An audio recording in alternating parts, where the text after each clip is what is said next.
right, and welcome back to the Xfinity Desk. And once again, join with me here is going to be Tom T. Squared Taylor.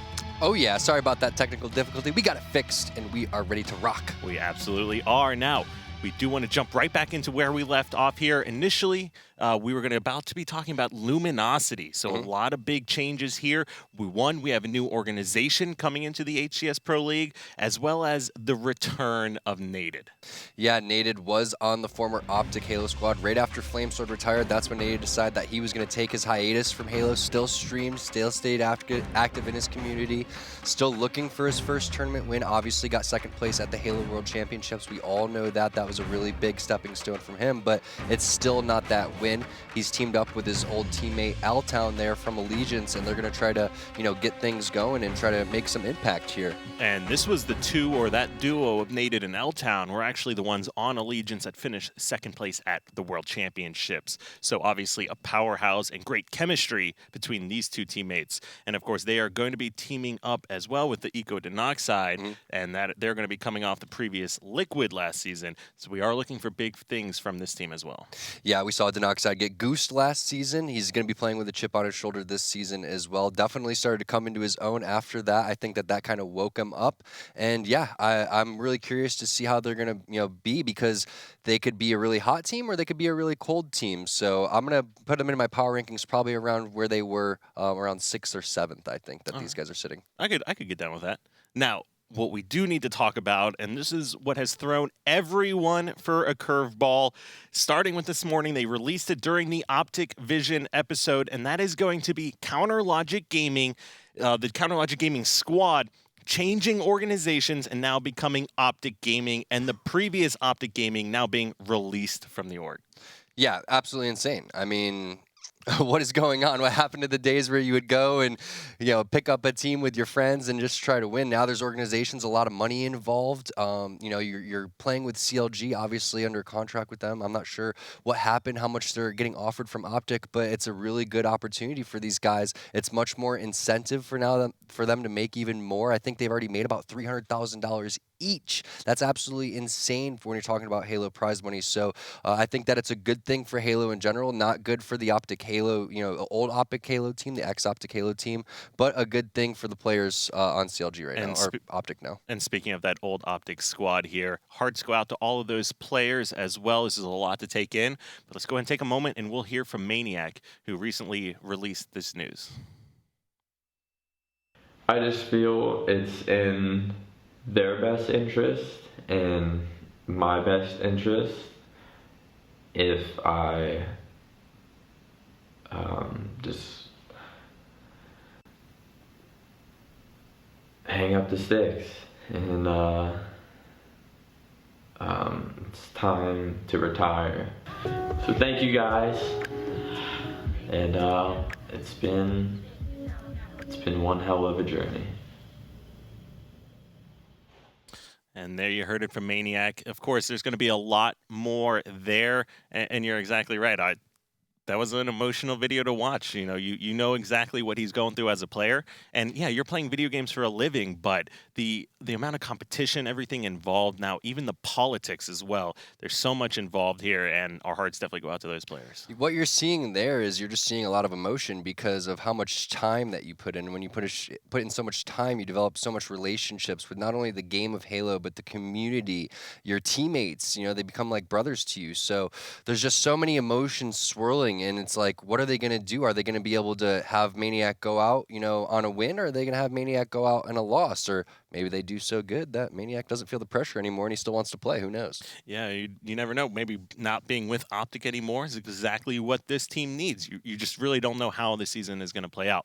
But what I do want to talk about is the new Optic Gaming roster and the fact that this team is out to make a statement. They're trying to continue their dominance and form this lineup into a new dynasty. Taking a look at the summer season standings, you can see exactly how dominant this roster is. That is and number one. You can see why Optic wanted to have them. Look at the former Optic Gaming team, 2-12. Meanwhile, 13-1. The Halo World Championships, second place at X Games. There's a lot of, it's an enticing thing that's going on at this point. And keep in mind, guys, that every single team has changed besides that new Optic Gaming roster. They're all trying to take these guys down. And to have a map win rate percentage of 82 in a pro league is absolutely unheard of. Yeah, it's really high up there. That's a high percentage. And the question is now that they've switched teams, how will that affect the dynasty that they're trying to build? They're on their way. They have a lot of work to do. They have a lot more tournaments to win when it comes to the pro league, and also winning national championships and things like that, and winning the world championships. So yeah, I don't know what's going to happen. Is this going to be? Is this incentive to go and have the Optic Gaming brand, is that enough for them to be able to ride that momentum? Yeah, it's going to be really interesting to see how that one plays out. Now, they're not the only team that we've got crazy things happening in. We've also got the new Evil Geniuses lineup. Of course, we still got the duo of Lunchbox, the twin duo of Lunchbox and Roy, but now they are joining forces with Cloud9's Victory X and Ninja. And so this lineup right now, this squad, Victory X, I've been playing with that kid since 2005. Yeah. The most experience on any one team. And of course, with them actually parting ways now with Snipedown on the far left of your screen, as you can see. Crazy things happening with Evil Geniuses as well. And one of the things is they have Ogre 2 as analysts. Touched base on it a little bit earlier, but that's huge. You have the greatest player of all time, the most winningest player in Halo as your analyst. How serious is he taking that job? How is he going to work with Lunchbox and Roy so they aren't sitting there arguing with one another, because they're brothers, that's what they do. They try to get better, but it affects the team when you sit there and you have so much to say and other people want to speak up. So who's going to be the leader? Who's going to have the voice? Who's going to step in there? Is it going to be Ogre 2 to try to gel these guys together and make them a cohesive unit? Right, and with all the experience and everything that all of these players have been through, the ups and downs that you have as a pro player, is this going to be the new injection of life that they needed to get back to EG's final form, essentially? Real quick, one of the things is, we're sitting there seeing them. I think it was 5th place. So they're coming in really hungry. They just missed out on their opportunity to get top 4. Yeah, it was disappointing for them, but 5th place, it's really not that bad considering how poorly these guys were playing when we talk about the expectations that we have for them. So I think that a big weight has been lifted off their shoulders, and they're going to come in more hungry. All right, now the other team that I'm extremely excited about, essentially the one I'm most excited about prior to all the crazy nonsense that's happened this morning, and that's going to be Team Envious. This team was created with the sole intention of taking down CounterLogic Gaming.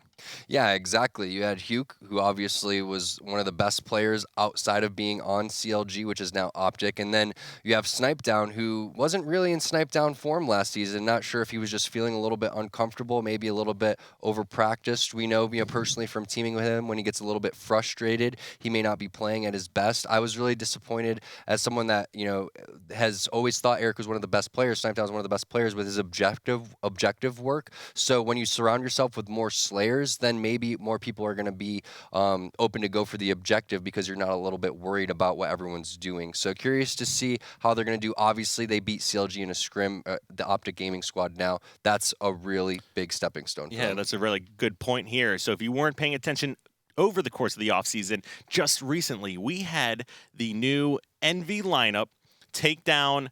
And this is going to be, and of course, we apologize if we get any of these names mixed up. There's been a lot happening here. The Optic Logic Gaming roster in a 9-5 online scrim. So although it's an online scrim and, obviously these Pro League matches are where it really counts, we did have a tweet from Snipedown as well go out directed towards CLG, and you can see that on the bottom of your screen, saying GG's. Feels good, man, all that type of stuff. It's just like, relax, man. You don't got to rub it in everyone's face. We all know that you won the scrim. It's pretty much fighting words. So I know Lethal bounced back with a counter tweet. Lethal's never one to be quiet. He says, I tweet those after winning things that count. I know it's been a while for you, so I'll let it slide. Ouch, that was a good one. But that's what we need. We need some more rivalries. I know that they're all friendly rivalries at the same time. Like, for example, myself and Walshy are still really good friends, even though we've duked it out numerous times. And this is what we need. We need some rivalries going on. We need someone to contest with this Optic Halo roster now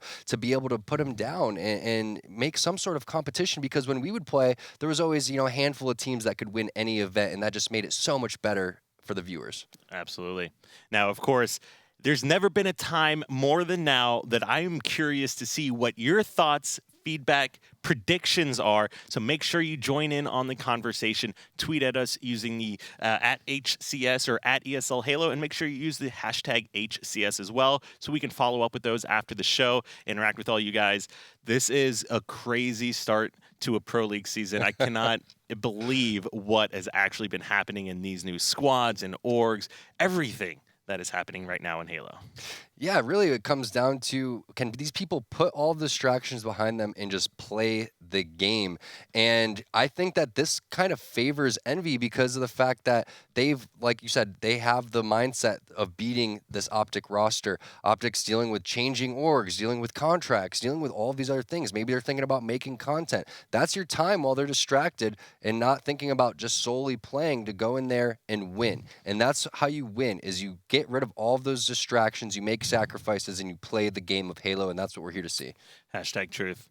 Now, we do have, or not to delay too much as I'd like to sit here and talk about these rosters and team changes and things, let's go ahead and take a look at what we have in store for tonight's matches. Of course, our very first one here is going to be Luminosity going up against X Optic, going up against LOL, whatever you want to call them. I don't think they've even had enough time to make a new team name, but we're looking at LOL right now, and of course you'd have to hear it from the players exactly how they went about that one. And then you have Optic Gaming going up against Enigma 6. Keep in mind that the Optic Gaming roster has been updated. This is the former CLG squad, which means that this is a rematch of the finals here that we had for the summer season. Again, EG taking on Allegiance, and then Envious going up against Liquid.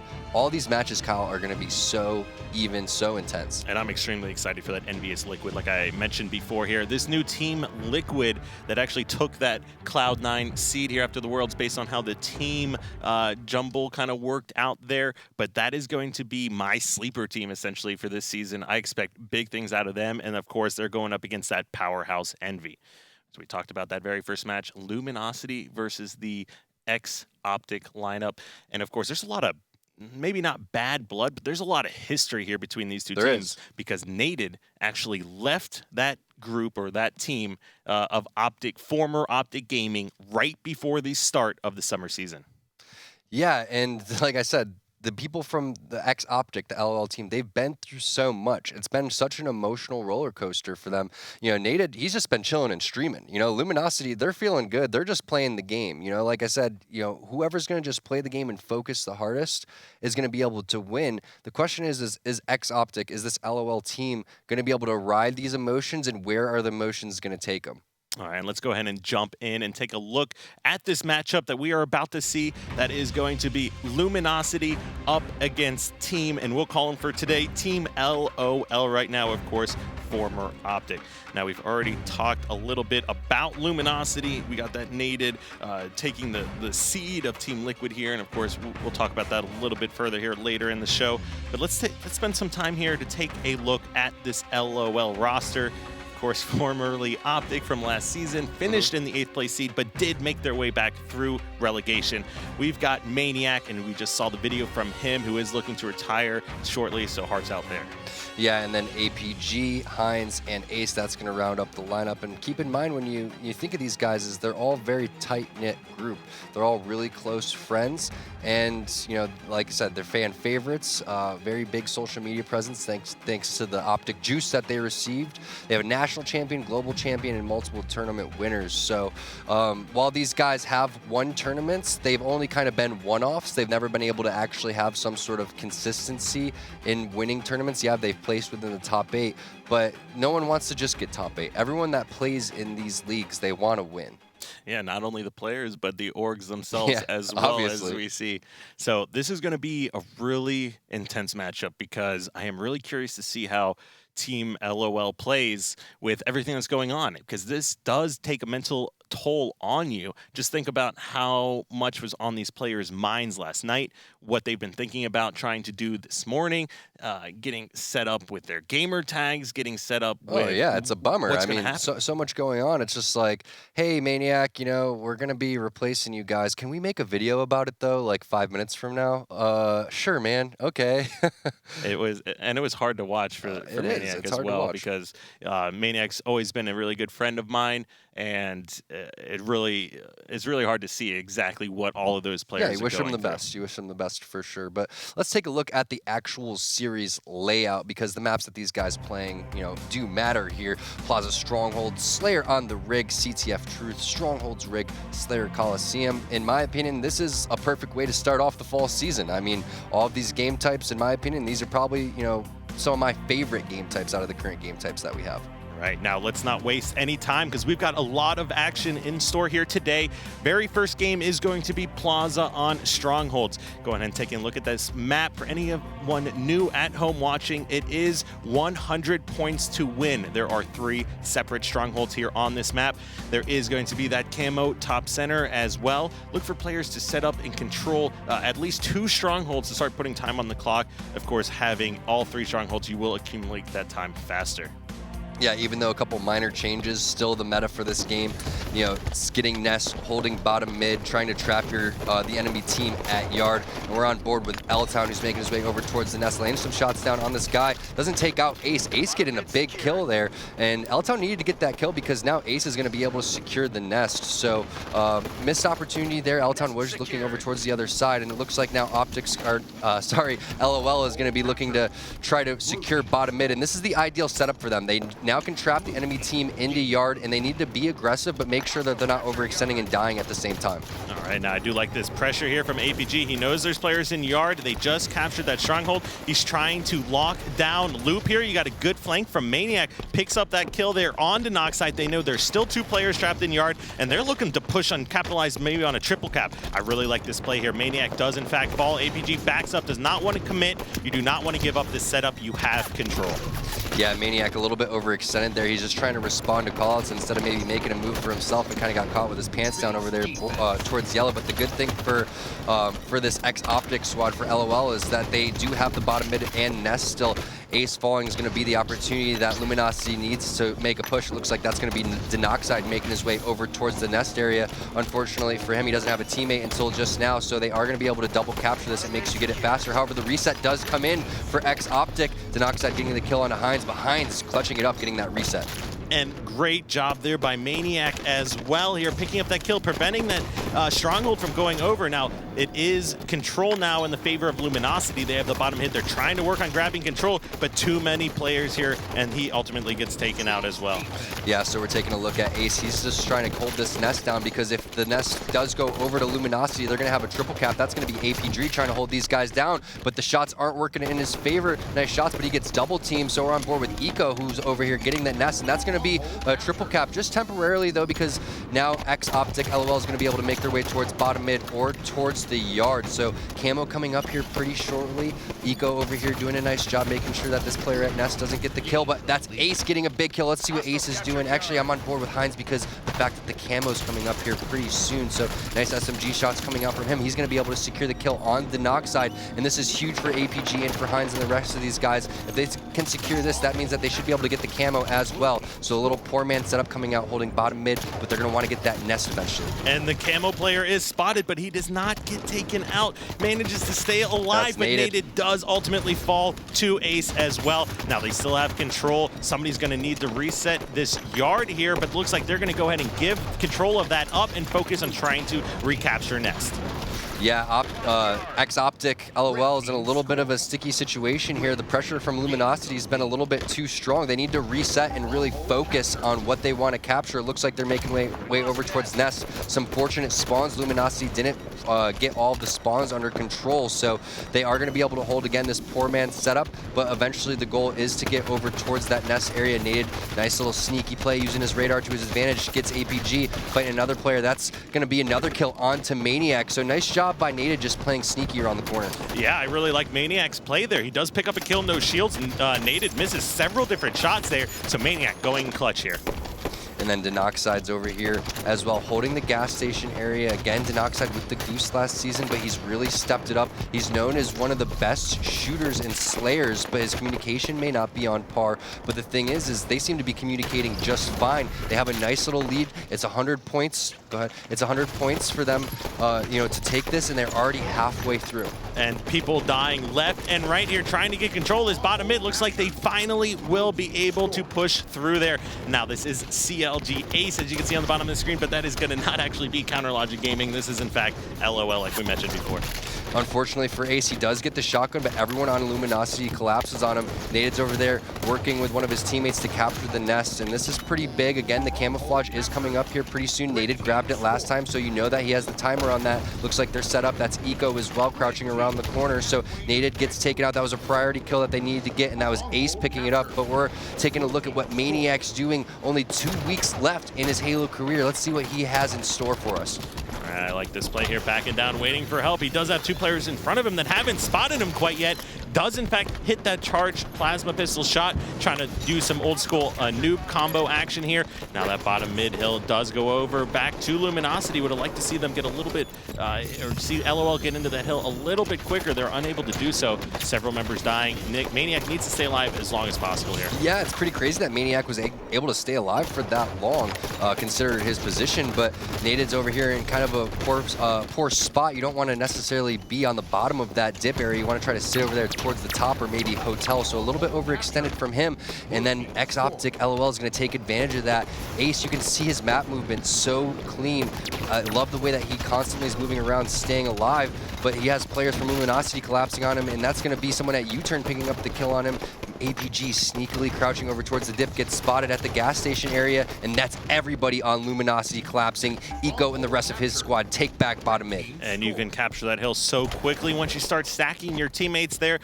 Over a 20-point lead here now for Luminosity. Now you can see Optic, the little player outlines here on your camera. There's numbers advantage currently. I like seeing them all push out. They need to go a little bit quicker. Eco barely staying alive. We've seen Royal 2 really abuse this spot in the past. This is a really good spot. Anyone that plays at a high level knows that this is the spot to hold, because you have your teammates holding the rest of this map towards the nest area. But unfortunately for him, his teammates don't fill the rest of the map, and that's L-Town getting forced to try to get that reset, and a little bit of desperation play. That was the right play, but poor positioning for Luminosity allows X-Optic LOL to get back into it. It looks like Heinz is going for the triple cap. And he immediately pushes in there. Now he's going to need to win this 1v1 battle. Eco doing a good job staying alive briefly. Delays long enough for I don't help. like that play from Heinz. See, Heinz doesn't have to get out of the stronghold there. All he needs to do is continue to contest that. Yeah, someone else came in, but you got to have the confidence that you're going to win that fight. You don't even have to go for the triple cap in the first point, because you can just hold this setup, and now Luminosity gets right back into the game, and they only need 30 more points to win. This is coming down to the wire here. You see APG getting shot off by Eco, who's in that hotel once again. The Eco spot. It might become the Eco spot here. You see Heinz trying to contest this hotel player. Does in fact push him back. You've got members, looks like Denoxide coming through loop, trying to push over as quickly as possible, but it looks like that stronghold will go back over to LOL. It's just been completely back and forth, teams trading bottom middle over and over again. What we haven't seen is anyone really get over towards that top nest area. We like to call it sometimes S3 as well, and that's the highest point on the map, and everybody knows in Halo you want to try to get the height positioning, or any first-person shooter really, so it gives you the better angle to win these fights. But L-Town doesn't care about the angles. He's fighting from bottom middle, getting perfect shots. Oh, but it looks like the hill's barely being contested there. Heinz gets into the hill just in time. If he can get a reset win this. here. What is he doing? But he Come on, Heinz. Heinz, you have to stay in the stronghold at that point. That's twice now. That guy was no shields. All you have to do is get aggressive on that guy and charge that guy. That's going to be a triple cap now coming out from Luminosity. Yeah, LOL gets the yard, but they really only have one more push now. Naded knows that, so he adds the pressure, and this is when you add the pressure on the yard. When you have the numbers advantage and you know that you have to force the other team to make a push. Yeah, they do get the reset, but the thing is Luminosity forgot to choke spawns over there at the nest. And APG won that big 1v1 battle to prevent Yard from being captured here by Luminosity. They do have control, but just like that, looks like nobody quite in position. They're trying to push over to Nest as quickly as possible, just barely too late. Yeah, and let's see if Hines can regroup from that misplay that he had towards bottom middle and towards the yard. Maybe the nest is his side of the map. He's in there by himself. He's not able to get this. Luminosity is going to be able to win. So let's see if they're able to get the bottom middle as well, because Luminosity is taking the yard. So pretty much this is what it comes down to. X Optic LOL needs to take this. Otherwise, mathematically, they're out. As long as Luminosity can just contest, which they're doing right now, they should be able to win. They got to clear this guy out of the Prius. Hines gets out again, and they're not able to do it. So a couple misplays coming out from Hines, the new addition to this squad. And yeah, you can see Maniac, you know, even though we saw the misplays coming out from Hines, 21 kills, Maniac only 8. And look at the number of captures that we had this game. 11 captures out here from Naded. So he's picking up on that objective work exactly where he left off. And the newest addition here to LOL, as in Hines Jr. here, 21 kills with 9 captures. Doing that slaying, doing that objective work. We did see a couple plays that we might have done a little bit differently. Yeah. Could have affected the game, but overall, good performance by him. Definitely affected the game. I mean, you know, Hines had a fantastic game. I would love to see, you know, him finish that off and just stay in the stronghold and just contest. But you got to give it to Luminosity overall. You know, both of these squads are very new. Picking up, you know, that first win is going to give them a lot of hope, a lot of momentum. I still think that, you know, X Optic LOL is going to bounce back really strong here. I think this is when we're going to see Maniac really step it up. Hopefully we can see him with the snipe in his hand or some sort of power weapon here to get him going, because, you know, with 2 weeks left, we want to see the best from these guys. I couldn't agree more. A 100-70 victory out of Luminosity, although Control probably a couple times should have stayed in the hands of LOL, but actually went over to Luminosity. Now, game 2 is going to be the Rig Slayer. Now, this is a game type that we've seen LOL perform pretty well on over the course of the regular season, you know, on their strongholds. They were the first team to actually take that game off of Counter Logic Gaming, or formerly Counter Logic Gaming, now Optic Gaming as well. Yeah, Optic so beat Optic. Yeah, so the storylines are definitely going to get a little bit blurred here, but we'll definitely do our best to keep you updated on both the history and what we have in store next. Yeah. But Rig Slayer, Tom, tell me what you think. What I'm looking for is I'm looking for Hines to go for the Plasma Caster. Hines is you coached him. You know he's very, very strong with those type of weapons. With the Noob Tube and Halo Reach, he was fantastic with that as well. So I'm looking for him to maybe control that Plasma Caster. I want to see, you know, these guys control the weapons here. Everything in Halo 5 with the radar, things like that, it's all about controlling the weapons and controlling the flow of the game. We saw a little bit of, it's the first game of the season, understand a little bit of mistakes coming out from both teams, but one of the things that I really was seeing mistakes happen was the spawns, not controlling the spawns, leaving parts of the map open. Now, leaving parts of the map open are okay, but you have to communicate to your teammates that that part of the map is open. For example, let's talk about, you know, Rig, for example. Now, the Carbine area, the map is a very popular spawn. Now, you can actually leave the BR area, which is where everyone wants to hold, and collapse on those Carbine spawns and just trap them there. But everyone has to communicate, hey, we're going to leave the BR bunker area. They may spawn there. So you go and you kill them on that side of the map, and then you pay attention, and then you go back and you kill them on the other side of the map, and you can literally do that back and forth. You're exactly correct. With Halo 5, the speed the game is played at, the way you can move around the map with thrust, clamor, and everything like that, it's just so quick. So being able to collapse on spawns and constantly create numbers advantages is where you really see those big leads being built. Now, this is the second or the fall season, and the second time that we've been using that veto system here as well. So we can take a quick look at some of those vetoes and see exactly how we ended up with Game 2 Stronghold, or excuse me, the Rig Slayer. You can see banned on regret. Yeah, and it's pretty interesting to see how this pans out. I think that the other teams should be taking a screenshot right now, and these coaches should be saying, hey, these maps are what these teams don't want to play. We want to leave these open and not ban these moving forward. And always the mind game, do we want to ban our worst game type or ban the opposing team's best game type? So a lot of cool things that keep these matches interesting. Sometimes you will see the same maps replayed, whether or not it's Strongholds or Slayer, but most of the time that's because both teams are comfortable there.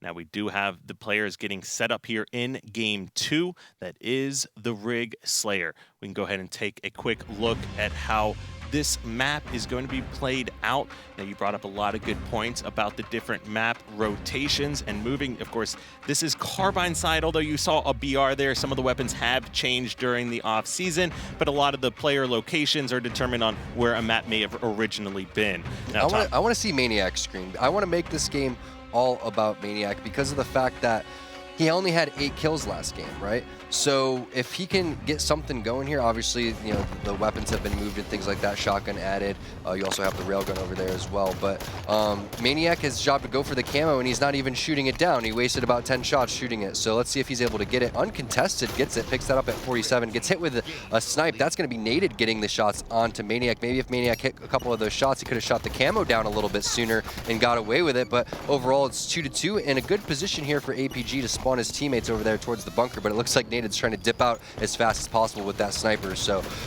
even though that X-Optic LOL does have control of the ideal area, they do not have control of the weapons. And great job by APG staying alive, but now you've got Denoxide with that plasma caster, putting a shot down on him. Naded just drops with the sniper as well. We'll stay on board with Denoxide for a minute, see how he's going to be able to put this weapon to use. Yeah, and like I was saying, you can sit here and just collapse on these spawns. That's a sick triple kill coming out from Denoxide, looking for the overkill. Is he able to find it? L-Town. Come on, L-Town. You got to let your boy get the over. But yeah, like I was saying, you can just collapse on these spawns constantly. We know they're spawning over at Carbine, so now we know that they're spawning in bunker, and you just continue to rotate. Denoxide needs to get a little bit better positioning. Yeah, that's a really annoying spot, but if someone else on his team would potentially move over towards where the railgun spawns, that would stop all of the routes for LOL and this X-Optic squad to get out of there. Maniac trying to get the assault rifle kill, that's not going to be good enough, and that's what Naded's doing. This is exactly what needed to happen. He even has a shotgun, which is the ideal gun to have in that situation, but a nice splinter grenade coming out from Ace is going to push him back. Naded's going to slow play this one. They do have the lead, and they do have the ideal setup now. They have that bunker area, and they have the shotgun over there towards the railgun. Now all they have to do is worry about the plasma caster and slowly collapse on these guys as they try to make their way towards the BR area. And Naded still has a lot of ammo here in this shotgun, and we've seen just how damaging it can be, especially in the hands of Rami during that summer season. Just a moment ago, Luminosity had half of their kills from the plasma caster alone, so just wanted to point that out as well. Yeah, it's about controlling the weapons. You have the pistol, you have the assault rifle, those are your default guns, but even though they are good and even though Halo 5 is very balanced, nothing's better than getting control of the camouflage, getting control of the shotgun, railgun, sniper rifle. There's so many on this map. Each one of your teammates could have one or possibly more. So see Naded over here with this shotgun camouflage combo. Big kill coming out from APG. He gets taken out immediately from L-Town, who also has a weapon. So like you said, we're seeing Plasma Caster in the hands of Luminosity, and that's not good for X-Optic. Now this game is far from over. We will see that camo respawn in 2 minutes. It was picked up at right about 9 minutes, 45 seconds in the player feed. You see Naded has also got the shotgun back again.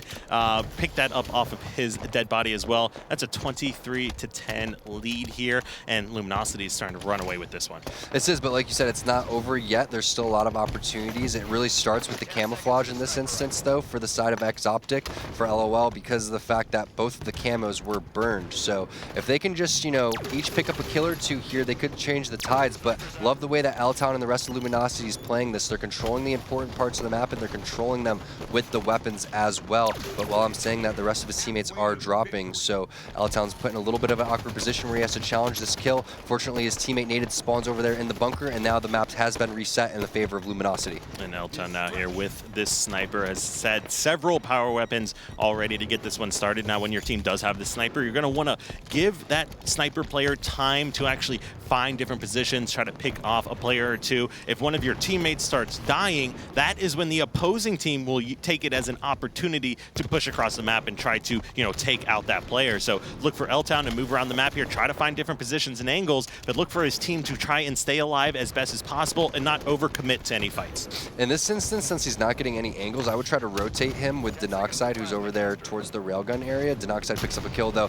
and that's going to be 2 players for the side of X-Optic. Now 3 players for the side of X-Optic falling, and this is the communication that I'm talking about. I'm going to go Y mode to see where the spawns are, and they're over at the barrels area. So fortunately for the side of Luminosity, X-Optic doesn't spawn over there towards the bunker. They got the barrel spawn, but that could have been a big opportunity for them to get a lucky spawn on the side of X-Optic. And it looks like the players know that Sniper is running around here towards towards that engine area. But look, you've still got and great shot there by L-Town. Again, rewards himself with a new camo like we mentioned, but like plasma caster, sniper rifle, Optic's just not able to get any kind of power weapon control. And like we talked about, constantly rotating and abusing the spawns, they're constantly spawning at the carbine, and they're not able to make any changes here. Come on, L-Town. This is the Pro League, man. You need to hit those shots. Your camo in the middle of the open and just got embarrassed. Come on, L-Town.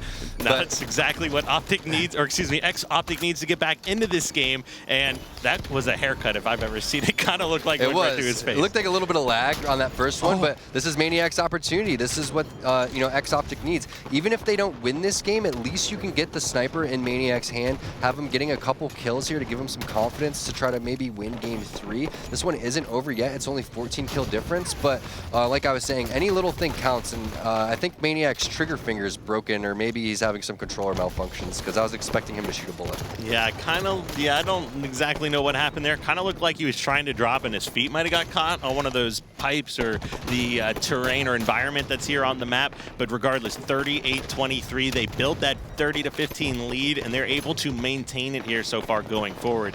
Maniac does pick up another kill off spawn. You can see that is a plasma caster on Ace's back, but that looks like it was nice out job. of ammo as well. Nice job by Eco to stay off the radar in that instance. A lot of people think that if you're on the ground, you can't make it up towards there using the clamor, but he used the clamor, knows that he'll still stay off the radar. He was no shield, so that was a big play. And at this point, you're okay trading kills if you're Luminosity. Ace trying to get in a little bit of a spree here. This is a nice power position. He's going to have to be able to clean this kill up. Denoxide says no with the perfect shots. He's no shields, though, bouncing around. And this map really is all about controlling the Whitehall, because you can't control the Whitehall without more map control over towards Bunker and over there towards top tower where that railgun spawns. You see he's in a little bit of a pickle here because he's trying to fight Richie Hines, who's making his way over towards the sniper, and he gets taken out. But they know Denoxide's in a powerful position, and still 12 kills. They are trading kills. Like I said, the side of X-Optic, they need to get on a run here, and it starts with APG picking up this snipe. And L-Town, as you can see, still has that plasma caster, picks up a kill there. Naded gets some perfect shots with the pistol to grab yet another one.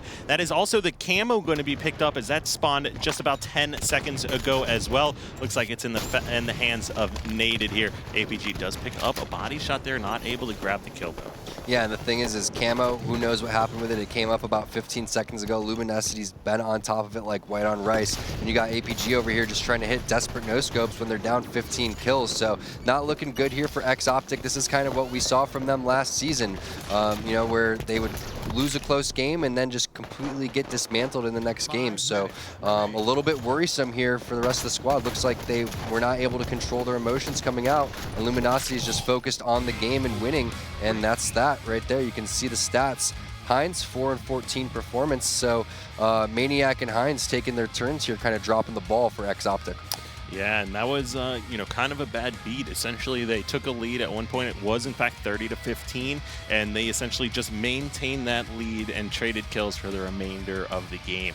Now, really interested to see the power weapon kill count, because right off the bat, you saw Denoxide with that amazing triple kill, and that's after he already had another stick as well. So Luminosity coming out and proving that they are going to be a dominant team here this season. Yeah, I wouldn't go and call them dominant quite yet. They are placing, going up against a team that finished 8th in the last season. So even then, I'm not really sure if I agree with the team changes that this X-Optic squad made. I think that, Ace and, Straight Sick were a great foundation. I'm not happy with how, APG didn't fill up to his expectations, and Maniac obviously, has a lot going on right now.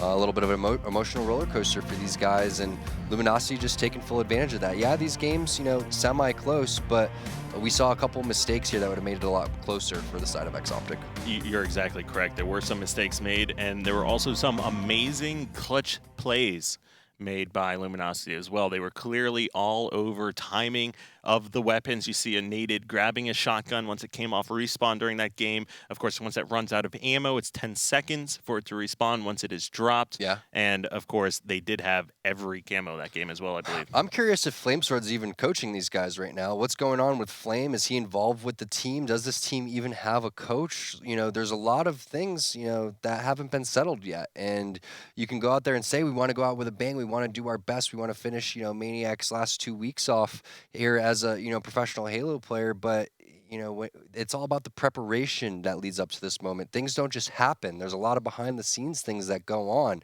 and the amount of time that, you know, you practice and that you practice together in harmony with a good positive mindset goes a really long way. I couldn't agree more. And not only that, but what about the energy from the Optic fans? Are the Optic fans going to jump behind the new Counter Logic gaming lineup, or are they going to be It's a remembering good the question. roots and where it came from? Because these are the guys that have been grinding it out, making the content at all the events, participating, doing it for Optic, and now they are essentially orgless. Yeah, that's a good question. And what org's gonna, you know, eventually pick them up too. So, you know, a lot of things have changed back in our days. You know, we can go back and, you know, sit there and be like back in my day, but it's really different. There's a lot of money up for grabs now, a lot more than before. You know, organizations are involved. We saw some stuff happen with Stellar and Enigma 6 where they kind of had a little bit of a contract dispute. So, you know, again, the big thing is for these teams to put these things behind them, focus on playing, and have a good quality practice. And this is all a mind game as well. And these players need to put themselves in the best mindset going into a series in order to perform at the best of their ability. It doesn't matter how much you practice. If you go to an event or it's time to show up and play and you are distracted, whether or not it's something at home or something with your team, Yeah. organization, random fans, health problem, whatever the case may be, these guys have to focus on their mindset. A lot of people would go and call these things excuses, but really what they are is their distractions. That's all they are. So the big thing is just focusing on playing, making sure that you aren't, you know, going out there and just imagine Optic and Maniac and those guys' mindset, right? How much have they slept even the last 24, 48 hours? How are they feeling? Are they able to eat because all of this stress? You're out there living in Chicago. You know, you've made the move from home. You finally left the nest, you know, 24 years old. And then you go, and then a year later, you have to move. I had the same thing happen to me when I went to the LAN Network house, where I went up there, you know, just got second place with Rynoob, Nated, you know, and legit, and then was told that I had to move. And I only had, you know, a couple days to figure out what I was going to do. Well, I don't live in Chicago anymore. Where am I going to go? And that put a lot of pressure on me, and I made a team change that I didn't want to make, and I ended up, you know, going. We ended up teaming again, and that's something that I didn't feel like I was ready to do yet because I just got second place in that event. So when you have these outside factors come in, they're not necessarily excuses. It's just real life things that you have to deal with, and that's what I'm talking about. You have to, if you're going to play Halo at your best, you have to live in the virtual world. You have to shut out what's going on in the real world and just focus on kicking butt. And I'm really glad you brought up that point about the sleep issue and things. Like, these players found out from the feedback that I've received essentially very late last night.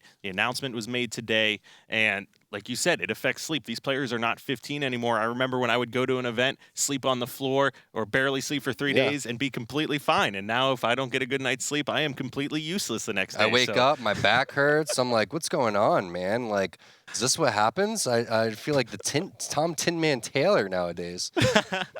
That's a good one. I actually really, really like that. But let's not waste any time as we've got these players getting ready to go into game number 3.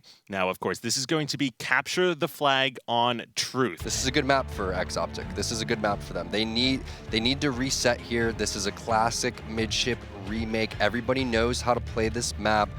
The warm-up time is over for Maniac and these guys. They need to play well. The thing is Kyle, you know, after 3 games, it doesn't matter which games and which ones that you lost. No matter what, if the series is still going on, it's going to be 2-1 in anyone's favor. So win this game for X-Optic, for LOL. You know, prove something to your fans that, you know, you guys want their support. You guys have to step it up here. And let's not forget, look, these players haven't even had time to change their weapon skins. They are still rocking the Optic Gaming HCS skin. So clearly, this is a brand new thing. It's a cool skin, and you don't have a team, so what other skin are you going to rock? You can go with the pizza slice, so you never really know. Pizza sounds good, but APG over here fighting bottom middle. He does have the fuel rod, so if he can stay alive, that'll be pretty big, but L-Town says, hey, he does have the fuel rod, so make sure you get that kill. And Nated over here going towards P3. Like this play, playing pretty sneaky. He also has an aggressive teammate. That's Eco going in for the flag, but Heinz getting that nice little trade, and that's L-Town with the sword as well in the base. Everyone knows, or if you don't know, the sword makes you run faster with the flag, so really important to get that sword out of that P2 area and try to get it in towards the flag so you can be the objective player. And Nated doesn't have to get really aggressive here. If I was him, I would just be sitting back, wait for someone else to fill that P2 position, and then you could push into the base, and that's exactly what he did. And look, you can just tell how good some of his map rotations are here, staying alive, abusing all the benefits in Halo 5 that you can, and, you know, essentially considering that this is similar to like a midship kind of remake, Nated had extreme success both in free-for-all and in 4v4s, and has a lot of experience playing on a symmetrical map laid out similar to this. Good shots from APG. Like to see him win those type of fights where he has the poor positioning, and that's going to allow him to push in towards the base. I like this play but he does go under the base, so he could have jumped into the window. We do have the player outlines and we can see what's going on, but he had 3 routes that he could have taken, and in my opinion that was the worst route. So a little bit of a misplay coming out from APG. Maniac's going to try to make up for that and push in towards the base. He has Denoxide, but Maniac didn't realize that he was already weak when he started that fight, so Denoxide gets that kill. Probably thought that he outplayed him and didn't even realize that Maniac was weak. So nice little momentum boost for the side of Luminosity. Looks like Denoxide's going to slow play this one. I do like that he's pushing into P2 here. Has 2 players for the side of X-Optic, but APG, nice shots coming in from the window. So let's see what's going on the car side of the map with Eco fighting Maniac. Rest of his teammates are falling, so he likes to go inside the base and play a little bit of defense, which is a pretty smart play. Decides not to challenge that guy car side. However, nice bait and switch coming out from the side of X-Optic. Wow, and look, they're doing it left and right. You got the player below the base, Ace, focusing on helping out everyone red 2, and then 2 players pushing in from pink. They almost got the flag out of the base. Richie Hines is going to drop before he's able to get that flag into a great position for anyone else to kind of pick it up and run it. Ace, I really like this. Well, this is a good play, but everyone died around him. Maniac needed to secure that car side of the map. So yeah, Ace, good kill there. Looks like he's going to be able to get the flag pull out, but it's not going to mean much because it was really up to Maniac to win his 1v1. On the other side of the map, here's another 1v1, Nated going up against Maniac. But yeah, Maniac's job was to choke the carbine side of the map, and he wasn't able to do so and lost a one-on-one over to, I think it was Eco. So, you know, Nated's going to do the same thing that Maniac was just trying to do.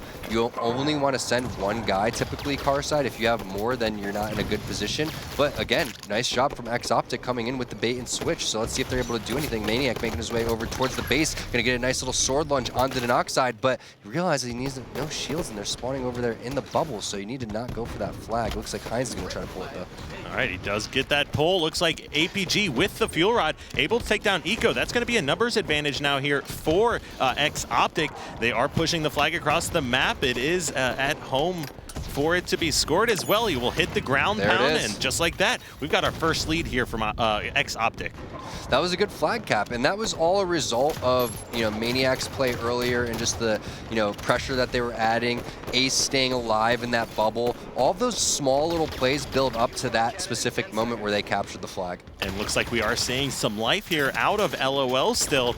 They are doing a great job, and this is the best teamwork that I've seen from them, period. And Ace with amazing shots picks up that perfect, outplaying the carbine player. Yeah, it's going to be up to Denoxide to lock down the pink side of the map. We haven't seen his shooting his teammates there, getting a little mad that Nated was going over there towards P1, but we haven't seen much P control coming out from either team. It's because of the amount of pressure that teams are playing on defense. They keep just setting up in the base, which puts you in an awkward position that makes you have to charge out of P2, which is a good defensive strategy. So I like that Optic right now, or X-Optic, is pushing over towards P2. Let's see if they're able to control that area of the map. The flag is gone, but it is going to get reset here pretty soon. Nice job by Ace. Aaron getting the shots onto Nated when he was no shields to take him out of scope. Is going to pick up that sword. Also shooting Denoxide, who's under the base, and this is another good opportunity for X-Optic to try to push in towards the base for the cap. It's really going to rely on what Ace can do with this sword.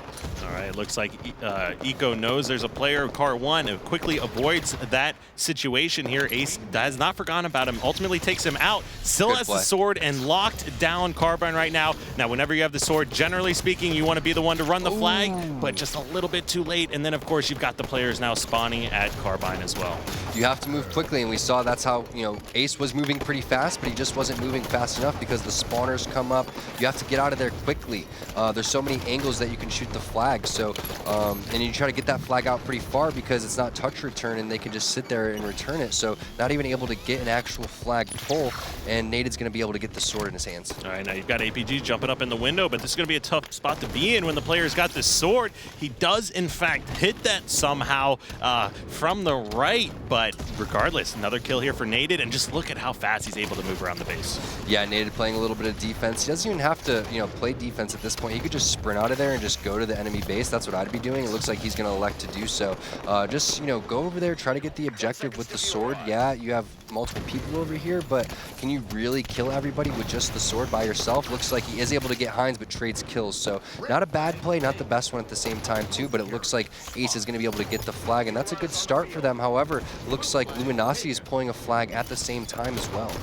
And you have the player APG here blocking those carbine spawns, trying to stay alive. Bad nade from Eco, but he does pick up the shot to trade the kill there. Maniac knows there's a player shooting at him. It's the knock side.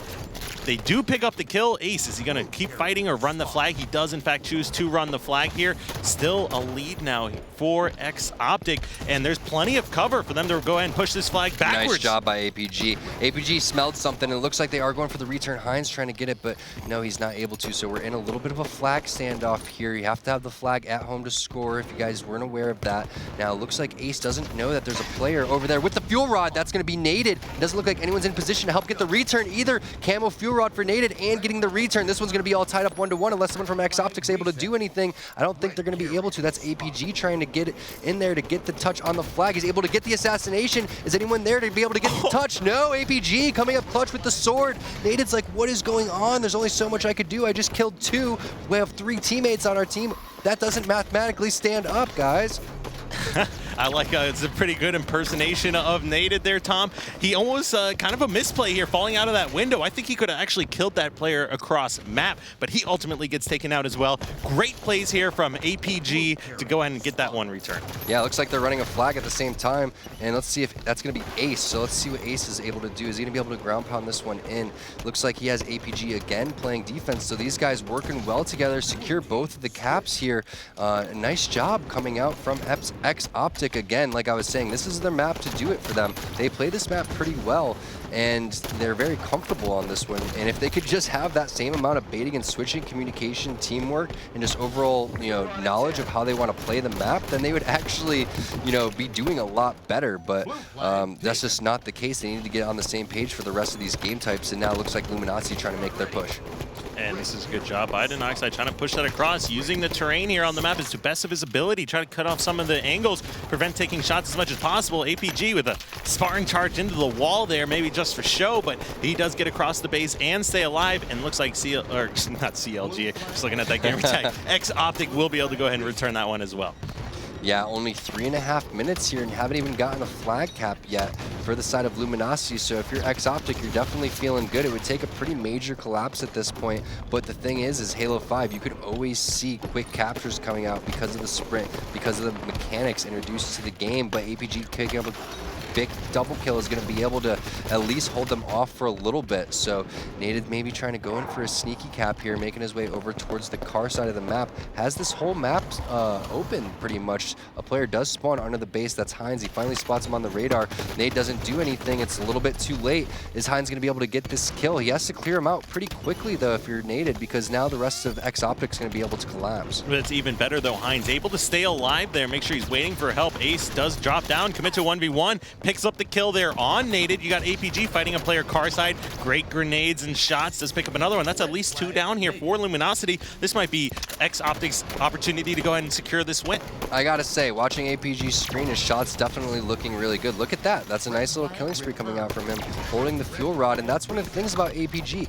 He's a beast when he's playing well because he has such a good shot, and he's just, almost like a turret there at your base, and there's nothing that you can do. So love to see him playing well. And if he's playing well, you have a feeling that this X-Optic squad, has a chance. And looks like the flag still being out here. Just over 2 minutes remaining in this game. Of course, if the game is tied up at 2 flags apiece, there will be a 3-minute Just get a touch here if overtime. you're Ace. You don't even have to get the kills. You just need to get that flag out and toss it bottom center. That's exactly what he does. So good heads-up play coming out from Ace. Now it's the rest of these guys that need to watch the flag and make sure they don't get the return. Nice job by Heinz getting the nades on him, but it's not going to be enough. Luminosity is going to get that one, and it's going to be 2-1 with Camo coming up here pretty shortly. So this could be a good opportunity opportunity from Luminosity. However, X-Optic does have decent map control and ping control. And it looks like they know they have pink side control. Eco gets a spawn top of the base. Other members spawning over at Carbine. They need to, or X-Optic and Heinz here, they need to make sure they wait for everyone to be spawned up. Heinz sees those hit markers from the grenade he threw, almost gets the kill, but Eco with an amazing sword lunge and kill gets the outplay. Nice job, and it looks like Naded again finds himself on that car side of the map, but just not able to get in there. And now APG does pick up this camo, so this is really big because look how much he has left on the camo. If he stays alive pretty much the entire time, the time limit's gonna almost run out. By the time that camo runs out, he's only gonna have about, missed an opportunity for an overkill there, but looks like that's going to be it, and X-Optic's going to walk away with it, and that's all APG. You could see how good his shot was, getting that camo. They not only were able to play defense, but they were able to secure the captures, so it's like night and day on these guys when they go and they play Truth CTF. It's like, where was that on Rig, guys? Where was that on Plaza? This is what you want to see from these guys when we know they have it in them. And that's an impressive performance. It's honestly probably the best performance we've seen out of APG since he had that car accident by far. quite some time ago now. So hopefully he's got all the rust out of the way here, and he's ready to come out and have a fantastic season. And he is not ready to look, give he has up the battle quite rifle yet. right in his hands a lot of these times too. So he's not only getting the weapons that you need to pick up, he's also doing a good job controlling them, and that's something that we haven't seen from these other guys on Plaza and on the Rig. Now they're going again on the Rig strongholds. There's the camouflage, there's weapons on the map that they have to be worried about. They won Truth CTF because frankly, what do you have? You have a couple of weapons, but it's not nearly as much as the plasma caster on the Rig. It's not as much as the railgun, for example. So it's up to these guys now to just control the weapons, control the flow of the game, and let's see what they can do. Yeah, and like we said, they're not going to give up quite yet. APG and Ace made sure of that one with a 32 and 26 kill count. I don't exactly remember. I don't think anyone else broke 20 or like 21 kills there from Luminosity as well. So heavily outslayed Luminosity in that game. Yeah, killing spree after killing spree. It's just fantastic job of securing captures. I think that was one of the big things that we saw X-Optic do last season, where they really faltered on coming back and securing the captures. You saw, I believe it was someone from Carside on Luminosity pushing up, and Ace was running the flag, and APG threw the nade because he smelled someone coming over towards Carside, maybe hurt him or something like that. And that's something that we missed coming out from X-Optic before. I wouldn't say that Straysick was the guy that it was his job to make sure all the flags got secured, but it's nice to see that these guys have fixed at least that part of their game. Yeah, I mean, there's been a lot of time here between the off seasons, and these teams have in fact been practicing as well. And X-Optic definitely looking stronger here now and not going down without that fight. So let's go ahead and take a look at some of the vetoes here and find out how we ended up on our game number 4. So in fact, we do need to go ahead and continue that with the games already previously being played. We are looking at the Rig strongholds here. There is going to be a ban on Eden and a ban on Empire. Of course, that Empire ban coming from LOL as well on the bottom of your screen there. So we do have the players getting set up in the match here now. Don't want to waste any time. Let's go ahead and take a look at the map overview here and see what we can expect for game number 4. You got to be feeling good if you're Luminosity, even though you just lost that last map, because how dominant they were on that Rig Slayer game. They had it all pretty much figured out. They had all of the rotations down to a T. Yeah, this is strongholds. It is different. But, hopefully Maniac, when he goes for the camo, will actually hit the shot on that little white thing that it takes to knock it down. So let's see. He grabs the battle rifle instead. Maybe this will be a little bit better. Oh, someone else shoots it down for him. So fortunate for him. A lot of nades coming in towards the basement. Pretty common for players to go and try to contest this basement, but however, they are able to capture that. Now they need to make their way towards that nest and control this carbine area, because unlike in Slayer, you want to hold the opposite side of the map. So looks like everybody from Luminosity knows that and is starting to collapse, and that's going to be Denoxide over there with the railgun in a pretty powerful position. Everyone's spawning on open field for the side of X-Optic. This is a really good opportunity to get a multi-kill for Denoxide if he plays it correctly. And just like that, pretty much a 2-for-1, just picks up 1 kill, able to quickly finish off Heinz with the pistol as well. They did not see that player coming out of the White Hall, and that is going to be putting the first points here on the board for Luminosity as soon as they capture it. Yeah, and I like that Denoxide was aggressive. A lot of people will go into the nest and just sit there and hide behind the wall and not even peek, but because he had the railgun, he was able to sit there and just watch and have the confidence to be able to kill anyone that was going to come out, and then he hid behind the wall once he started to see people. So like the way that Luminosity's playing this one, especially with Denoxide with this railgun, if he's able to lock this down, they could slowly build on this lead. They do have the BR base area. They can just leave this basement and just hold this setup very similar to how you hold in a Slayer position. All they have to do is worry about open field and the carbine spawns and make sure no one's coming over to barrels towards that tower area. Now it looks like Denoxide finally spots a player is going to be Tower 1. Rather than challenging or fighting, he's just going to back up, leave him there for now, get a better angle, and picks up a quick kill on APG as well. Now, if you've seen the kill feed, Ace just picked up 2 kills as well, so this is going to be X-Optic's opportunity to get back into this one, potentially capture this nest. It doesn't look like anyone from Luminosity is in position. This is a good time for X-Optic to capture that nest area because the camouflage is coming up, and when you add that kind of pressure, when you add that objective pressure, then you can really open up the slaying areas. Meanwhile, like mainly just getting that camo because of the fact that Luminosity says, hey, do we have to go for this camo, or do we immediately go for the railgun, or do we make our way towards one of the strongholds? So Maniac really liked the way that he's playing this. Gonna have to stay alive and make his way over towards that camo and see what's going on with that one. Not really sure if anyone was able to pick that up, but it looks like he's gonna make his way over towards the BR. Don't agree with that play. And that's going to be L-Town now with the new railgun as well. You can see him, Heinz trying to help out Ace take that player down. Ace is challenging him, does pick up the kill. Heinz picks up one on Denoxide, and that's going to be Optic, or excuse me, X-Optic putting some time back on the clock. Ace didn't see the player that was right behind him. He kind of looked right at him and then looked away. Eco getting caught in the wall there, but you know, in the grand scheme of things, it's not that big of a deal because they pick up the basement, and Naded's going to be able to lock down this side of the map. Let's see if he's able to kill this player over at the carbine. Misses a nade, however, does have the suppressor. That player's going to be taken down to no shields. It's Heinz. Heinz giving him the assault rifle, but they do trade kills. So not the worst thing for Naded, but he did have a better position than Heinz. So nice job by Heinz picking up that kill. Yeah, it definitely comes out ahead with Heinz in that situation. That shotgun's still down on the map. Great grenade by APG, just takes that player, no shields, not able to actually pick up the kill. L-Town now trying to focus on this nest here, but he is quickly being collapsed on. There is help coming. He's trying to delay as long as possible. Knows that there are players trying to help him get this nest, and it looks like it is going to go back in control of Luminosity. Good play from L-Town. You know, you got to get that barrel out of the way. Sometimes shooting the barrel will expose your back. However, his teammates did have his back, and they were able to keep him alive, and they were able to capture this. And this is really good for the side of Luminosity. They're up 2-1 in this series. They're slowly building on this lead. Camouflage coming up in about 30 or 40 seconds, and all L-Town has to do is sit there and anchor this carbines area with the battle rifle. However, it looks like everyone on X-Optic is going to elect for a barrels push.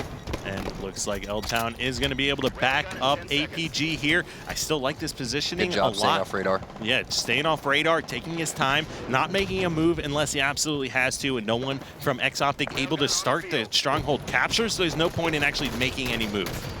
And there it is, comes out, gets the perfect shots, and then that's going to be Maniac challenging as well. Maniac's going to switch over. Is he going to be able to get the kill? Nice job. APG's going to come in there and finish that one up, but nice job by both players there. I like how L-Town slow played that one, and when you have the lead, you're able to make more plays like that and not have to panic. Ace staying alive with a little croucheroo there, and then gets hits by a nade and still stays alive, so nice job coming out from Ace. Maniac coming in with the help as well, getting the double kill, dropping down. However, they do not have the strongholds in their favor, so it looks like that's going to be Heinz doing his best to make his way over there towards the nest area and also kill the camo guy at the same time. Just switch over to your assault rifle, man. You'll be able to get that. Oh, he doesn't have it. He has a shotgun. Okay, so if he would have been able to switch over to the assault rifle, that would have been a little bit better, but however, shotgun does serious work. Oh, naded. Oh my goodness, what a fast reaction to get that beatdown onto Heinz. Heinz wasn't even able to pull the trigger, and a little bit of BM coming out. Bad manners coming out from Denoxide with the teabag. He gets taken out because of it with the railgun. But the thing is Luminosity, they're looking really strong on the rig. Denoxide must be forgetting about that goose he had last season, because I know I sure haven't, but pretty good play overall. Well, we got a couple of geese in here. We got APG and Denoxide, so we got a whole flock of them, Tom. Yeah, we do have an entire almost an entire flock here. But looks like Heinz is going to try to migrate his way over towards the basement and contest it, because if he gives this up, all right, they don't give it up, but that could have been a triple cap coming out from Luminosity. But there it is. Now that they get the kills, they can collapse on this nest, and it's not over yet. We've even seen comebacks where teams had 98 or 99 points. So nice job rotating by both teams. Looks like basement's going to be traded for nest, and someone needed to anchor there on the side of X Optic to make sure that everyone didn't charge from barrel side from Luminosity. Luminosity will take that trade any day of the week. And it looks like this is pretty grim now here for X Optic. They're not able to grab real control. Every time they are capturing one hill, they end up losing the other strongholds. They've had several of the new railguns, so kind of doing a better job at controlling power weapons overall. A little bit of a miss there from Eco, and Ace is able to pick up that kill. That's going to take the railgun back in his hands as well, but that's a triple cap right now for Luminosity. Well, you can see he gets a couple kills, then doesn't know what to do because his teammates aren't even able to secure any part of the map. So it's unfortunate for Ace because he does get this railgun, and he could have easily went for the camo or captured BR or did anything, but he had to just juke back and forth because he wasn't sure what was going on. There wasn't enough communication from these guys, and now they're able to pick up the camouflage. If X Optic's not able to secure this nest, it's going to be pretty much over. Looks like it's only a couple ticks away, and APG is able to get this one. So here's the possibility for the comeback. It's going to start with Ace. Ace really has to hit this shot on Denoxide because there's another player above him on the bridge that's going to collapse. Denoxide doing a nice job peek shooting. L-Town comes in with the help. So unfortunate for Ace that his teammates just weren't in the positions that they needed to be, and now they're going to have to scramble. And you can see there's a player with camo in nest right now, hiding high up in the air where he's still able to put time or capture that hill, but not have to stay in the position of getting naded very easily. Ace, big kill there on Eco with the outplay. Tries to stay alive, but hugs the wall a little bit too hard. He had to pop out and try to stop this hill. Nope, but they're trying to capture nest. That's gonna be Doesn't it. look like there's gonna be enough time, especially if Naded's able to hop in there for just a second. And even with not being able to, that's gonna be all she wrote here. Taking a look at the score, though. Even slays.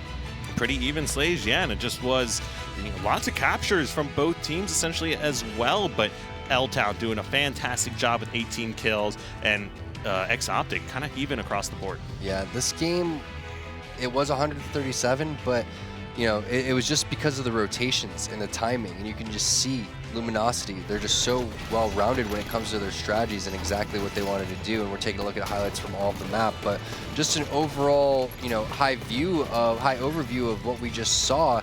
We saw Maniac come out in the very first game in that Plaza game and only drop 8 kills, and we saw Heinz make mistakes at the end of that game and then have a poor game too. And to me, that just screams how mental this game really is. You can see the toll taken on these guys, from the information that they received last night that they're no longer going to be a part of Optic Halo, and meanwhile Luminosity's just chomping at the bit, can't wait to get this one started, and they're going to walk away with the very first win of the fall season.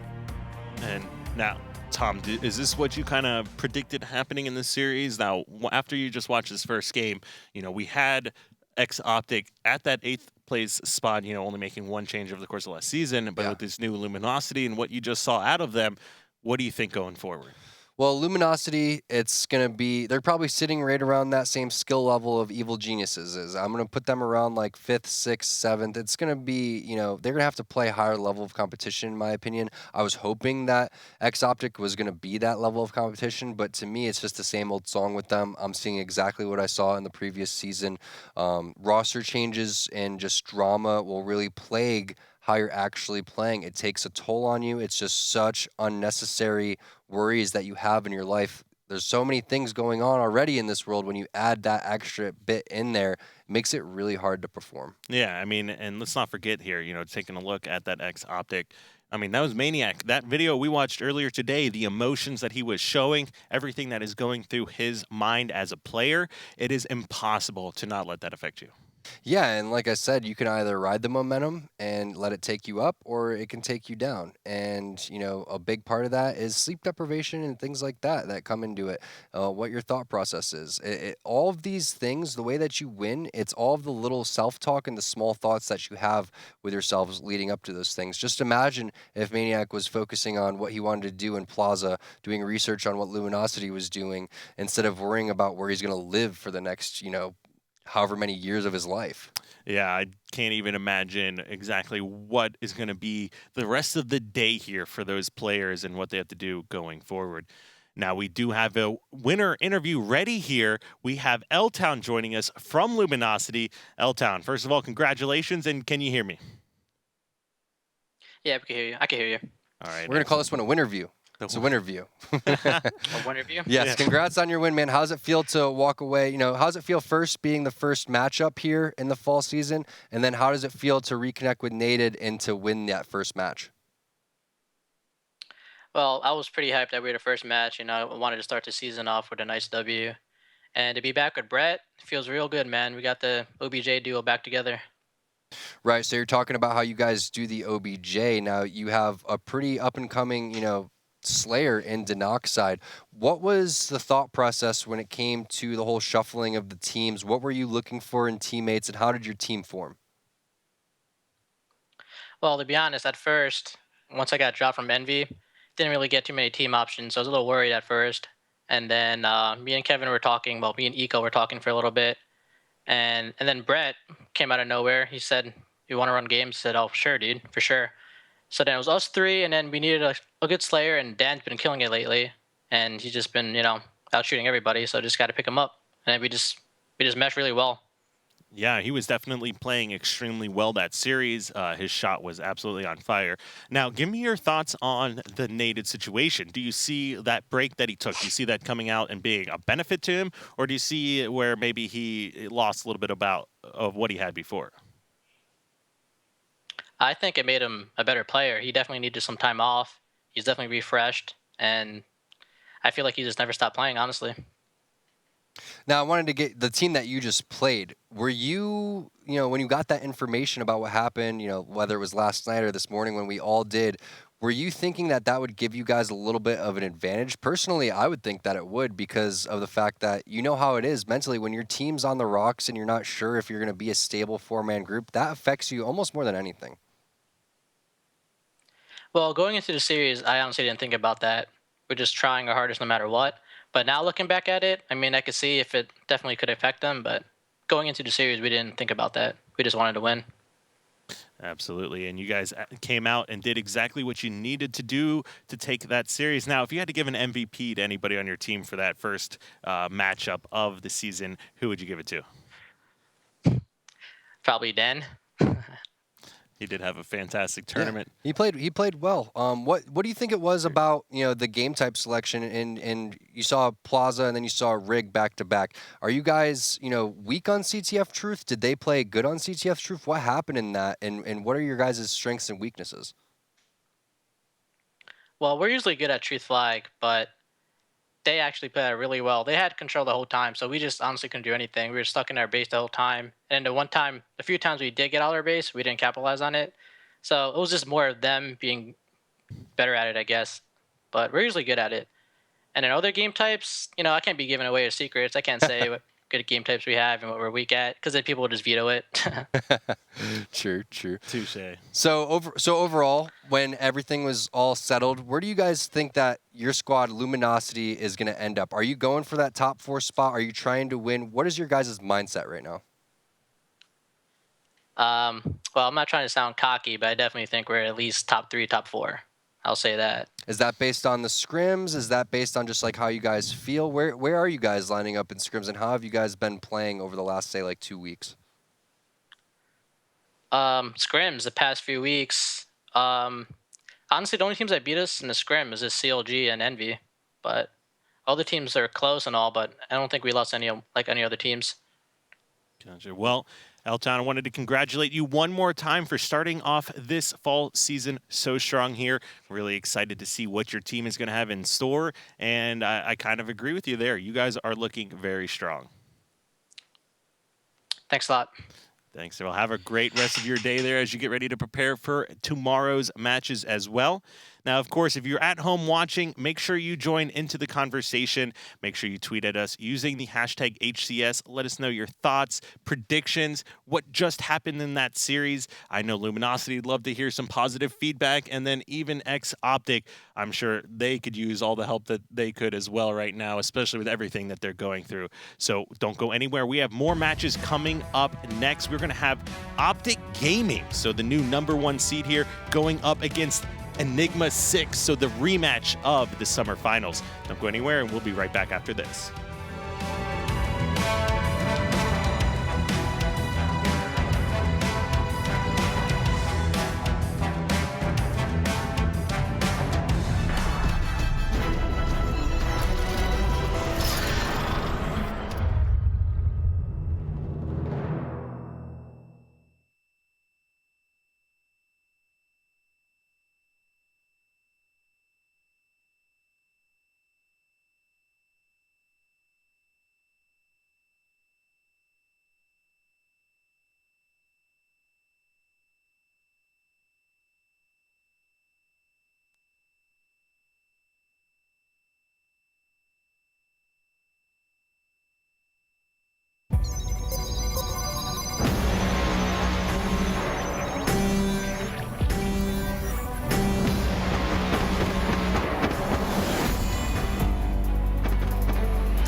These guys are locked. They are loaded. This is game #1. Make some noise in the audience. It's grand finals time, baby. Championship Sunday. Let's find out who's going to be walking away as the summer season champions. Kicking things off with Frosty's POV. Frosty headed straight for the sniper, making a charge, picks it up immediately and rips off Hook's face. Hook wanted that sniper, but Frosty's got other plans. Look at CLG just collapse.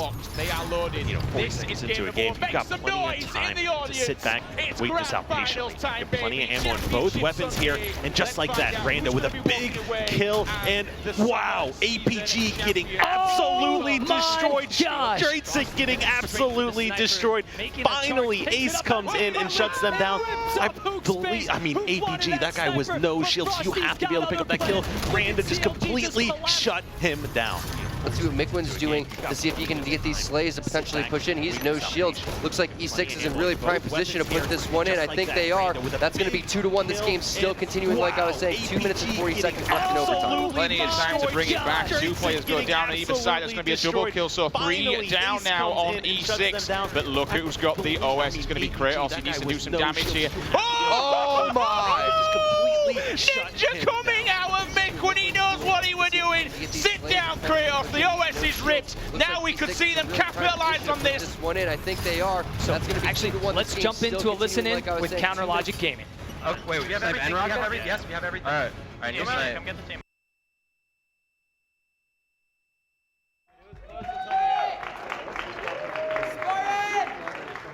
Spartan, talk to me! You yelled at us once again.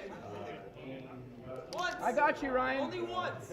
I can yell more if you want me Just to. like last time. It's a charity event, bro. Tyler, focus on the event. Focus on yourself. Don't let him get in your head.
going on right now? He's hit 4 maybe 5 in a row right now. This is absolutely crazy. Spartan is just stylish. Oh, it's a big one. He's going to be absolutely eliminated there.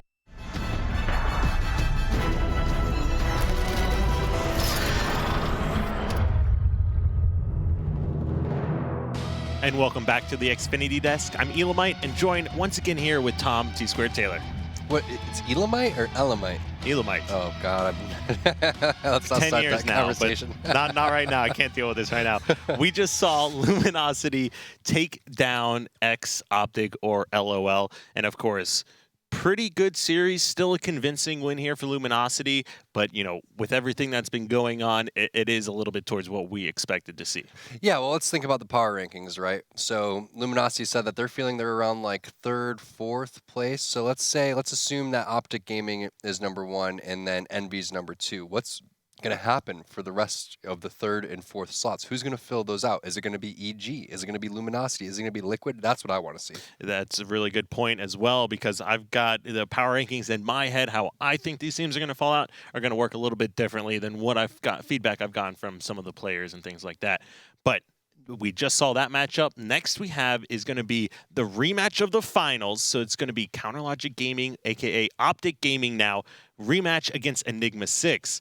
Now, of course, this is going to be a lot different than what we previously saw, because the Enigma 6 lineup, although Optic has essentially changed organizations, this Enigma 6 roster has greatly changed as well. Hook was previously on Enigma 6 and considered one of the absolute best players in the game. Enigma 6 ended up losing Hook to Team Envious now, so there's a lot on the line to see if the rest of these players and his replacement are going to be able to step it up.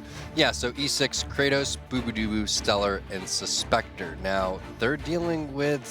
Suspector is the Master Chief, if you guys weren't aware. A little bit of a spoiler alert, he is the Master Chief. But yeah, Kratos and Boobadooboo, they're still the same core. You know, they're missing Huke now, so Huke on Envy, so possibly their best player. Are they going to be able to bounce back? They also don't have Shooter anymore. Shooter's over there on Allegiance as well. Shooter, kind of the dirty, work objective type of player. So who's going to be able to fill that role? Stellar also, there was a lot of drama going on the last couple days. I even tweeted about it, about the stuff going on with the organization. Stellar said, hey, we were offered this and now we're offered this. These guys are making more money than us. These type of things are distractions. They get in the way. They stop you from playing at your best. If you're an organization, you need to be making sure that you're doing everything in your power to make sure that your players are playing their best. You don't want to sit there and lowball them 2 days, 3 days before the actual tournament is going to start, before the Pro League starts. So, CLG, Optic Gaming now, they have a lot of incentive to play. They're going to be obviously making more money than they were on CLG. They wouldn't sign otherwise. Why would they sign? For the juice?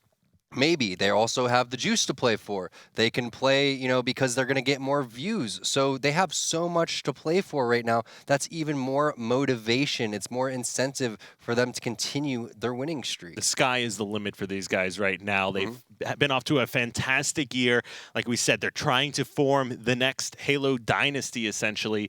Now, they've essentially won 2 LAN events up to this point, so they've still got a lot to do in order to form that in my book, but God, this is such a good squad. It's kind of ridiculous. Yeah, they're so good because, again, they just focus on playing. They don't deal with all the BS outside the game. They just sit there. You see Snakebite starts his stream up super early in the morning, starts playing Warzone with his viewers and things like that.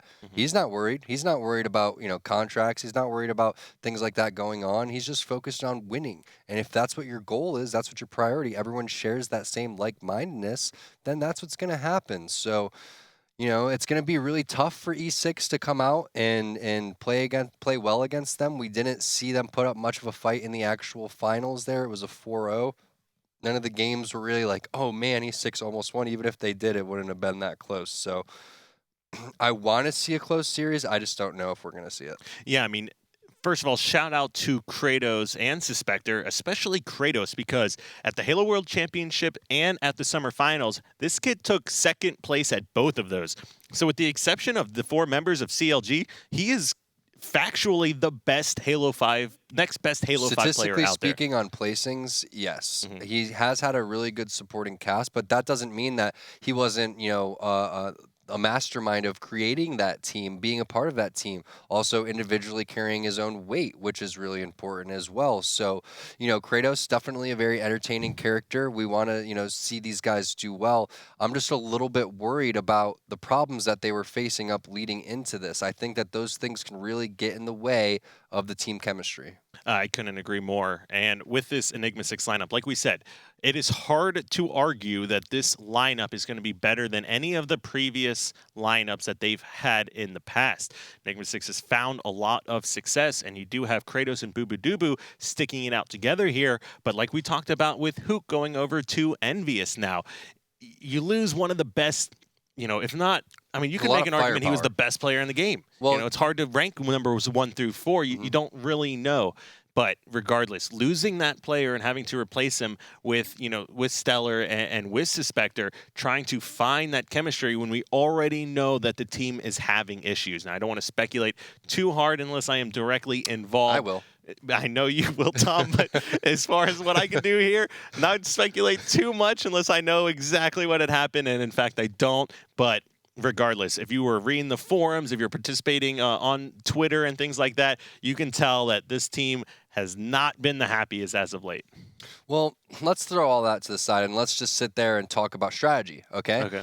Now, let's say that the game types, they haven't changed that much. So, Optic Gaming, former CLG, they're still rated with the meta. They're still playing at a really high level. And then you have everyone on E6. You lose Hook, you lose Shooter. Now you have to explain your strategies to these guys. Yeah, those guys are going to explain their strategies to you too.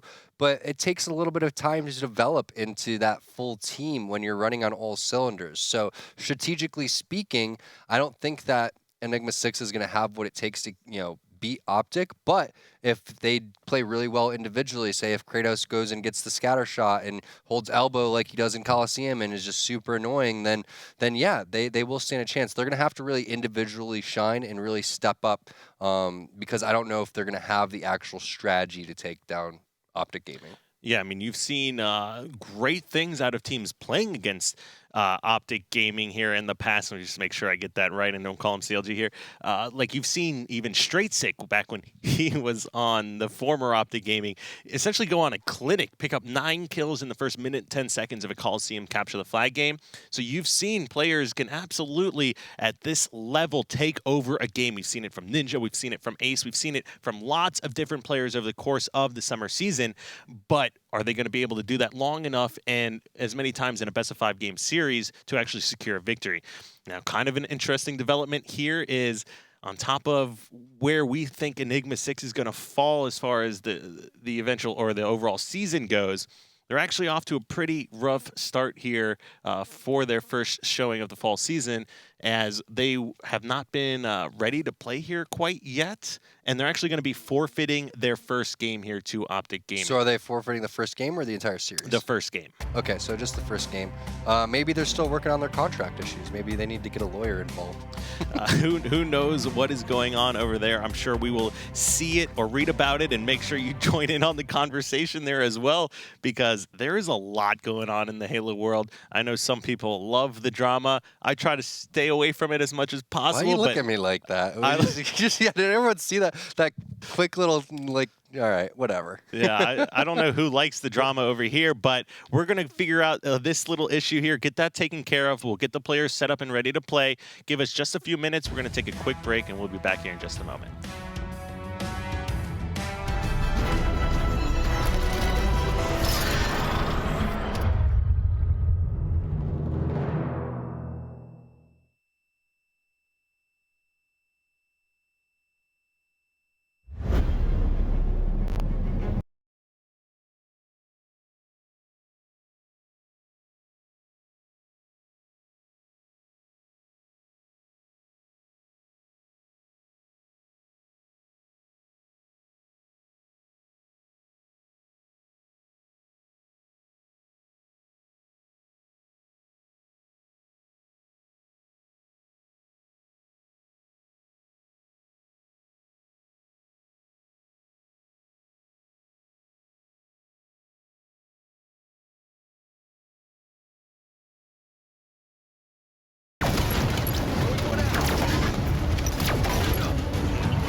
I don't think Septic actually wanted to make that play. It was just, once again, an incredible push came in from 5. That's There it Septic is. hits a nice double kill there. Hits the triple kill headshot for that triple. That's insane. And that is exactly the type of play we expect to see from Septic. That's the second incredible triple kill we have seen in the series. Hits another headshot on Respectful. Septic is on fire right now. Yep.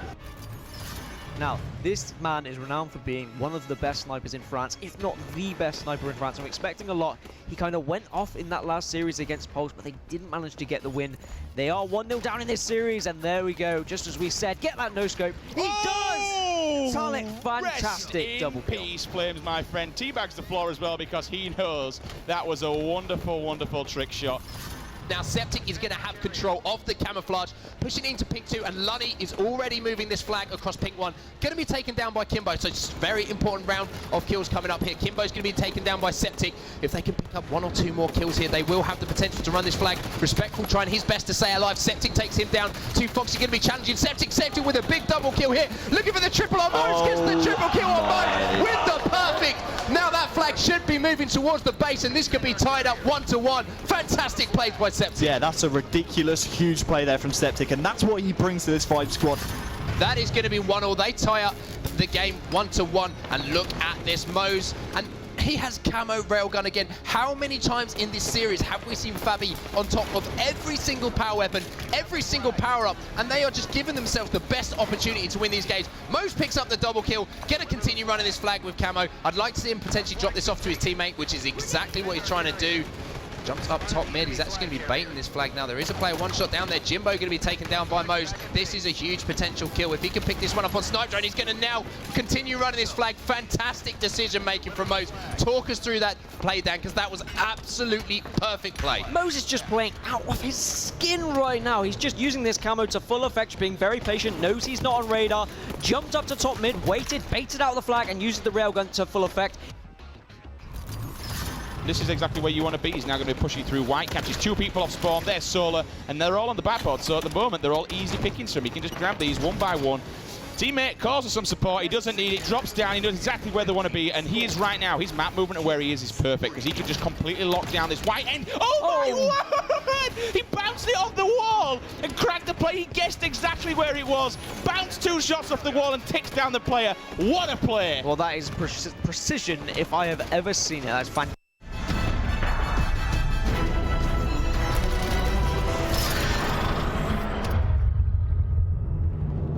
Welcome back to the Xfinity Desk once again. Elamite here with none other than the legendary Tom T. Square Taylor. Straight casting.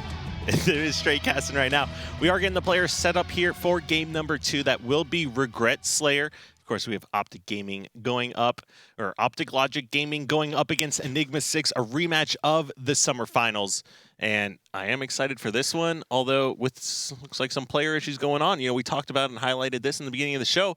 There's a lot of things going on outside of the actual game, whether or not it's politics, contracts, timing, what the players are when they're ready to go, and it looks like Enigma 6 is having a few issues here getting that all set up. Yeah, there's a lot of politics. That's why Kyle wore a red tie. I wore a blue tie. So you know, a lot of symbolism going on here at the Xfinity Desk. But yeah, all in all, E6 right now going up against Optic Gaming, and they're down 1-0 in the series, or 0-1, however you want to look at it, because of the fact that they were not ready to play.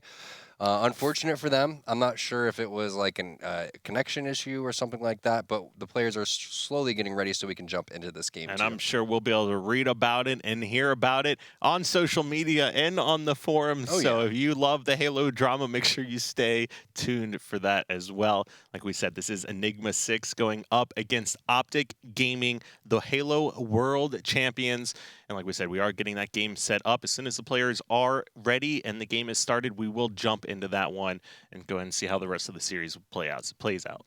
Yeah, I mean, I'm still shocked that we're calling these guys Optic. You know, it's just like, there it goes. There goes everything that CLG built up trying to make that Halo dynasty. And now Optic really gets to, you know, reap the benefits of that. I'm going to go ahead and call that it starts from scratch now. You change org team name? It really should.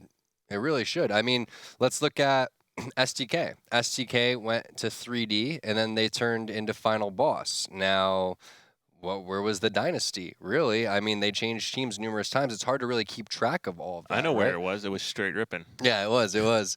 But really, when they were the most dominant, it was 3D, right? It was Saiyan, Walshy, and the Ogres. And they were 3D for a really long time.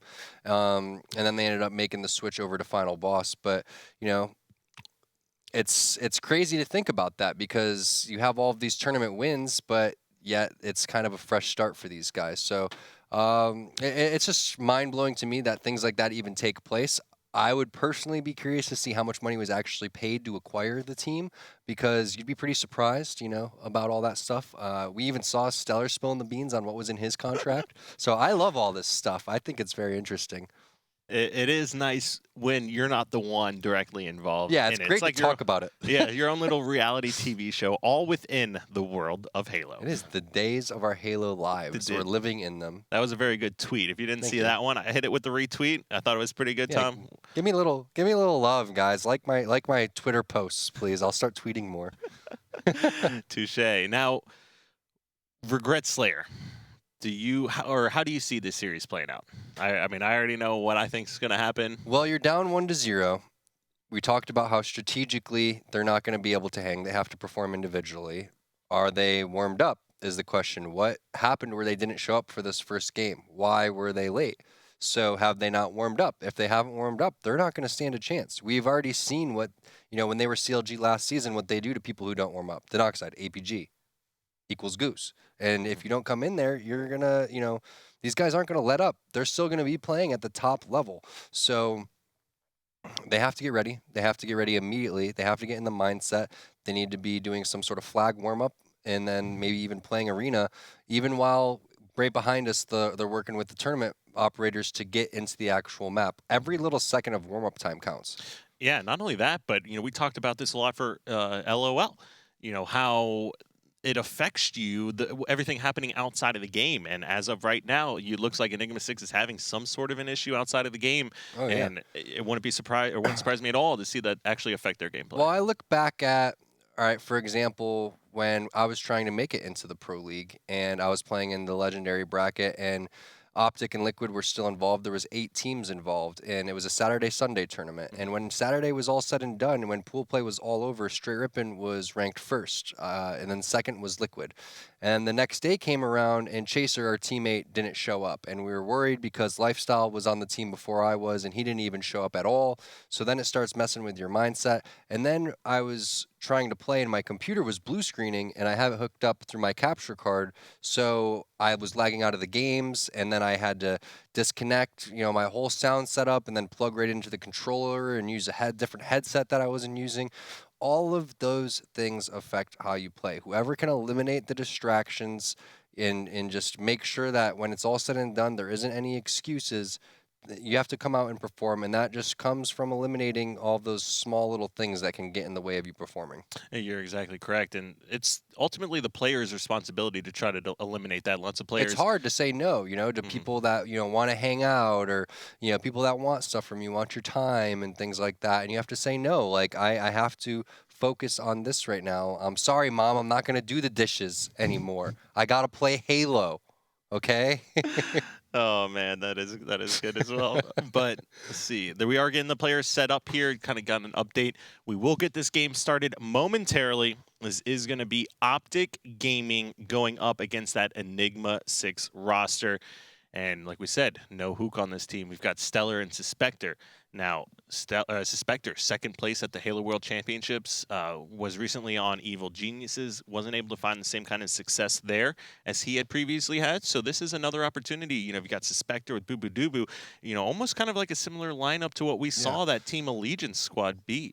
It's really interesting what happened with Suspector because he was valued so highly coming off Allegiance. You know, he was, you know, one of the star players, I guess you can say, from Allegiance. A lot of people looked at that and said, yeah, you know, you have Altown, you have, you know, Kratos, you have Naded, but then you have this guy Suspector, and we don't know how he plays, and he communicates really well, and Evil Geniuses was like, we're going to take advantage of that, but, you know, we didn't really see much from him because of how bad, you know, Evil Geniuses were performances up to our standards.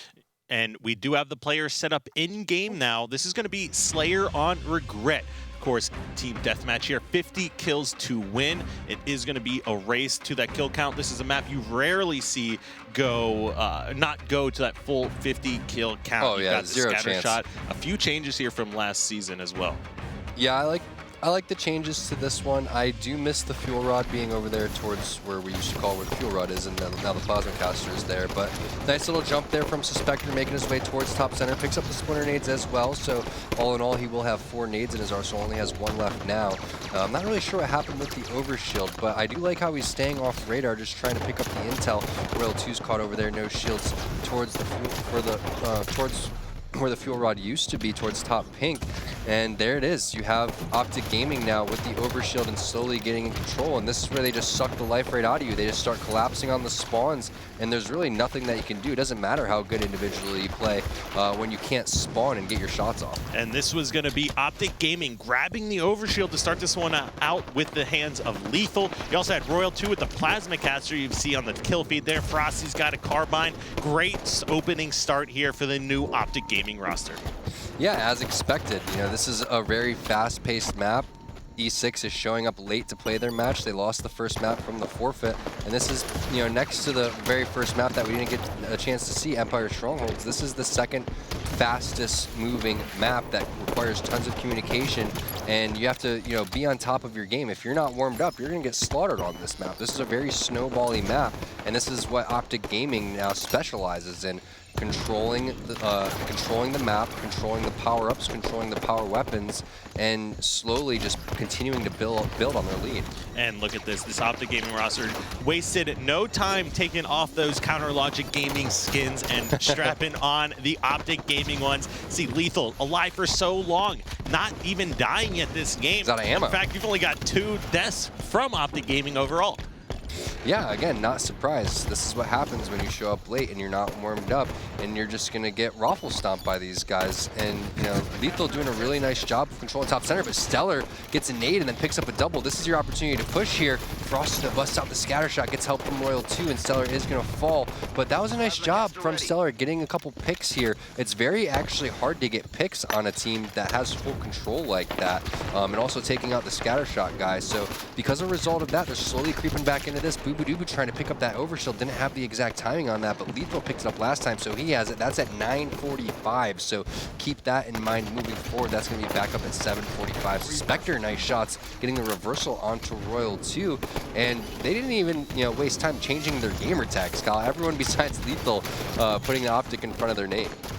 And here we go, back with Lethal, who in fact grabbed that second overshield already this game. Back up to an 11-kill lead. It's 20-9.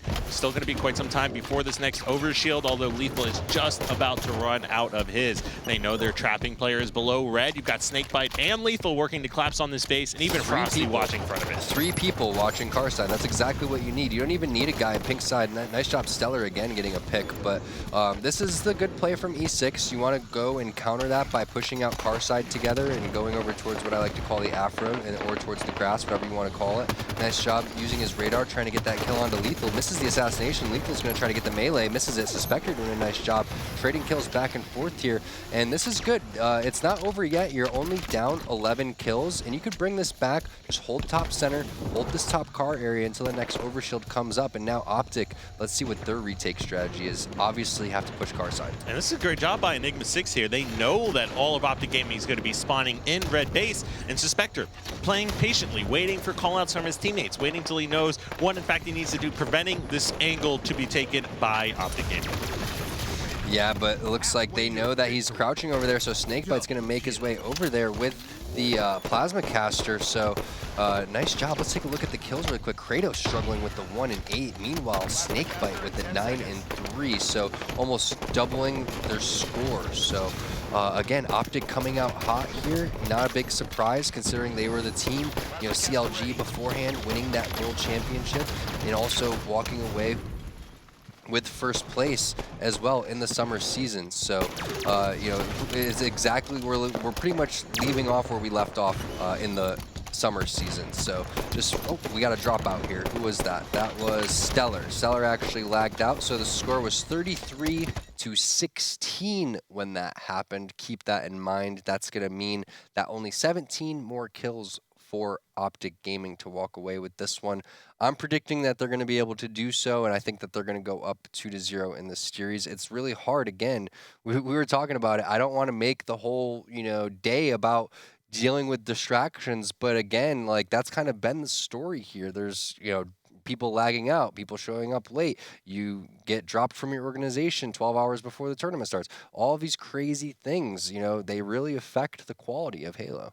I couldn't agree more. Now, that is a 17-kill lead that Optic Gaming currently had over that Enigma 6 roster. Of course, we didn't see that first game played out, but clearly Optic Gaming is not wasting any time in picking up exactly where they left off at the summer finals, and that's going to be essentially being that undisputed team. Well, like I said, the game types, they've been tweaked a little bit, but it's not anything game-changing enough to change the entire meta of what, regret really is. It's still the same basic thing. Get the overshield, control top center, hold car side. When you want to retake the map, you have to go car side, which is why it's important to hold the car side in the first place. It's just a matter of when you're retaking control, everyone's staying alive in that base, finding the pick, and then once you get that pick, playing the numbers game, as you were talking, Kyle, the sprint mechanics, all the mechanics in Halo 5 that were introduced allow you to move very quickly. So once you get that numbers advantage, that's when you start to make your move. However, it's so hard to do against the best team right now, not just in North America, but in the world. Obviously, it remains to be seen how the rest of the season is going to pan out, but based on what we've seen so far, the first, 5.5 games or 4.5 games, whatever you want to call them, it looks like not much has changed. Right, and we'll give you an update here exactly how the rest of the series is going to play out. What we're going to do here for that replay as well. We currently do have the tournament administrators taking a look into that. We'll give you an update here shortly, but like you were saying, it kind of seems, regardless of that first game not being played out, if you had to go back and take a look at, the power rankings with the new teams that have been created, losing Hook was such a big loss for this team because he was so impactful during the summer season. His KDA was absolutely ridiculous, and I'm pretty sure it was the highest in the league. So, we talk about who the best player in the game is, and you kind of just throw that nomination over CLG's way, but if you had to pick a top 5, you throw Hook in there, no doubt about it, and where he falls as far as those top 5 players in the game goes, that's still up for debate. Yeah, we were talking about how when we look at these power rankings, how we feel like Optic and Envy have really secured their spots. And when we look at maybe the bottom of the list, obviously Optic with what they're dealing with right now, and also the performance that we saw could be floating around possible, relegation. I'm a little bit worried looking at the Allegiance roster and possibly the E6 roster. I really just feel like the other 5 teams are really strong. That doesn't mean that these guys can't put it together and start practicing and start putting together solid performances and gaining the momentum that they need. And who knows, maybe other things will come up, possibly with the roster deadline. It's in 2 weeks, maybe seeing a little bit more shuffles. I know that you can't change more than 2 players, so and not anything super drastic. But yeah, I mean, the team changes that have happened, they've benefited a lot of teams, and they've made a couple of the teams a little bit weaker. Right, I'm glad you brought up that point as well. With what we've seen from Halo World Championships, of course, we had Optic Gaming now, or CLG at the time, win that event really convincingly, and we had Allegiance get second. Now, if we go back to Halo World Championships, in my opinion, Denial was actually the second best team there. They are the ones that took the most games off of CLG. Even the games they lost were still interesting. And let's not forget not Denial, Envy. No, Denial. Hook, Boo Boo Doo and Contra Predevinator. Oh, you're looking back that far. That far, Halo World Championships. Yeah, it's just Huke, though. Contra and Devin, they're consistent and things like that, but Huke's just a monster, man. Played against the guy. He also has a really good mindset, and he's going to do serious damage on that Envy squad. And you also have Alumni, who's the coach of that squad, and, really almost solidifying himself as possibly the best coach in all of Halo 5. The way that he's able to bring his previous knowledge competing and also realize that each team that he coaches a little bit differently. Every single player needs a little bit of different TLC and things like that, and everyone needs to be treated differently. But yeah, I mean, it's a really strong team. I do think, we saw E6 finish second. I want to see what they're going to be able to do. It's up to their 2 pickups. Kratos and Boo Boo Dubu, they've proven that they can get second. They still can do it. It's not like it was all Hook. But it's up to Stellar and Suspector. These are the guys that Kratos believed in, that said, hey, these guys can replace Shooter. These guys can replace Hook. Go and do it. So I'm really looking to these 2 guys to step up. This is the second time now where Suspector's been picked up, just like he did in EG, where people look to him to be that player that we know that he can. If he doesn't perform well, it has to be on him this time. It can't be because the team wasn't meshing and things like that. You pick your team, you're stuck with these guys, and you got to perform. So, it starts again with very small things and the basics, and just applying those things. Now, going on with that team and these new lineups that these players find themselves on, if you go back and you take a look at all the different team lineups that we've seen over the course of this year, you've got, or Halo 5 in general, you've got CLG undisputed #1 team, best lineup that we've seen so far. Now, the Allegiance team that finished second, of course, they instantly broke up after World Championships, and you saw players scatter everywhere. Clearly, they're not as confident in that team, or the chemistry wasn't there. Something happened to where the second place team breaks up. Now, we've got different lineups here now. In my opinion, since that first Denial lineup that was actually kind of giving Optic Gaming now, or CLG, a run for their money, this new Envy squad, in my opinion, is the next strongest team formation that we have seen since Halo 5. They are, but then you also, have Luminosity, who looked really good against X-Optic. You have EG, who has Ogre 2 as the analyst. And then you have Liquid with, Spartan, Commonly, Penguin, and Rain. Those guys, I could see that being a cohesive unit as well. So the battle for the top 4 is going to be just as intense as it was last season.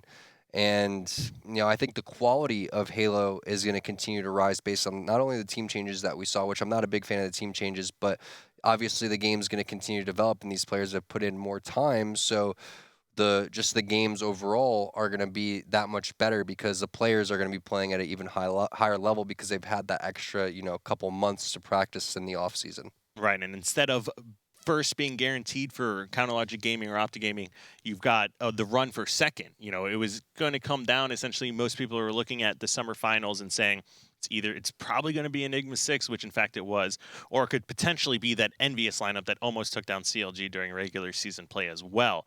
Now, what we're kind of seeing... Keep in mind, C9, though. C9 almost beat CLG at that tournament. They were up 2-0.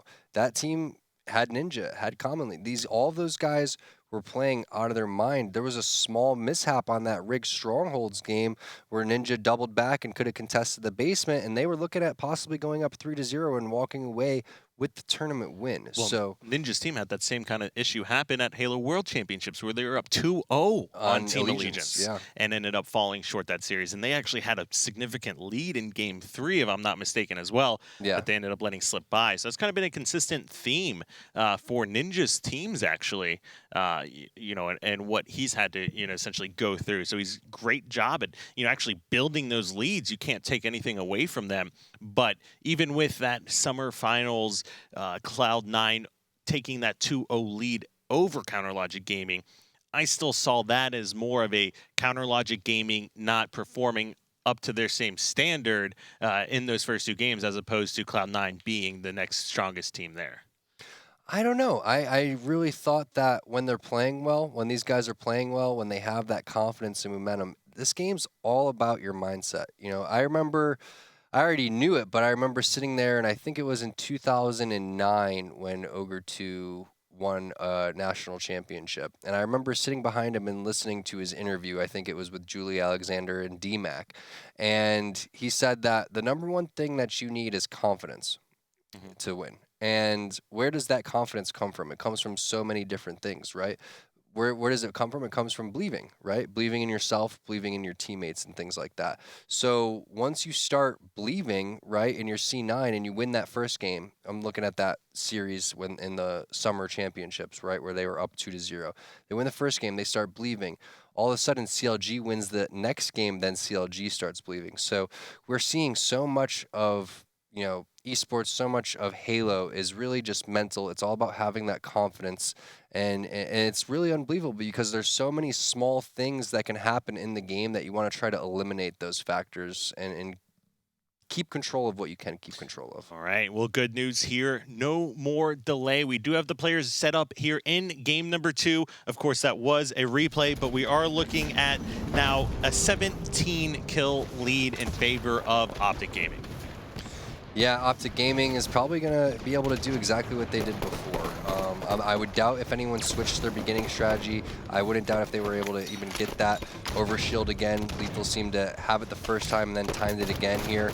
It's just such a hard map to beat these guys on because it's their kind of map. They're a collapsed team. They're a team that loves, you know, punishing people as well. So really going to be really difficult for E6 to do this one. Again, it was 2-2 to start off the last game, and then Optic was able to walk away with this one.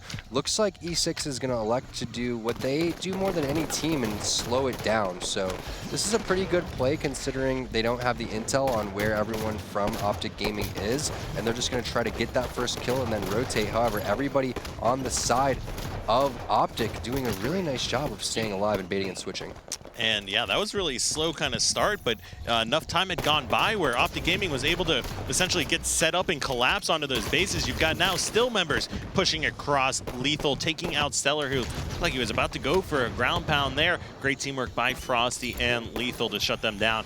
Now, on the right side of your screen, you can see Enigma 6 is going to need 50, and Optic Gaming needs 36 kills here. Yeah, that's based on the lead that they have. Instead of resuming from where the kills were, we're going to be giving them the kill differential and then moving forward based on that. I think that's a pretty solid rule that allows for the full game to be played, and each game is different than the other one, so the flow and momentum and the spawn system doesn't get changed here, which I do like. So let's see if E6 is going to be able to use that disconnect as a possible time to reset, or if it's just going to be Optic continuing to put the belly on him. And that's Royal 2 running through, putting some hurt down with that scatter shot. So we'll go ahead and take a look through his screen.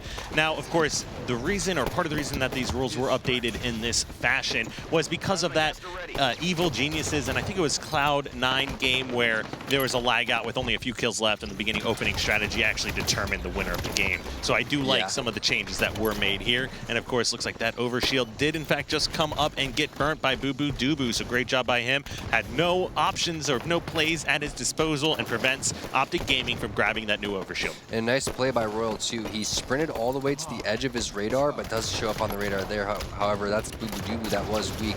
Looks like Stellar trying to land some plasma caster shots on him, but he's the last guy alive, so Royal 2 is just going to collapse. Ends up faking him out using the radar. You can see that shot was pulled out there. Is he going to be able to get this kill with the scatter shot? No. So Stellar being really aggressive.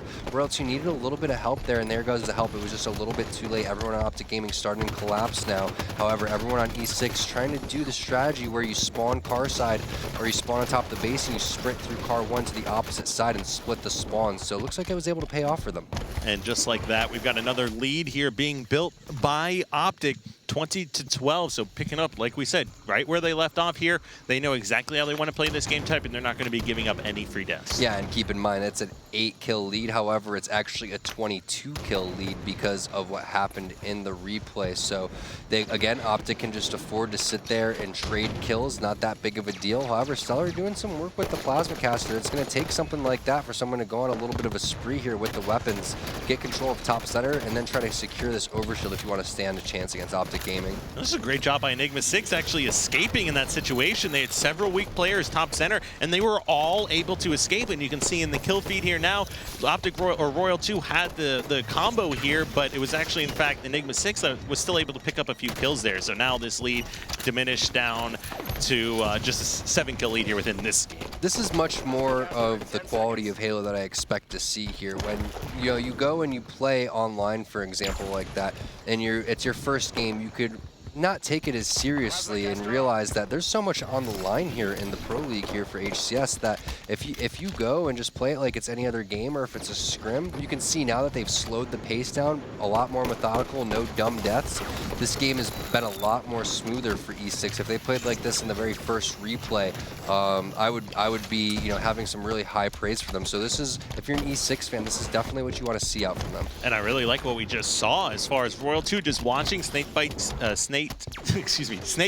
back while he was grabbing that new overshield as well. With the green gun as well. So if anyone on the other team was to kill Snakebite and even get it, they'd be screwed. Exactly. So great job by Royal 2 here and the rest of Optic Gaming. They know exactly what they want to do in the positions they want to take when they're collapsing on a base, when they're controlling top center, or when they're setting up for power-ups.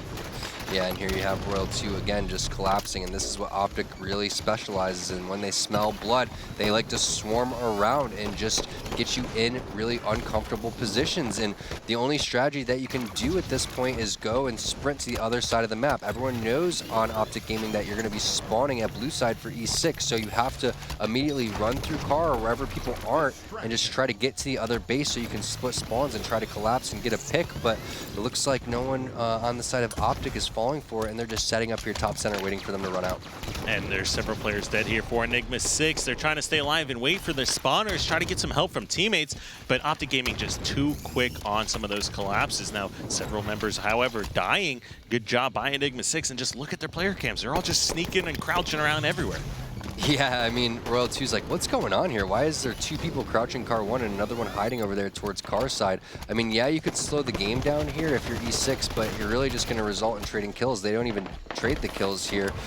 They need to get on a spree. Everyone on this team needs to go on a killing spree if they want to win this game. Optic only 4 more away, now 3 more away. That's going to be pretty much all she wrote for E6. Optic Gaming is going to go up 2-0 in this series, but the thing to keep in mind, Kyle, is that E6 is one of the most resilient teams that we have in the HCS. So many times we've seen these guys go down to 2-0, and so many times they come back and fight. They may win the series, they may not, but the last thing that they're going to do is give up.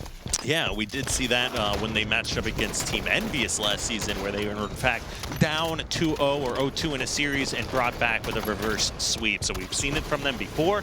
Whether or not they're going to be able to do it against this Optic Gaming lineup, that's probably still to be determined. But just like that, that is 36 kills. You can see Royal 2 slowing it down, walking around. They know, in fact, this is over and what they needed to do.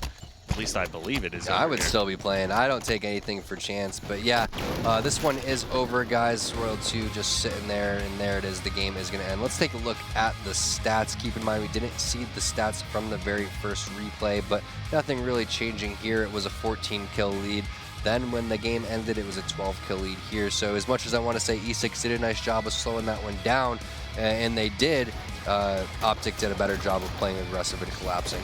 That's exactly correct here. And looking at some of the replays, there were some good plays from Enigma 6. Yeah, like, I saw good plays from Stellar. Talented team, extremely good.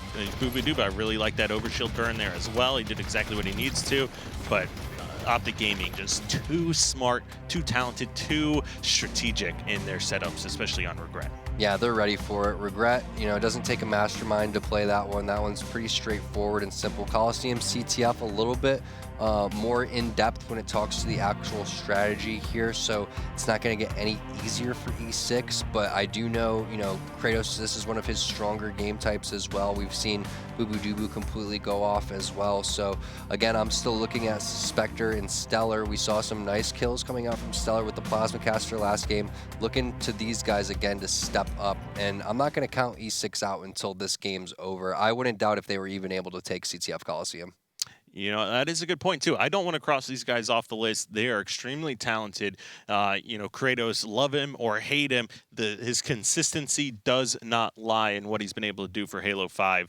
Outside of the Counter Logic Gaming / Optic crew here, he is the next most successful player here that we've seen so far for Halo 5. Yeah, in terms of prize money won, in terms of, overall placings and things like that, numbers don't lie. So, these guys, they have what it takes. Don't get me wrong. It's just I'm a little bit worried about the things that they're dealing with, the distractions. I'm a little bit worried that they showed up late today. These are some things that they need to address. They need to say, hey guys, let's talk about these things so we can get focused on playing Halo. There's enough things that you have to concentrate on in game, whether or not you're thinking about where your teammates are, where the enemy team is, the power weapons or power ups that are spawning on the map, timing of weapons like the shotgun or something that's on that's not on a static spawn.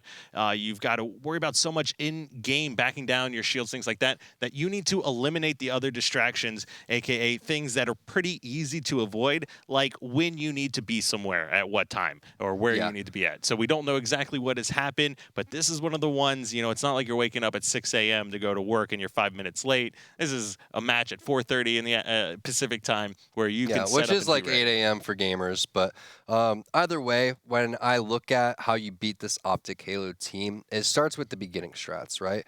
It starts with, you don't have to play perfect Halo, but you have to play pretty close to it. And a lot of that starts with getting control right from the get-go.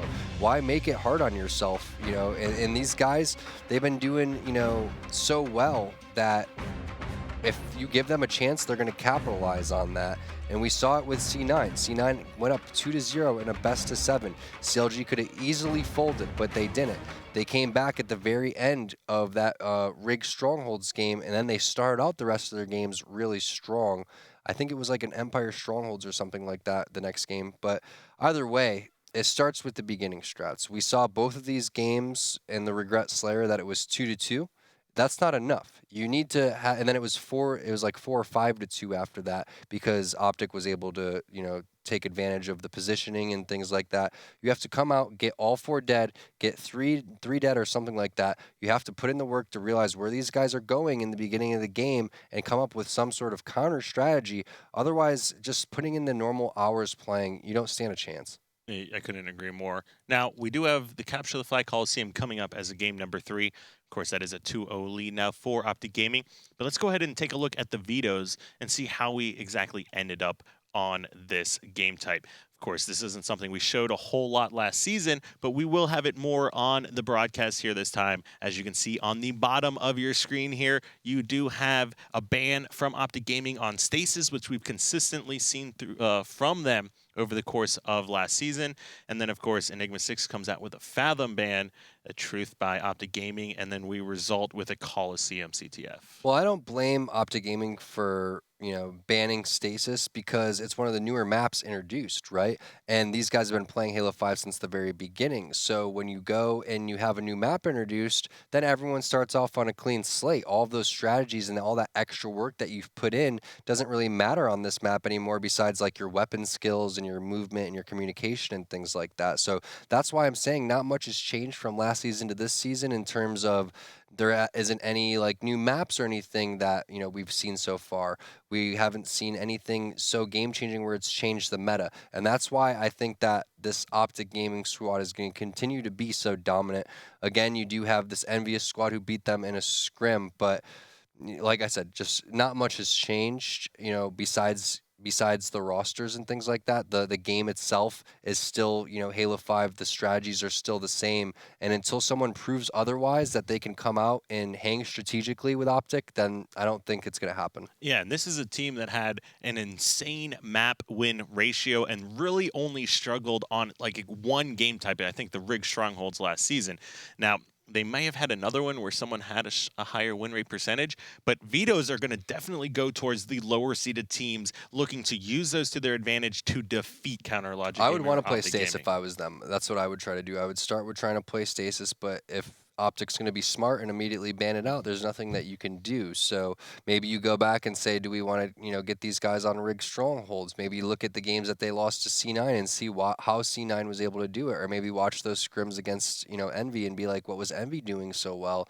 Where was, the cracks in Optic Gaming's armor? But again, it's just going to be a really uphill battle for E6 in this next game, CTF Coliseum, but I wouldn't count them out. If anything, I think that this is going to be their best game out of the 5 games if we did go to 5 games. All right, well, let's not waste any more time. Although the series has started off a little rocky, we do have the players set up in game number 3, Coliseum Capture the Flag. Let's go ahead and take a look at the map here. Not too many changes from last season, but Tom, let's take a look at it. Tell me a little bit more about this. Yeah, CTF Coliseum, it's all about controlling the weapons, and once once you control those weapons, making sure that you're watching the spawns. The elbow is a very common spawn. It's really smart to get that snipe right into the cave and sit there and watch that. But a lot of things that people feel like is if you don't have snipe control, you can't capture the flag, and I don't think that that's something that you want to live and die by. So curious to see who's going to be able to. It looks like Boo going with a little bit of a cheeky play to start. He's going to give the sniper up and assume that they're just going to immediately push.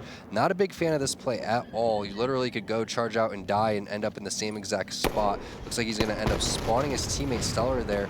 Looks like he gets spotted out. Frosty knows what's going on, and that's what I'm talking about. It starts at the beginning.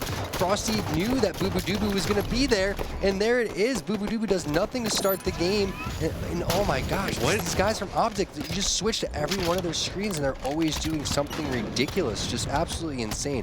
You can't afford, if you're E6, to just do nothing in the beginning of the game and just hope on a prayer that someone's going to walk by. You have to contest the rockets with a sniper. Yeah, Frosty wasn't having any of that. Reads him like a book, shuts him down instantly, says, Boo, get away from my doo-boo. So that's my doo-boo, boo-boo.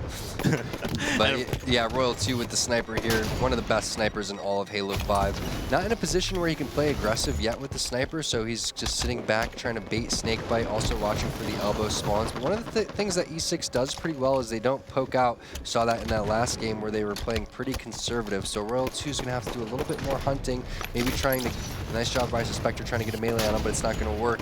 But yeah, you have to add pressure onto Royal 2 here, and you have to just be really smart making sure that you don't poke. And look at that, such a good player, switches his grenades to get that frag out, knows the angle and the bounce, and you can almost always expect players to be hiding in that little flag corner on top of that blue base. I really like what we're seeing from both of these teams right now.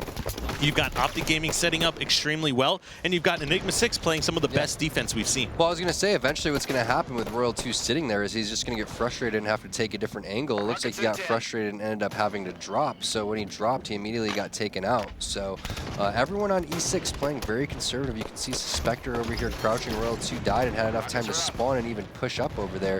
It looks like Suspector is going to show up on the radar, and with everyone hiding, that means the rockets are going to be pretty easily picked up there for the side of Optic. However, Royal 2 not winning that fight, and that was a pretty big fight. He would have been able to secure the catwalk area if he was able to win that one. And great job over here. You got Snakebite picked up 2 kills. You got the rockets in the hands of Frosty as well. You can see in that player feed cam. They know the players are going to be spawning on the elbow there. Lethal is blocking that cave spawn. They know the players are either going to be on the rocket side corner or over towards the back of the base. Lethal, you don't see him with the sniper that much because everyone else on the team normally has it, but he is an extremely talented one as well. Looks like Snakebite's going to push in over here towards the elbow, and this is what I'm talking about. A lot of people think that they have to always run the flag snipe side, but you can reverse the spawns. If you're not in the cave, you could sit on the elbow and force them into the cave. You just have to realize that that's actually happening and communicate and do exactly what Optic's doing right now. Go back and clear out your base. Watch that snipe side of the map. I don't know if they all need to be taking the same angle here. Someone could have spread out and jumped into the window and got that angle onto the guy in the back of the flag. So this may not work out for them. Let's see what happens. Looks like Snakebite over there. Yeah, and it looks like they're just trading kills, but Snakebite getting a big 1v1 over there on Suspector, and the guy shooting him in the back, that's Kratos watching that with the splinter grenade on there. He's going to be able to take out Snakebite. So nice heads up play from Kratos, but it looks like everyone from Optic's going to collapse on this and get the touch. And Boo trying to push up there, but nobody, wow, even with everything they did, they were not able to stop that in any way. Optic Gaming just proving why they are the best team in here in the league. Boo does have this scatter shot. I like what he's doing. Take it over to snipe side of the base, try to get some more up close angles, but Frosty with that sniper catches his head taken out. Yeah, I mean, Frosty hits that shot and then immediately just started going towards top catwalk to get that angle, and Boo had to immediately run. And look at how scared everyone on E6 has to play because they don't know where anyone on CLG is, and as soon as they spot him, he gets taken out immediately. Every time you switch to someone on E6, they're just crouching around the corner because of just the threat coming out from Optic Gaming. This might be the very first team ever that I think plays with toggle crouch on, because these guys are crouching everywhere all over the map. Of course, if it works, then why not do it? And we're seeing a lot of it out of Optic Gaming as well. So someone from the side of E6 was able to spawn and immediately sprint over. It looks like that was Suspector, but however, everyone on Optic is already looking for it. That's going to be the last player to stop the flag.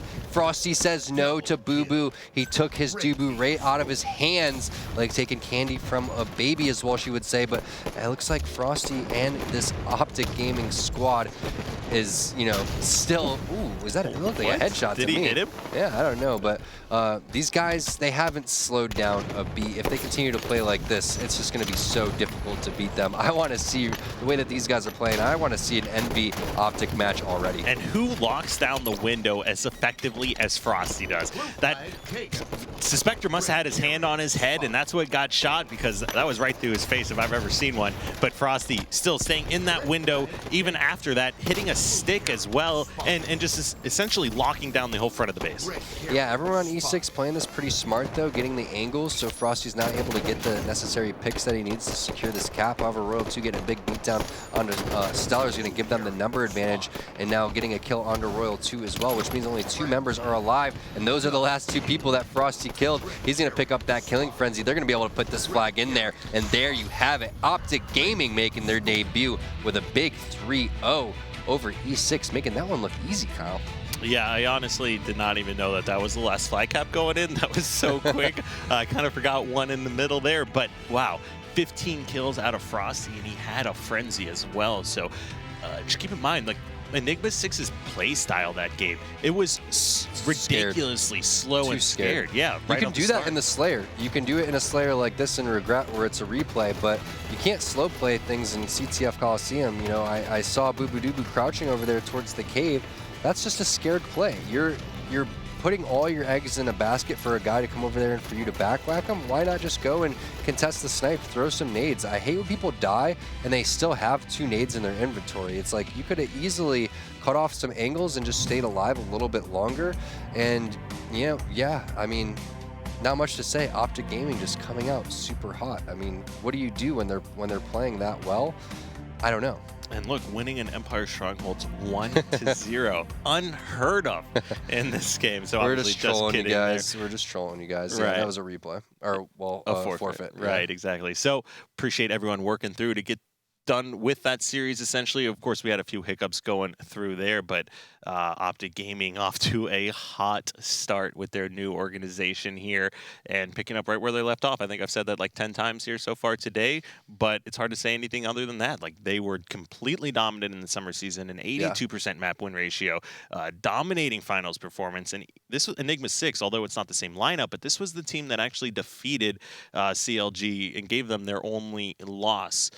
So of course, CLG was out with something to prove here. Yeah, I mean, Optic, they did exactly what we were expecting them to do. I want to talk a little bit more about E6 because I'm worried for them. They're the second ranked team coming in based on what we saw from the previous season.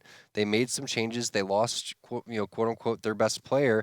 You know, they showed up a little bit late today. They're dealing with all of these issues. I'm a little bit worried for them. I want to see them go to the drawing board here, maybe hold a little bit of team meeting, everybody get on the same page and start worrying about what their next match is. I'm not sure who that's against, but if they have another abysmal performance like they did today, then I'm gonna have to say that they're going to be on possibly the break of going to regulations, because all the other teams have been looking so strong on paper based on what the team changes were. All right, now we do have an interview here with the winning team. That is going to be Lethal from the new Optic Gaming roster. Of course, he's going to be joining us just with the audio here as well. But Lethal, can you hear me, sir? I can. Can you hear me? Yes, Loud we can. and clear. All right, Lethal. So I got to know, are you at the Optic Gaming house already? Yeah, I am. The camera actually worked yesterday, but they used this setup to stream vision. So I think Hitch unplugged it, and I can't get it to work right this second, so just blame him. Well, you're a professional gamer. You're not a professional webcam guy, so we don't blame you. But I'm curious to know, first of all, when did the talks, if you're able to disclose that information, when did this whole thing start to kind of come into fruition? Right. What can you tell us about what just happened and threw everyone's head for a spin? Well, I can't really be specific, but it hasn't really been in the works for a long time, obviously, because we were, holy crap, that voice crack. We were under contract. So once contracts expired for some people, then we were allowed to see our options. So probably only a couple weeks, but it's just been really stressful. So we were talking about that today and the amount of stress and the other things that come into play that take you away from being able to focus on just playing. And I think that one of the things that you guys have done better than any other team, and the reason that you guys have been able to win, is you guys eliminate your distractions and just focus on playing. Do you agree with that? Do you think that that's one of the things that you guys have really specialized in and taken care of yourselves? Yeah, for sure. I stream scrims most of the time, except for the past couple weeks while stuff's been going on. But I try to not really let that affect me at all. Most of the time, I don't even have it up. And other than that, nobody else really streams the scrim, so we're always really focused on that. All right. But I'd say while all this was going down with the team changes and stuff, it definitely kind of did distract us more, and we've seen that in our scrims. All right, now bringing up some of your scrims there. Of course, I believe it was off stream as I didn't see it myself, but you did end up essentially dropping your first series and since X Games, and that was over to Envy. We did at the beginning of the show here. Yeah, that was a fluke. Show some tweets. Oh. Yeah, any words to snipe down there as well? Was it a fluke or a hook? I thought that's what they called Hook's 2v2 team. Oh, ouch. It was, in the words of Eric, good games. Even though I don't know who says good games after a scrim, but I'm not gonna get started on that. I've never seen him say good games after a loss. They were playing really well. Yeah, I don't think I've ever seen him. No, he doesn't. and he's never said good games after scrims either, except us. He was just kind of getting it out there subtly, like, hey, we beat them, but that's cool. They played really well. Nothing taken away from them. We weren't really playing too bad. We were playing pretty sloppy, but they were actually playing really good. So I'm excited to play them. Right now, we don't know what's going to happen this season here, but if you had to give me your top 4 as far as power rankings go, how do you see this season playing out? Top 4 in no specific order. Besides I think you guys. it will be us, Envy, LG, and Liquid. No specific order, but we're going to put us first and then Envy second. And then Yeah, no specific order, but that was the specific order, unofficially. Excellent. Well, Lethal, I want to thank you again for joining us here. Hopefully, for the next one, we'll have your camera ready and we'll be able to learn way more about everything that's been happening. No worries. E6 took my camera, sorry. All right, good deal. Well, Lethal, once again, thank you for joining us. I'm sure we'll talk later. I can't wait to hear more about everything. And best of luck tomorrow as well. Yep. Thank you, guys. Bye. Bye. All right, see you. All right. There it is. He's a funny guy, that TJ guy. Yeah, you heard it first from him. He said it was stressful, that whole team changing thing, the contracts, all those things. It's like you got to go and you got to get a lawyer. You got to go through all of these, things that, you're just a little Halo guy, living in the Halo world, and you got to deal with all these real world problems. So those things definitely come into play. Again, I wish we could have gotten an interview with Kratos. I'm really curious if we had a follow-up right now with him to see what he had to say. But again, just nothing has really changed in terms of how good this Optic Halo lineup is, and they're going to continue to impress. Right, and they've got everything kind of said and done now at this point as well. So now it's back to only Halo, and you heard it from Lethal himself. There was some distractions there involved, and I definitely understand where they're coming from. Now, if you miss any of the action or you want to get caught up on any of these games, you can always head over to youtube.com/ESL Halo to check out any of the action that you may have missed. We'll have all the VODs uploaded, even the VODs from today uploaded. I believe it's going to be overnight as well. So pretty quick turnaround on those if you want to recap and rewatch anything that you missed here so far. Now, after this short break, we are going to come back and have Evil Geniuses face off against Team Allegiance. Yeah. So we'll get that taken care of, and that's one I'm pretty excited for as well. Yeah, these matches, they're going to start picking up. We were talking about how close they were going to be. I was mainly talking about the last 2 matches, guys. I was kind of kidding about the first ones being close. But yeah, this is going to be the series I'm looking forward to. Over to analyzing for these guys. Allegiance made a team roster change as well. And then following up after that, Team Liquid's going to be playing too. So really excited to see where these people are going to, how these players are going to stand. Right, and you heard it from Lethal too. Envious, Liquid, 2 of the teams he's predicting in the top 4 as well. We just saw LG play. So don't go anywhere. We'll be back after a short break with match number 3. Evil Geniuses going up against Team Allegiance.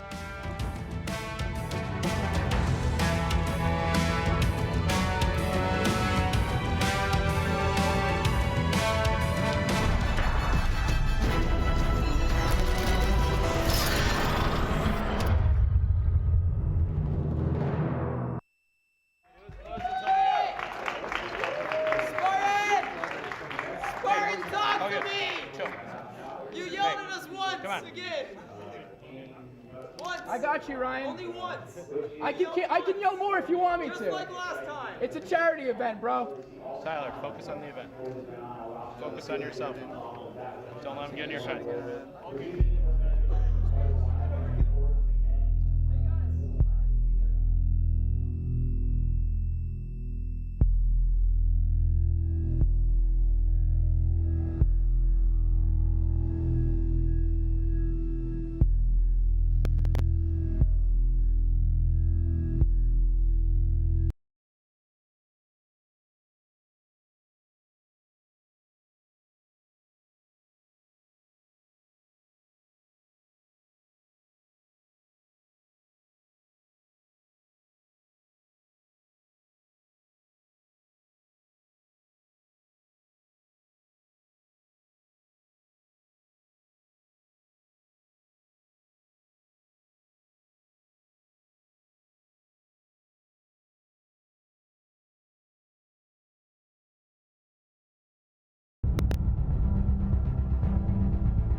I don't remember the last time Spartan missed a shot. Like, what is going on right now? He's hit 4, maybe 5 in a row right now. This is absolutely crazy. Spartan is just stylish. Oh, it's a big one. And he's going to be absolutely eliminated there. What just happened? Spartan the dog going huge right now. Oh my word! The spike crew's going to be going off. Hold on. Again. Spartan sending off the game into the dog pound indeed. Another.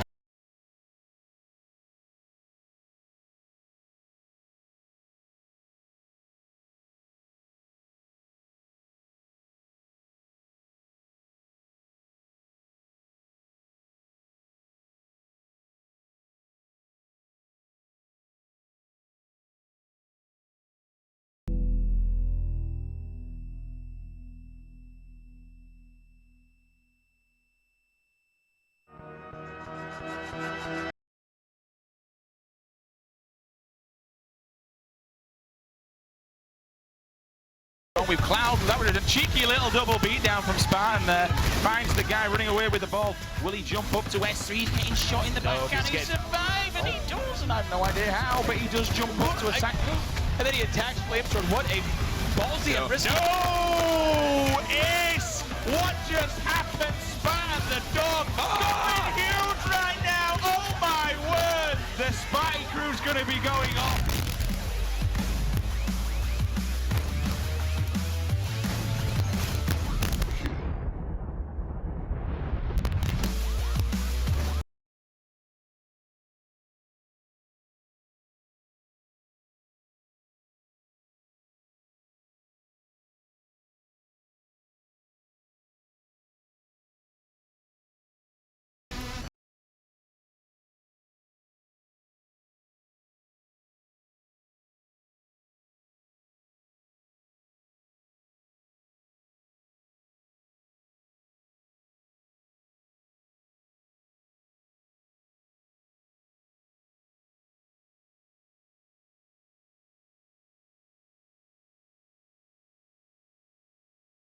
With that out the yard, and we'll see if Excellence has what it takes to rally back. 42 to 39 now. 10 Noble Black. Hold on. Spartan again. Oh my gosh, we have to show Spartan the Dog here. Incredible plays. Now it's a one-kill game again. And look, he was doing just what Spartan the Dog was doing. Making that push-up. Getting sniped by Spartan. What a snipe. Of course, that's right when we switch.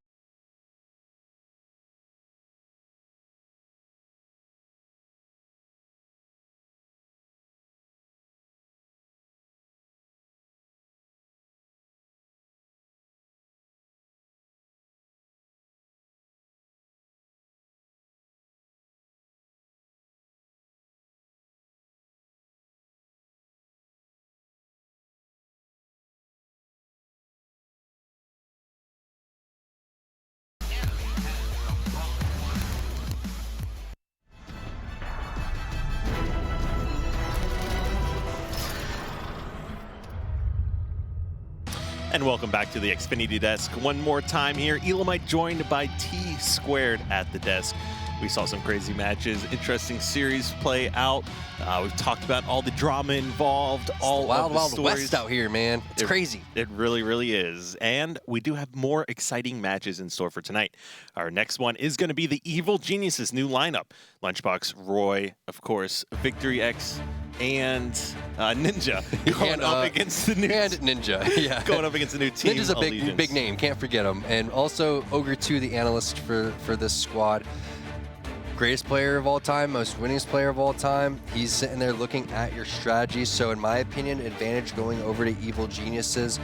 Keep in mind that these guys did not make it into the playoffs last year. They fell just short to Ninja's team. C9 snuck in there, and you can see the lineup. There they are. Yeah, those are twin brothers. They do the same exact pose in their pictures as well. And then you have two guys that could be brothers as well. Look at the Ninja and Victory X. So they look more alike than Lunchbox and Roy do, I think. They do. They do. I would say that there's always one team that looks like a boy band. I'm going to give it to Evil Geniuses. I could agree with that. Definitely Evil Geniuses is the new Halo boy band. We said it here right from T Squared's mouth. Now, we've talked about Evil Geniuses a good amount here so far, both in the pregame show and what we've just discussed. Now, let's go ahead and take a look at the other side. We've got Team Allegiance. Now, this is going to be the duo of Contra and Predevinator, and they've had a lot of success here in Halo 5, although they did not make it to finals. Now, we do have the newest member joining the HCS Pro League, and that is going to be in Falcated. As you can see, he is not actually a human, but a Spartan in himself. Now, taking a look at some of the stats here, of course, they did a great job before, and Falcated going a little bit more in depth onto him and where he came from. I had a chance to talk with him this week as well, and he's been playing Halo like one of the OGs essentially. He said it was big in his family, even his uncles all loved it. And at age 3-4 range, he couldn't give me an exact answer, so I rounded up. But he has been playing or involved in Halo since the age of 4. Since his very first memory, he came out of the womb in the Master Chief costume. So the one thing that I'm worried about for the side of Allegiance when I look at this squad and just know these players personally from playing against them and playing with them is their communication, right? Shooter is a good communicator. He's probably the best communicator on that team. What is he going to be able to teach these guys communication-wise? Alumni used to coach Devin and Contra, probably taught him what he knows about communication as well, but that's the one weakness that I see from this team is the communication and the objective work. If they can master those two things, they have the shots, they have the individual skill, we could see them potentially, moving out of that 5th and 6th area into the top 4 where they feel like they belong. Yeah, I'm really excited to see what these guys can do here because Shooter, in my opinion, outside of CLG, Shooter had the best tournament at finals out of any other player in the league. I thought he played phenomenally the entire tournament, even in his matchup against Counterlogic Gaming where they fell quite short. He was still playing really well. I think he's a perfect fit onto this team. He's one of those players that can go on to multiple different lineups and fill whatever needs to be done. Yeah, he's underrated. He does the dirty work. He's, very similar to, let's say, how Heinz played or even how you played, where you'd go in and whatever it is, whatever stats don't matter, just go in and get the job done. Sometimes you have to sacrifice your life and knowing, when to challenge, when not to challenge. So definitely really impressed with Shooter. This lineup's pretty young as well. They're a little bit younger than the other teams, especially against the team that they're playing against, Evil Geniuses, who, Victory X has been doing this thing since 2005, as well as Lunchbox and Roy. So, these guys were on the verge of getting the senior discount over at the local diner. So it's pretty interesting to see the age difference here. But with that, they don't lack any experience on the side of Evil Geniuses. So it's kind of the young guns going up against the old dogs here. You're exactly correct. I mean, we talked about it before. This Evil Geniuses lineup is hands down the most experienced team now that we have in the league. You've got the twins, Lunchbox and Roy, starting off in 2007 on Team 5K. Of course, Victory X, like we mentioned, 2005. 04, 05 days, I remember us playing online before we had ever been to a tournament together, and we just kind of partied up because we were both, fairly good at the game, and we were one of those make our own online team, and that's how I started playing. That's how I met Victory for the first time as well, and it's always awesome putting those faces to player names when you see them online. FBI Agency is the original team with Tupac and Slim in Macchio. That's where Victory X got his start and still doing his thing. We talk about Shooter being one of the most underrated players. Victory X, known as probably one of the most underrated players of all of Halo history. So this is definitely going to be an interesting series. Not expecting a 3-0 or 3-1. Really hoping that this one goes to all 5 games. And just to correct you, the FBI Michigan. FBI Michigan. And then you guys turned into the agency. And then the agency after that. That's correct. So, of course, we're all looking at Strongholds on the Empire. This is another Strongholds game type. 100 points to win. We've got the Saw. We've got the Overshield spawning outside of the map. And essentially, this is one of the fastest paced games that we have here in Halo 5. I play a lot with Ninja, and Ninja really likes this game type. He is probably one of the people that understands this game type the most and is able to relay over towards his teammates what he wants them to do. However, with that being said, again, the meta hasn't changed for this game type. It's all about getting over towards the pit, getting control of the pit, and that's why you're seeing these players jock for that position right now. And look, it looks like Allegiance didn't, in fact, elect to go for their initial beginning hill, and that is now them finally trying to start capturing that. Still over 30 seconds into the game, and we just had our first stronghold be taken. Interestingly enough, it was both of the side bases, so not capturing your side base comes to bite you in a little bit of in the butt here, and yeah, so you can see Victory X over here trying to take the pit. Now, this is good for Evil Geniuses, even though they don't have the side bases there. They do. They get the side bases now. So a nice job by Evil Geniuses not panicking, making sure that their priority was getting the pit. However, Devin getting a big kill is going to be able to help the rest of Allegiance go over towards the pit. And Contra over here with the flank over onto Roy. That's going to be Shooter picking up that grenade kill. However, it looks like the rest of everybody on the side of EG is making their way back towards the pit. And great shots by Predevinator there. Picks up a kill. I believe that was on Victory here. Ninja does secure the capture for the bottom mid pit, but with those two members dying and so many members of Allegiance stacking that hill, it's quickly going back in their favor.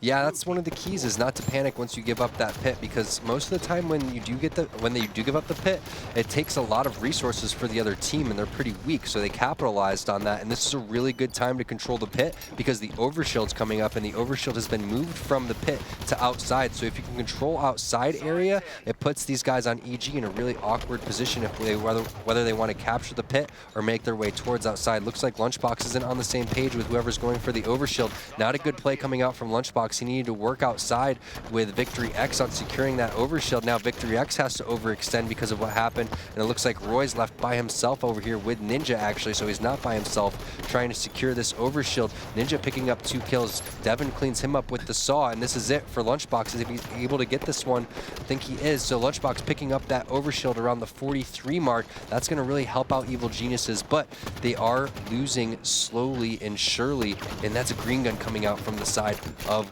Falcated. Nice job from Falcated.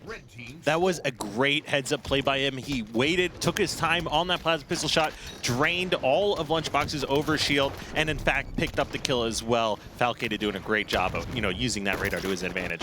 While that was happening, even though he did lose the overshield, Evil Geniuses was able to secure the pit, so now it's up to Allegiance to decide what exactly they want to do. I like this slow play coming out from Shooter. Uses the radar to his advantage, gets the kill, now picks up the double. Potential triple kill coming out here. Is he going to be able to pick it up? An assault rifle triple kill. Possible overkill coming out from Shooter. There it is. He's looking for more. Is he going to be able to get the kill attack? He decides he wants to go for it, and then he does get the pit at the same time. So we're just talking about Shooter having the tournament of his life in the summer finals, and he's coming out here hot with the overkill against Evil Geniuses.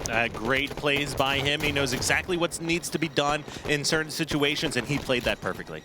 Yeah, I mean, this is exactly what you want to do. You want to just not overextend until you get the pick, and then you know that they're going to be going and spawning on the opposite side. So all you have to do is slow play it and watch the pit. It takes, a couple of seconds for them to be able to capture it, and all you got to do is contest and hold that area of the map down. Everyone's just flooding in towards the pit. It looks like Evil Geniuses is able to do so, so curious to see where everyone on Allegiance was stacked up. That's a nice job coming out from EG. That's one of the most difficult hills in all of Halo 5 to retake, and and they were able to do so without any power weapons or power-ups, Kyle.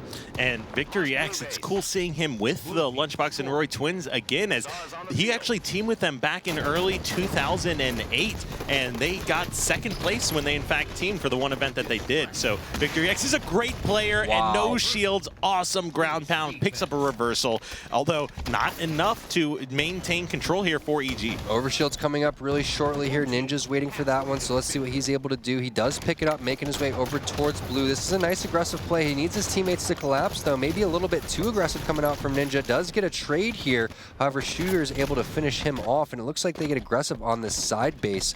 They do need to capture this because of the fact that Allegiance does have both side bases. However, once you go and commit to that side base, you leave the pit open, and Allegiance takes advantage of that. So poor play coming out, poor rotations coming out from EG, and Allegiance is going to punish him for that. Yeah, Lunchbox saw it, or before Lunchbox actually even jumped into the base window, you could see the pit start to be captured. Now, what he didn't know is he had two members in the base. He did not need to go there, and he needed to be contesting that bottom mid pit area, and he, in fact, made a little bit of a mishap there. Lunchbox being the third wheel, man. Come on, dude. Three's a crowd, don't you know that? Go into the pit and spread out. But, yeah, that was a big play. That could have been the backbreaker there, because this is a very, again, it's very, very hard to take back that pit. It takes a mistake like that for another team to capitalize that, and if Allegiance doesn't make any more mistakes, it's going to be really hard. As I'm saying that, it looks like EG is able to get the pit again, so that's the mistake that Devin made by not going in there and contesting. He was a sliver too late, and then they are able to retake it. So back and forth there, and I've never seen the pit go back and forth 3 times in a row in about 15 seconds. Let's see if it's possible. EG trying to capture this one. They need it desperately, and they get it. And this is a decent lead now for Allegiance. Another great kill by Predevinator, picking up a trade there. Now, nobody in position from Allegiance to start capturing this hill. Several members down. I like this play from Roy. He knows there's a player over here by this tower, and he knows the new saw is coming up. Just waiting patiently, taking his time. Looks like Lunchbox was trying to focus on that red base, but he was by himself, had no cover. Now with Lunchbox falling, and now Victory X falling at blue base as well, that was a perfect opportunity for Allegiance to set up. But as you could see in the player cams as well, or the player outlines, Lunchbox picked up that spawn in the base, and they prevented that from being captured. Yeah, it looks like Roy's going to be the one to pick up this overshield. This doesn't have any help, though. Someone needs to be outside to get him, and Shooter kills Roy, and that's interesting because Roy passed up the opportunity to pick up that saw, so that cost him the overshield in the long run, and Falcade going outside. That's a triple cap coming out from the side of Allegiance. Yeah, Evil Geniuses is going to be able to capture red and stop the bleeding, but they're only about 20 points away from walking away with this one, which means they only have about 2 pushes, so this is their one push right now. They do have a numbers advantage. Let's see if Lunchbox is going to be able to kill Shooter. He does with the help of his twin brother Roy, and now this is their opportunity to push over there towards the pit. When they are starting to capture this one, you have a player on Allegiance trying to contest. He actually picks up 1 kill, and they end up getting the reset as well. So a fantastic job by Allegiance, slowly building up this lead. They're almost hitting that 90-point mark. It has to be perfect Halo from here on out for Evil Geniuses if they expect to win Game 1. They only have 1 more push, and all those little mistakes really come to bite you in the butt in the long run. And this is, even if they were able to take the pit, they still do have to play perfectly to make sure that they control it the entire time. Victory X picking up a couple kills. It's now up to Lunchbox to get it, and he does get the pit. So this is the opportunity. They can't afford to give up the pit even one more time. Contra getting the best of Lunchbox, putting down some help from the red base window. Looks like he has another player in there trying to contest the red base, but no, the help coming out. Falcated going into the pit as well, and they can continue to just hold these side bases. That's a triple cap coming out. That's going to be game. They're not going to be able to capture both of these at the same time. Victory X trying to flood in towards the pit, and that is it. Evil Geniuses falling to Allegiance in the very first game of our best of 5. And taking a look at some of the stats here, pretty consistent across the board here as far as total overall kills. You had Shooter leading the pack for Allegiance. We gave him some love already. On the other end, Evil Geniuses. We watched a lot of Lunchbox that series, sitting at 11 kills, and it really seemed Lunchbox more than any other player would just commit or challenge to the death each time. Yeah, he wasn't on the same page. Lunchbox wasn't on the same page. He's known as a very aggressive player. Sometimes a little too aggressive. You need to dial that back a little bit. Yeah, this game type is very fast moving. It's very fast paced, but we saw a couple misplays coming out from him, mainly on that side base when he could have contested the pit, and all those little small things really add up in the end. You're absolutely correct. The team that makes the least amount of mistakes will go ahead and win a series. And Allegiance, new lineup, something we don't really know what to expect out of these guys, but from what we've just seen, they are sitting strong. And we gave Shooter love about finals and exactly how well he did, but he hasn't missed a beat either. He is absolutely playing well. I loved what we saw from him out of that game. His ability to slow it down, play passive, and then the overkill even as well. So great overall play by him. I just want to touch base on a couple more of the misplays there. When we saw in the replay, that was a great replay because we saw Roy sitting outside for that overshield, and he had 3 people sitting outside total. When you include him, he had 2 other teammates out there. Both of those teammates went in towards red or towards the pit and towards tower side, but no one watched blue side. And then Shooter came around the corner with the saw that Roy turned down and didn't pick up. Remember, he was sitting there bottom tower crouching and elected to go over towards the pit, make his way towards outside. If he would have just grabbed that, he would have secured the overshield or maybe even had a teammate watch the side. So that was another big misplay coming out from EG. I think if they were able to minimize even half of those with those 2, like Lunchbox not making that mistake, Roy not making that mistake, if they would have just not made that mistake, I think that would have been a lot favorable for Evil Geniuses. And when one person makes a mistake in Empire Strongholds, the game type's so fast that it just snowballs so quickly. Right, and when one player makes a mistake, it might inadvertently chain reaction. Have one of your teammates die because of what they did. For example, would be the difference between, like as Tom pointed out, setting up for that overshield. What we saw from Optic Gaming when they were setting up for that overshield was you had Royal 2 staring at Snakebite, making sure that angle was cut off and that he was supporting him the best possible. On the flip side, you had essentially 3 members of Evil Geniuses staring towards red base, not watching their back and not setting up and helping Roy actually grab that overshield. And with him dying there, that takes him out of the game for almost 10 seconds, and that puts that overshield up for contesting, and it can completely change 30, 45 minute of the game and what ultimately happens going forward. Yeah, and I'm curious to see what maps were actually picked and vetoed moving forward, because of the fact that I thought that Evil Geniuses had a pretty, good opportunity there. I would have gave them the advantage in that game type based on, Ninja and how strong he was. Ninja did perform. However, we saw Lunchbox in the stats not really holding his weight when it came to the slays. But there you have it. There's the ban phase. The rig getting banned from Allegiance, then Regret going for Evil Geniuses. And again, Kyle, this is one of the things where I asked Altown, hey, what are your strengths and weaknesses? He said he didn't want to give it away, but hey, guys, we're giving it away right now. These are the team's strengths and weaknesses. Write it down. Absolutely. Now, that game played out a little bit differently than I was expecting, but of course, this is week 1, day 1 of the HCS Pro League fall season. There's going to be a lot of kinks that need to be worked out, a lot of strategies that need to develop a little bit further. Although these teams have been practicing in the off season, you don't really expect all the cards, and all the aces to be pulled out here, especially for week 1. And even over the course of summer season, we've seen teams have very cyclical weeks where maybe one week they go 2-0 and the next week they go 0-2. We've seen Evil Geniuses struggle last season with some of their essentially vacation schedules when people were available to play. And we saw that really affect them. So they need to make sure. We also saw E6 have a slow start last season, and they ended up second place right behind CLG, who's currently Optic Gaming. So, the first weeks, they do matter. They really do, because we saw Evil Geniuses, again, I want to reiterate that they barely saw that they were on the outside looking in that 5th spot. Only the top 4 make it into playoffs. It was by only 1 game. So every single game matters for these guys. Every single map matters. Even, making the series close for your overall map win-loss record is a big deal. So, Evil Geniuses, they do lose this first game, but I think if Lunchbox is able to turn around a little bit, have a little bit better of an individual performance, meanwhile, if he does so, no one else can drop the ball, similar to what we saw with X-Optic when we saw Heinz really have that awesome, fantastic first game and then kind of drop the ball in the second game. So everyone going to have to come out and play consistent.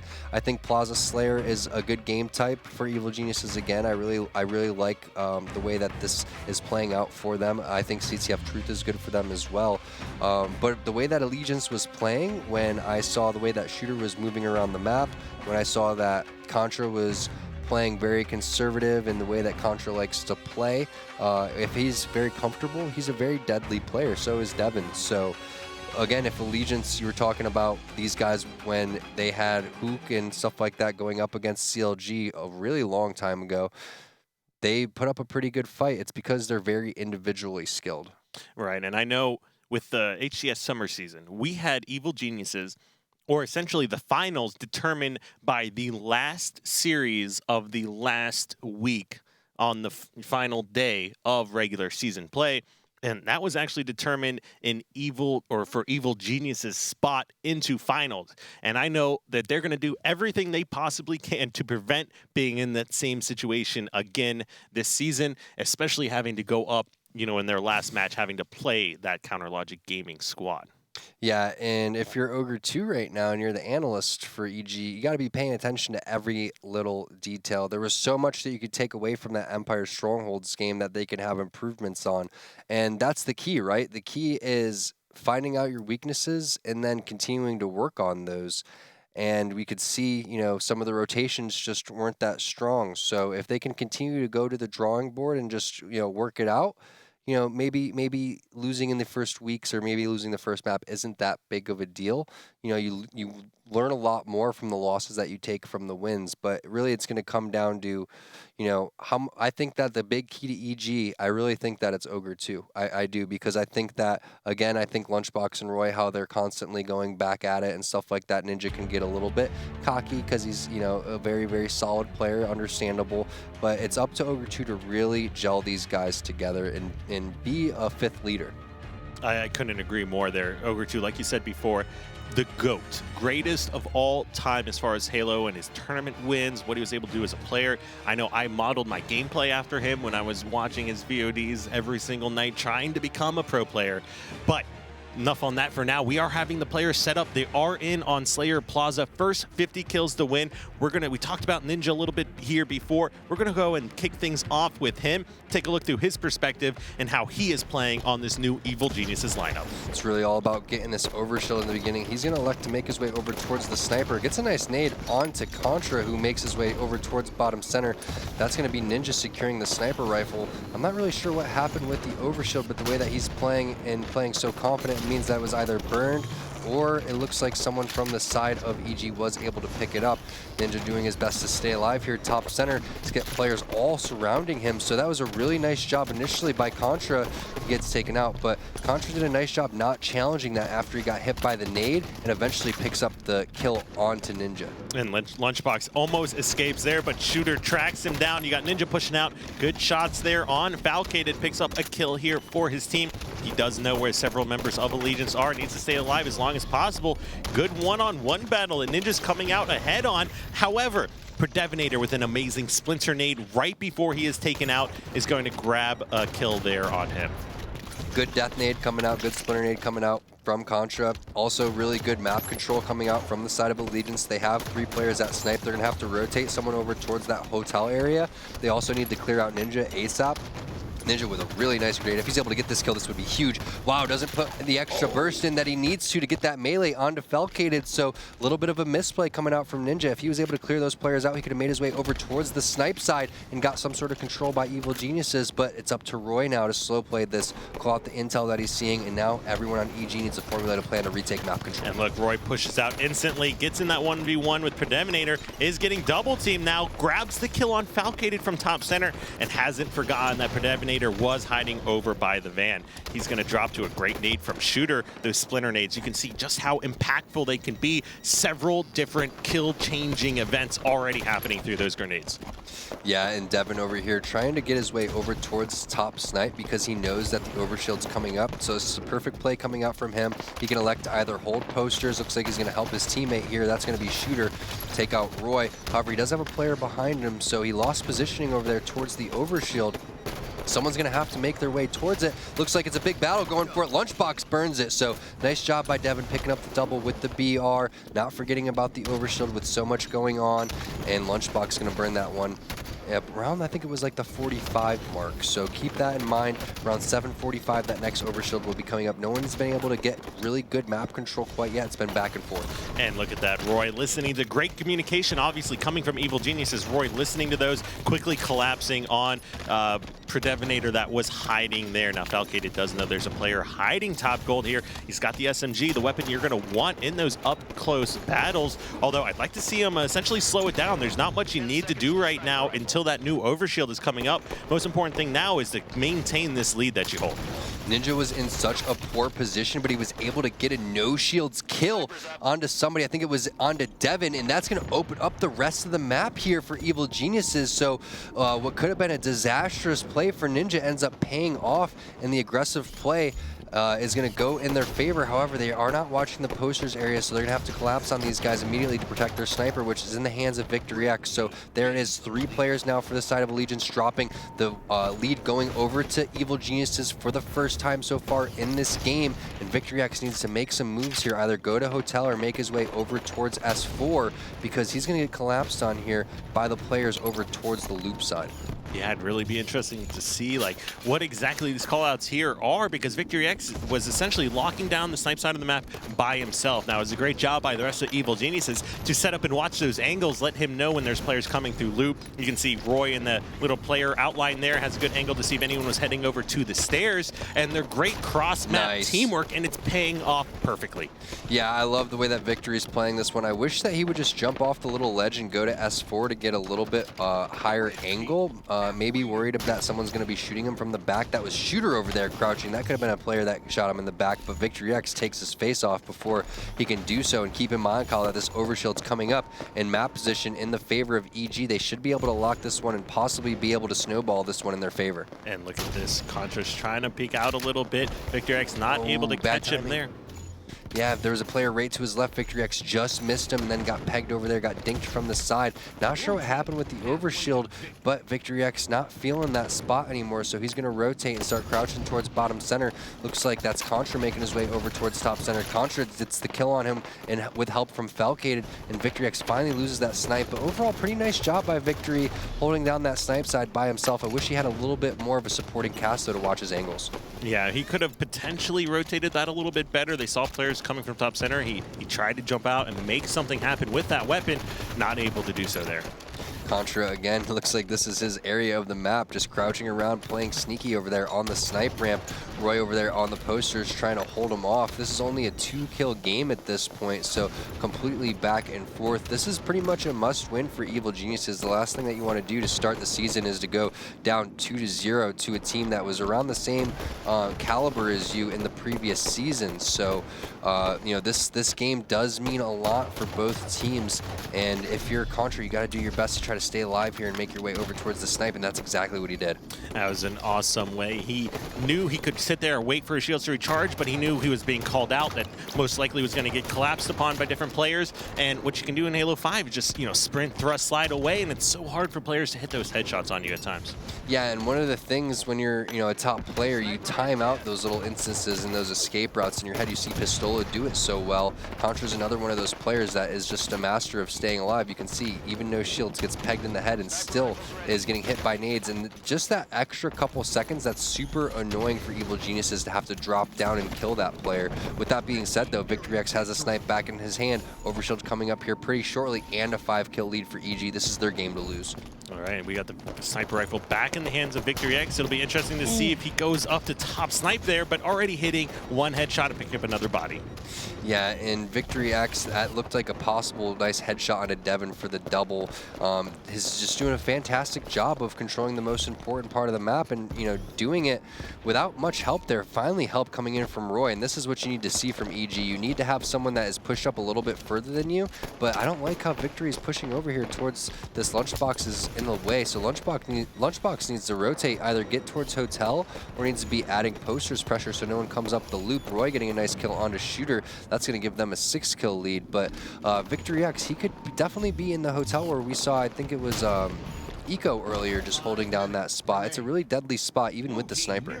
Now we have a 5-kill lead coming towards the end of this game. This is probably going to be the last sniper we see here on this map. Most likely won't see another one spawn. We may see another overshield if Allegiance decides to slow this one down, but Evil Geniuses is in a great position to take home their first win. I'm so happy that Victory finally rotated for this. I was hoping that he would either go S4 or make his way over towards Hotel. I still wish that he was in Hotel right now. This spot is a decent spot to snipe, but he would be able to get even better angles on these guys from a different position.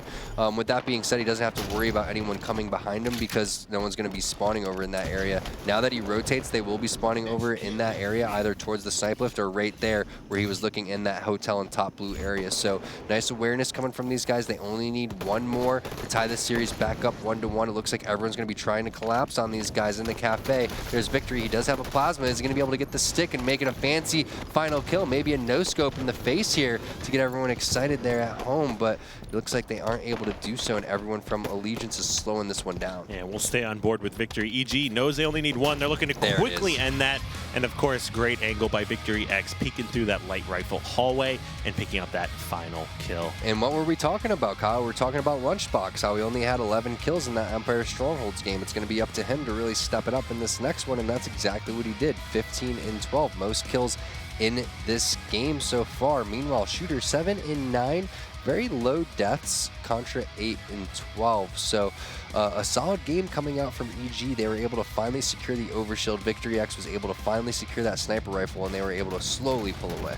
Yeah, Victory had that sniper rifle the majority of that game, and he did go +4 as well for his team. Like you said, Lunchbox. And not only did he have most kills, he also had most assists as well at 9. So he is that player that's constantly pushing, being aggressive. We saw maybe getting some of the rust off there in that game number 1 against Allegiance on Empire Strongholds, but now we're going to be looking at a Truth capture the flag game. Yeah, Truth CTF. Again, I really like the... I don't know if it was Ogre 2 that got in on this, whether it was the coach or whatnot for Evil Geniuses to say, hey, these are the maps that we want to play. But I definitely think that they won this whole pick and ban phase when it came to selecting the maps. Truth CTF, we were talking about Victory X, how he's a 2005 guy. These guys have countless hours on midship. I know we all do, but Truth CTF is just one of those maps where they don't have to really worry about the strategy. It should just be engraved in everyone's brain at this point. I would certainly hope so. Now, with this, essentially, in your opinion, you're going to go ahead and give the advantage here to Evil Geniuses now. I think so. I think that the momentum's kind of on their side as well. I do think that this series is going to go to 5 games. I hope it's going to go to 5 games. I think that the shots and the plays that I'm seeing coming out from the side of Allegiance is really impressive. I just think that was a must-win for Evil Geniuses, and that's why they came out so strong. It's going to be up to EG to really think of all of these games as must-win games, and for Allegiance to have that same mindset. Yeah, and we saw it's extremely hard to win, especially on Plaza Slayer, when one team is able to lock down and control the sniper essentially the entire game. Maybe the Allegiance had it maybe one time that game, picking up a dead body. It took a while for even Evil Geniuses to get to the sniper in the hands of Victory X, but once they were able to do so, Victory just did such a fantastic job of just staying alive and not challenging, and also not needing to rotate. A lot of people panic and they leave the most powerful position on the map because they're not finding anybody for a while. It's okay to sit there and lock it down and not find anybody for a while, especially if you're slowly building on a lead. So just a veteran play coming out from him. Yeah, especially when we talk about the meta and how we see the game playing out now. We've seen, especially from CLG, or from Optic Gaming and Enigma 6 already, these are the 2 of the most experienced teams we have in the league, and they are not afraid to just stop everything and crouch around corners. And that's something that we're seeing more and more out of these teams as they reach the top, and they're in those finals contender spots as well. So it's really good to be able to see them be able to slow that down, and just the great map rotations out of Victory X. Yeah, I'm excited to see how the rest of this series pans out. This is the level of Halo that I wanted to see. This is the level of competition when it in terms of 2 teams being evenly matched.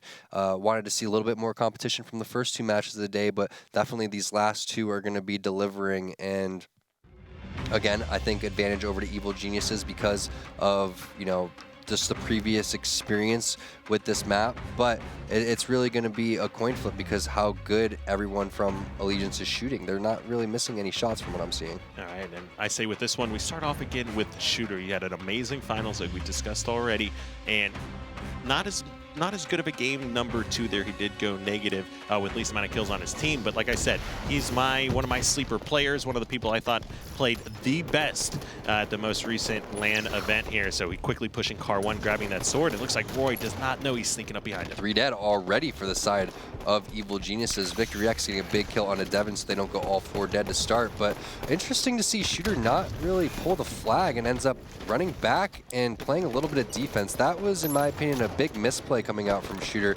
He had the sword. He could have got aggressive. He had 3 dead. He could have gotten into the base and pulled it out, and they could already be putting this one in. 3 dead, top center with sword. You need to jump in there window and immediately get there, not push back for the last guy alive. You need to have faith in your teammates. You need to rely on them to be able to finish off that kill. And he didn't even put any damage down on that player as well. He didn't even have his pistol out. That player died entirely with the Shooter just looking at him, not being able to do much. Ooh, What the just happened? assassination came out. I'm not really sure how he wasn't able to get that sword lunge, but again, that's just a result of the small misplay that he had originally by not pushing in. And sometimes the game's just gonna, be like, hey, you made a misplay, so this is gonna happen to you. And that's exactly what we saw. So maybe Evil Geniuses is gonna be able to take advantage of that. Victory X is gonna try to push in here to get the flag. That's not gonna happen. So Lunchbox's teammate is gonna be top center, laying down the shots.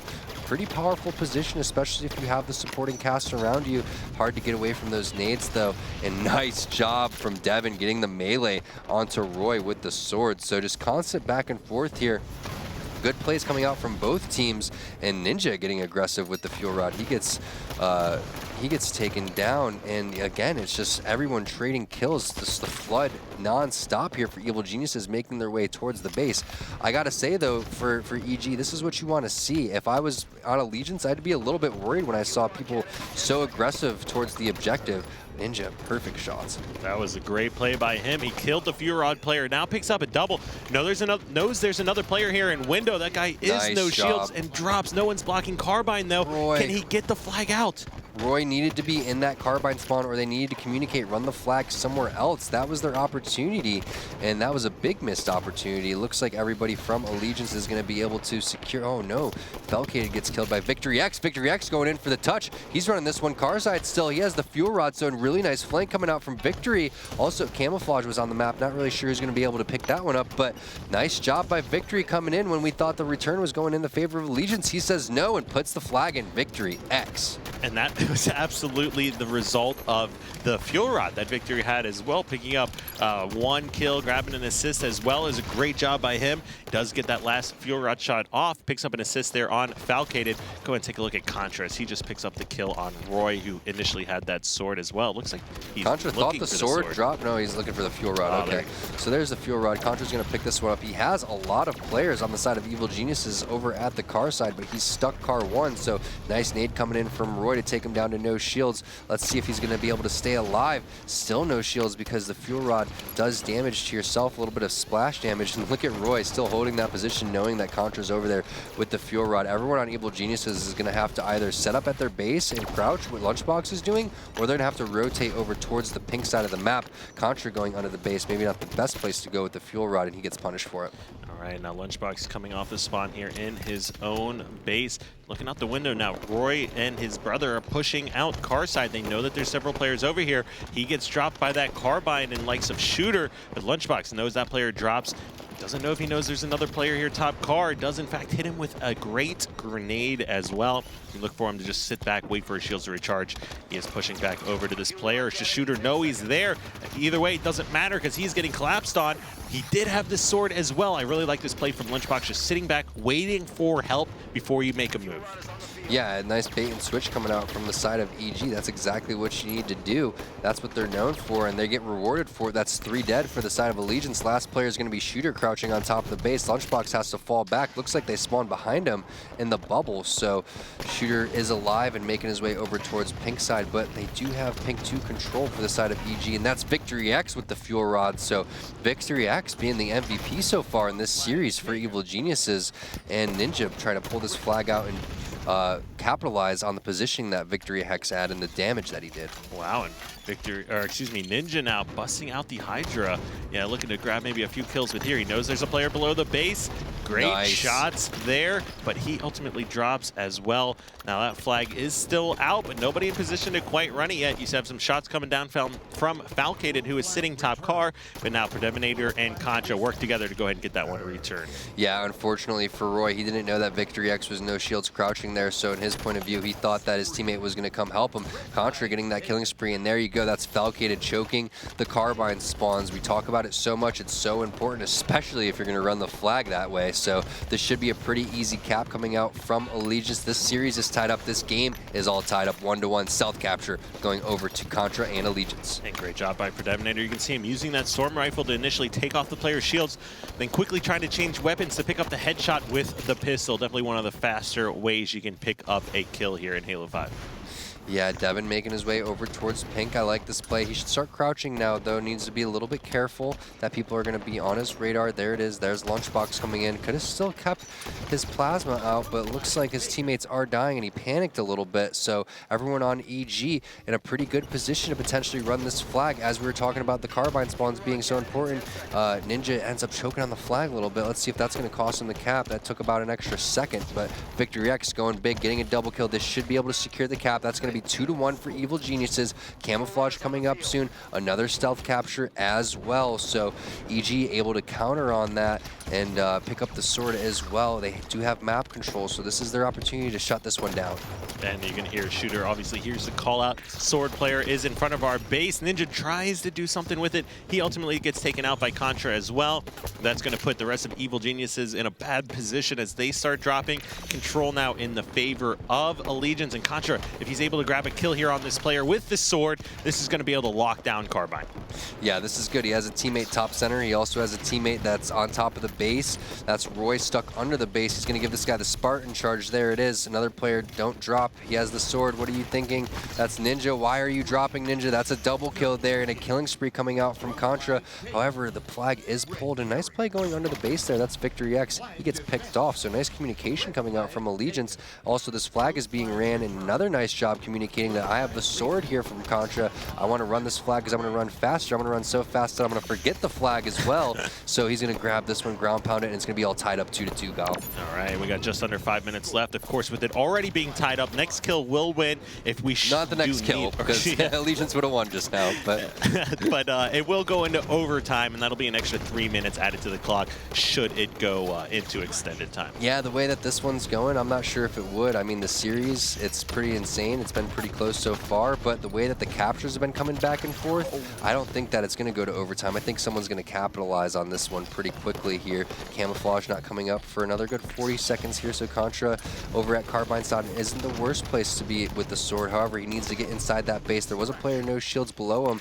He gets taken out, so that's 2 dead for Allegiance. This is their opportunity. Really good spot here for Allegiance to try to get this cap, and it's going to be up to these guys spawning car side to keep them out of the base. Another player under the base, crouching. That's a big play if he can get the kill. No, Roy not able to get the kill. And look at the sliver of health he has. That's virtually nothing there on the screen. And wow, that's Contra just completely using the sword to his advantage. Several kills. No. He just can't run it. He can't run it. He's just running too fast. And one of the things that Ninja did, Ninja spawned over there towards the car side and immediately started sprinting over.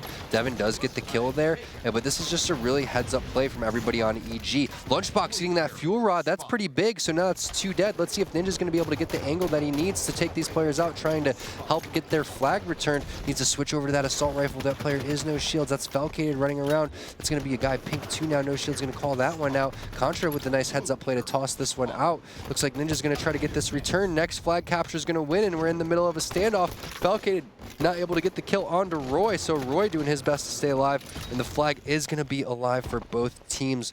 So again, we are in a little bit of a standoff here. Numbers advantage and map advantage going over to Allegiance. Shooter's able to pick up that camo. If he can stay alive, he can. Ninja, big kill from Ninja. So the map resets, and we are in an even standoff, Kyle. Right, we have players dropping left and right. Take a quick look at some of the stats here, and look at Contra and Falcated doing work here for that Allegiance squad. Already midway through the 20 kill mark. Now Roy, good job here. I like what he's doing, backing up, being the player to take that flag and hold it for his team. I'd like to see make sure they all work together. Whether or not they're committing to pink side or committing to car, they need to make sure they somewhat stay together here. Yeah, the big thing is you kind of want to do a 2-on-2 here, where you never want to leave the flag guy by himself at the base. You always need someone there to back him up, because it's not touch return. You got to sit on the flag for a while to get the actual return. So that's why it's important for Victory X to do exactly what he did and just stay there at the base. Let's see what's going on the side of Allegiance and see what their plan is to try to retake map control here to try to get this last return. Falcated pushing out car side. Knew there was a player there, but we didn't expect were two players. Lunchbox to be front of the base, another player to be hiding in the bubble. But look, great nade there.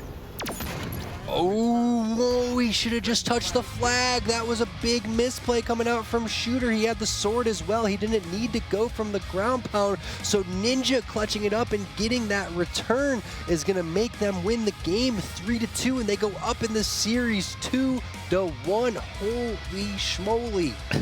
And that was Lunchbox actually extending that series. I thought it was over when Contra was running the flag back with the sword, and then Lunchbox was able to jump into the base, pick up a double with the Fuel Rod, and actually move that flag across the map. Yeah. So Lunchbox stepping it up for his team and giving EG now a 2-1 lead in this series. The Fuel Rod, you know, like you said, the players with the Fuel Rods in their hand obviously make the plays, but the Fuel Rod was the biggest part of that game. Typically, it's the sword.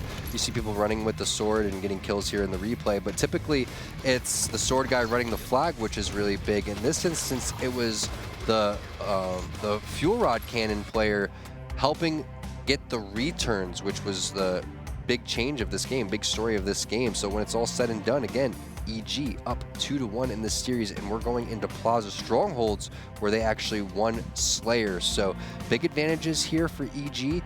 The thing is, you know, Strongholds, Allegiance did win Strongholds, and they had a little bit of mishaps there. Lunchbox on the rotations was a little bit off, not getting that guy out of the pit. So again, they can't have any miscommunication here on Plaza Strongholds. They need to make sure that they're just on top of the spawns. Victory X needs to do exactly what he did in the Slayer game, hold that nest area, and make sure that the rest of his teammates are filling accordingly. You're exactly correct. Of course I am. Of course you are. But, you know, what I saw at that sword, you know, we always see it impactful with flagrants. You know, just can't deny it. It's so impactful when that player has a flag and a sword at the same time. But there were more sword kills that game than I have seen in a long time, especially from Contra himself, where Contra had more sword kills than probably most entire games put together. It's not very uncommon in scrims. It's pretty rare in a tournament atmosphere and also in the HCS Pro League for someone to go off. Saw a couple misplays. We saw Ninja dropping down there and challenging the sword guy. But the biggest misplay was Shooter going for the ground pound when he had the sword in hand. He could have just lifted up and then just sliced that guy, or at least just tried to touch the flag. He didn't realize that the flag was getting returned so quickly. So that was probably the biggest misplay. Also, it's not a bad idea to play defensive with the sword, you know, bait the flag, sit in the corner, just go up and sword the guy as he goes for it or something like that. But maybe that's what he was doing and it backfired. Right. Well, let's not waste any time here. We do have the players set up for game number 4. Everything on the line here for Allegiance. They are down 1-2 in the series. Now, this is Strongholds on the Plaza. We've already seen these two teams match up on Slayer Plaza. Tom, who are you looking to kick this one off with? I want to see what's going on with Lunchbox. We haven't seen much of his point of view, and we were talking about how he came up big with the Fuel Rod. We've watched a lot about it, a lot of Victory X so far. So I want to see what good old Jason Brown is doing over here as he grabs the battle rifle. Interestingly enough, we have a 2-on-2 going on in the yard, and that's going to go in the favor of Allegiance. So Allegiance able to secure that yard. They're also going to be able to secure this nest area. It's going to be important to find where the spawns are. So Contra checking over towards that common spawn. It looks like the spawn's going to be for the loop area. So this is actually a really, really good start for Allegiance. Oh, this is fantastic, as they're actually picking up a triple cap off of this. Even when Evil Geniuses just came off their spawn in that loop area, there was a player picked up or killed by Falcated with grenades, which immediately puts Evil Geniuses in a terrible position, almost essentially preventing them from doing anything until that player actually respawns. Tom, Ogre 2, I know you're watching and listening right now. Let's analyze that beginning strat and change that, because sending 2 people over towards the yard's just not a good idea. And that's what happens when you make a mistake like that. You just get punished. So EG does eventually pick up the nest, which is really good for them. They need to start making their way over towards this bottom middle area, but everyone on Allegiance knows that that's where everyone from EG is going to make their priority, so they switch their priority and focus to that area as well. Yeah, and this is a great job by Allegiance to just contest this bottom mid hill and keep picking up a few kills. Look, as you can see in that kill feed there, that is Predevinator with the shotgun and picks up a shotgun kill there on Lunchbox as well. So now you've got Deminator moving around, staying alive, does a great job avoiding dying to Victory X, who was S4. You've got two members of Evil Geniuses trying to focus on that yard. I really like that Ninja actually left that hill for Roy and just jumped to try to commit and help out his team. Well, this is pretty good for the side of EG, but the thing is, if they don't get this bottom middle, it's going to get bad really quickly. Fortunately for them, they put 2 people in there. No bodies for Allegiance to be able to contest this one, but somehow they get the reset. So I'm curious to see who got out of the hill. Looks like that was Victory X that left. They just assumed that they had that one under lock. But look at this, Kyle. We're already 2 minutes in and 0 seconds coming out from the side of EG. Allegiance not letting up at all. They're pissed after that CTF Truth loss. And they are putting the hurt on Evil Geniuses. Now, we know this game is not over until it's over, and we saw, you know, that insane Allegiance comeback. I believe it was on Evil Geniuses as well, that they were down 60 points, and Hines being the MVP of that one series, bringing it back, saving the game, and continuing the series here. So Shooter trying to win that 1v1, but it's hard to do against the Storm Rifle. Yeah, this is the opportunity. Finally, 3 dead dropping for Allegiance. Now this is Evil Geniuses' time to go in. Everyone's spawning over there in top blue, so they're going to rotate. Allegiance is going to go over towards the yard to stop the bleeding because it's going to be a temporary triple cap, and there it is. So now it's going to be, again, jockeying for position over towards bottom middle. One of the things I really like to do in Strongholds is Victory picks up a double kill and Lunchbox gets a betrayal on a Ninja. That's not very good. But 50 points for the setup of Allegiance. Let's see if Evil Geniuses is able to get more than 50 points. If so, in my opinion, that means that they're going to be walking away with the win. I always try to look at how long teams hold their setup compared to how long it takes for them to retake it. Yeah, normally when I see teams hold it for 100 seconds, that's who I'm going to give the win to. But what we just saw a minute ago was Victory X actually had a double kill with a single plasma nade. Yeah, he's playing great as well. So that's cool to see. And then Ninja, of course, or somebody then betrayed Ninja there on the team, I think it was. Well, it's great to see Victory X playing so well because he was a little bit of a weak link, you know, on all of his teams so far in Halo 5. Not saying that he isn't a great Halo 5 player, but he just wasn't playing, you know, as good as he is and how good we know he can play. He's one of, again, the most underrated players in all of Halo history. So if he's playing well, it's because he's just playing it, you know, almost near perfect Halo. He has a very good Halo mind, and the way that he plays and stays alive and communicates, it's a very rewarding experience when you're playing on his team. I couldn't agree with you more. I had the, you know, privilege of teaming with him for quite a few events on the agency as well, and I always considered him probably the best player on the team. Yeah, so Allegiance does end up getting a couple points there, but Evil Genius is able to retake control immediately again, and this is looking really good for EG because we're making our way towards that 50-point mark, and as I was talking about, if they're able to beat that 50-point mark, they should have the advantage here. They also get the camouflage as well, so glad that we're on Ninja's point of view right now because he's also doing some nice little jumps here that you guys may not know about, making his way over towards this yard area for the flank. Now there's a player no shields. He's going to take that guy out. That's a shotgun player, so he needs to bail immediately. Uses the thrust to get out of the way. Nice job getting the double kill. He's going to be able to secure this yard too with the camouflage, but they need to immediately watch bottom middle. He's getting all these kills. I don't know what the rest of Evil Geniuses is doing. They're getting triple capped out of nowhere. Yeah, I mean, I really thought that there was going to be a triple cap in the favor of Evil Geniuses after that camo, but couldn't have been more wrong there. That was Allegiance clutching it up. Ninja was obviously doing some good things, but he ultimately gets dropped as well. What happens is when you go and you push into the yard, you have to be aware that the other team's now going to spawn over there towards Hotel and also towards the lift where the old camouflage used to spawn. So if no one's choking that area and watching that area, you're trading the worst part of the map for the best part of the map, and getting the kills doesn't matter at that point because you're literally just teleporting them to the most powerful positions. So it may have looked great, but if your teammates aren't, you know, following suit, then the move isn't necessarily even that good because you're pushing in and messing up the entire spawn system. We see a lot of action happen now. Bottom center, as you see, Allegiance still trying to prevent Evil Geniuses from capturing that hill, but a good flank by Lunchbox. He's going to be able to push over towards Nest now. We might see a reverse triple cap. Yeah, it's going to be only a temporary triple cap, though, because everyone from Allegiance is making their way over towards... oh, they also got a nice spawn over there towards the hotel. So they are able to capture the Nest here, and it's really up to Lunchbox to get these kills. He's not able to do so, but that's another one of those little misplays coming out from Evil Geniuses, not choking the spawns and being aware. You have to, toss some grenades over there to have some sort of influence or maybe be scoped in. So Halo 5 spawn system is like, oh, well, we don't want to spawn them in too much danger. Let's get them out of there. But yeah, it's just not paying attention to the spawn so far and getting punished for it. And look at that positioning by Lunchbox, being able to stay alive, no shields, using the pillar in the middle of the stronghold to position himself to dodge the shots and shooter missed the melee. Oh no, he's out of ammo! Pay attention. Oh my gosh, no, poor Roy. Oh no. The dream turned into a nightmare really quick. It's like one of those, things when you're in school and all of a sudden you're in your underwear. That was awful.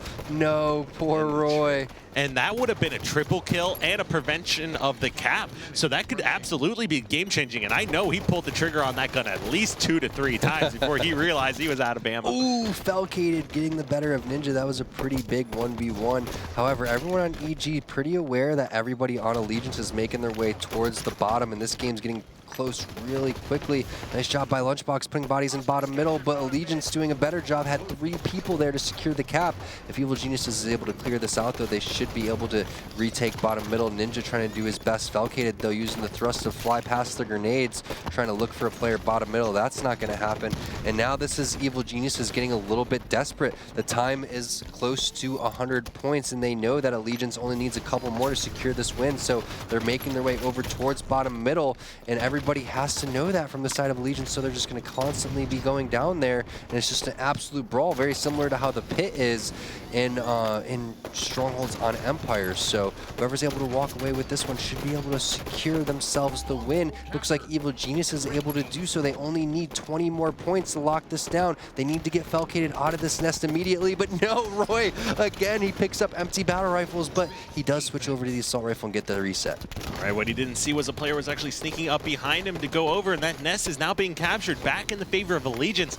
This one is coming down to the wire. However, Lunchbox with a great job actually picking up the reset. Roy didn't see that player to his right. He just was going towards bottom middle because they were capturing both nest and bottom middle. So that's going to be Allegiance getting a triple cap. That's going to mathematically eliminate Evil Geniuses from this game, and we are going to a game 5, Kyle. And this is going to be the very first game of the HCS Pro League fall season. None other than our 5th and 6th seeded teams from the summer season.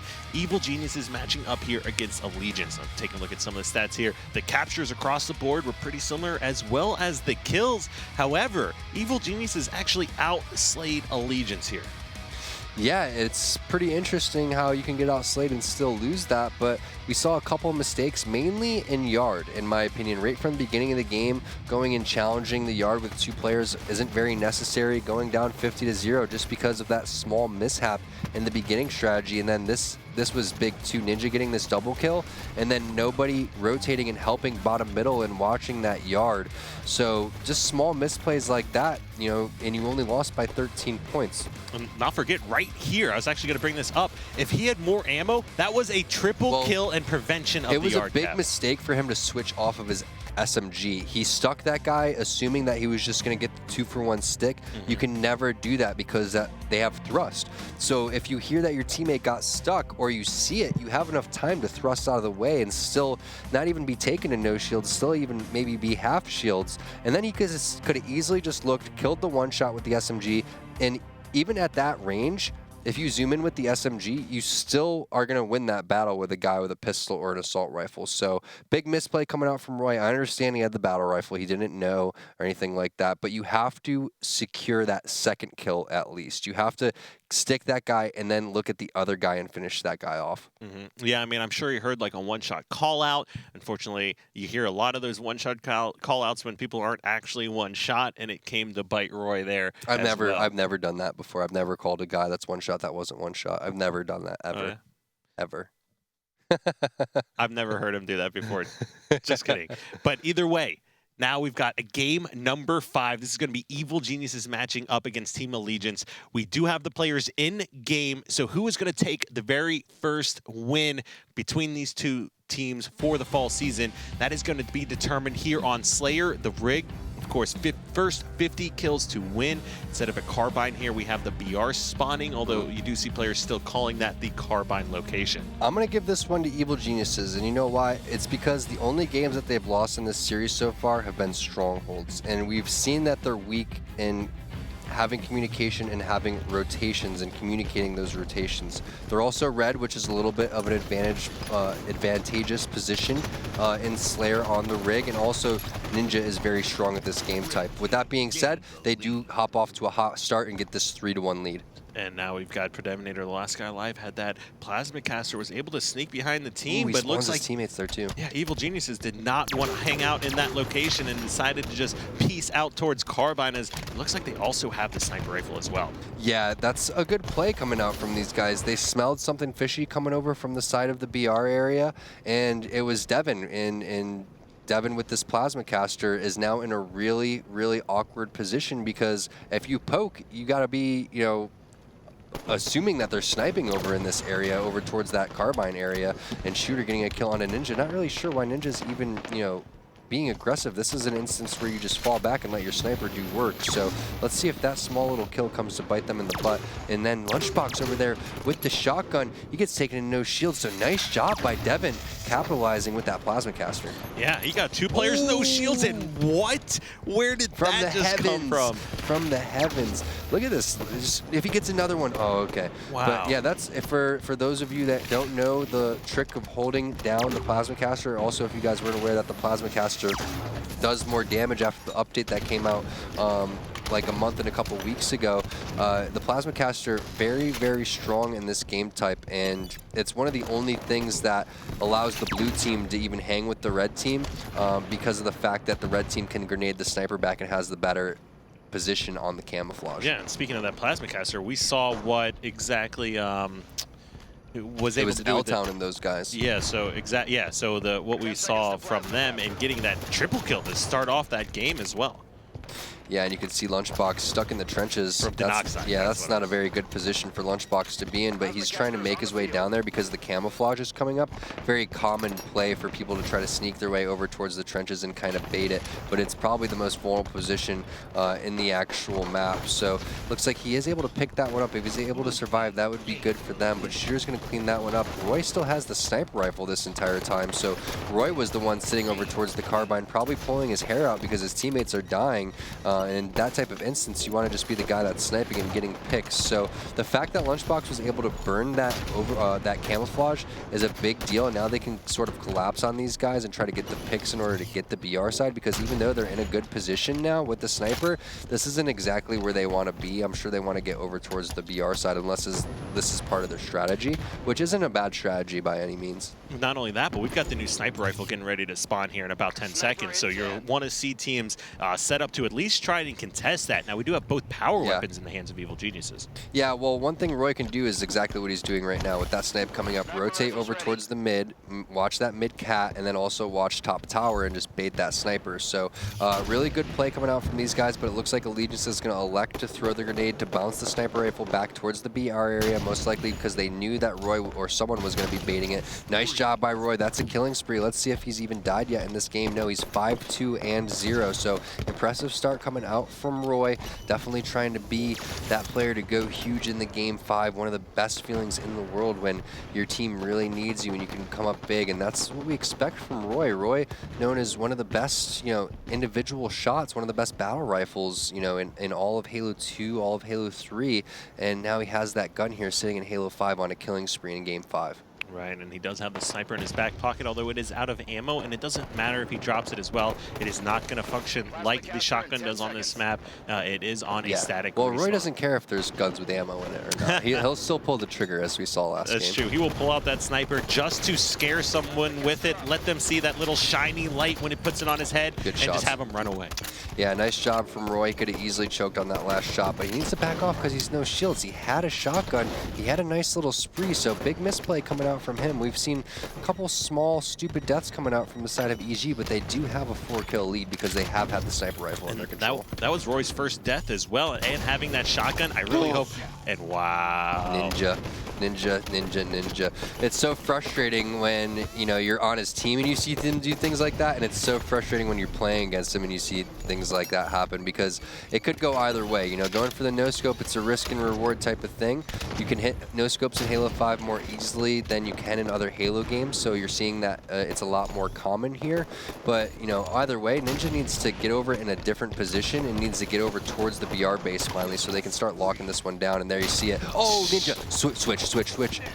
Oh, man, that would have been an insane overkill. But yeah, Ninja, like I was saying before this game started, we've seen what he can do on this map. This is, you know, his thing. He likes to get aggressive with the snipe. He likes to push on the spawns, and, you know, he goes off at times. I've played him so many times on my fake account on this game type and matched up against him where he's dropped 20 kills, and I'm just, man, he's so lucky. But, you know, when you do it consistently, you know, it's hard to call him lucky. It's just skill. And we saw what he did in the early weeks of the summer season, where he had that insane Rig Slayer game where he was just hitting every shot with the sniper that he took. Yeah, he's, you know, moving so swiftly around the map. You can see, you know, that grenade doesn't hit. He does have a shotgun in his back pocket though, so you know, misplayed that one a little bit. Probably wasn't expecting that player to stay alive. However, Roy's going to reap the benefit of that one, and it's kind of the Roy and Ninja show at this point. We just keep switching back and forth, and these guys are just going off. You can see they really want to win this one. Finally seeing these players from Evil Geniuses really step up and play as good as we know that they can play. So pretty refreshing if you're an EG fan to see these guys finally taking their form. It's going to be really hard for Allegiance to weather this storm here because Roy has the shotgun, has the sniper rifle, the big gun runner medal, the top gun medal. He's just moving around the map so fluently as well. So everyone on EG is going to have to get his back, get the kills that they need, and that's good. Good trading kills there. You can continue to do so, and just hope that Roy's able to pick these guys apart with the weapons. And Roy takes the sniper shot while crouching and still just crouches away out of that situation. Doesn't even stand up. Now, he is getting collapsed on. That's 2 power weapons down there right by tower. The question is does Allegiance know that he had those where he died?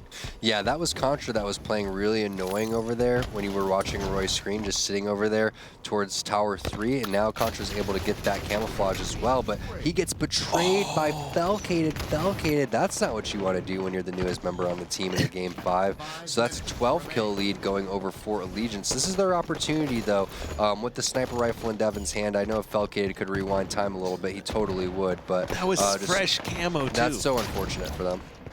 And Predeminator picking up a few kills, trying to bring this one back. And gosh, the position that they were just in momentarily ago was so opportune for them to bring this back. Yeah, I mean, it was big because you have the sniper rifle in Devin's hands, right? So if you can get a camouflage guy that is able to get aggressive and, you know, choke these guys out into the open, then you can, you know, just pretty much go on a nice little spree here, and they're down 12, so you assume that camo guy gets a killing spree, the sniper guy gets a killing spree, and you're only down 2 kills. However, when you go and you kill your teammate, in that instance, it's almost like a 6-kill swing. You're exactly correct. Takes a kill off the board. You lose that camo. There's not enough time in the game left to wait for the new camo to come up before you start making plays as well. So time factor, obviously, that's really a good point. important. I didn't even realize that there's only 4 minutes left in this game, and, you know, Rig, it's one of those games where you can easily slow it down, and Devin getting a couple picks here. It's only a 9-kill game now, so even that camo betrayal becoming even bigger at this point. Nice job again coming from Devin. I told you, these guys, they have such amazing shots. It's just a matter of their communication and strategy strategy and execution.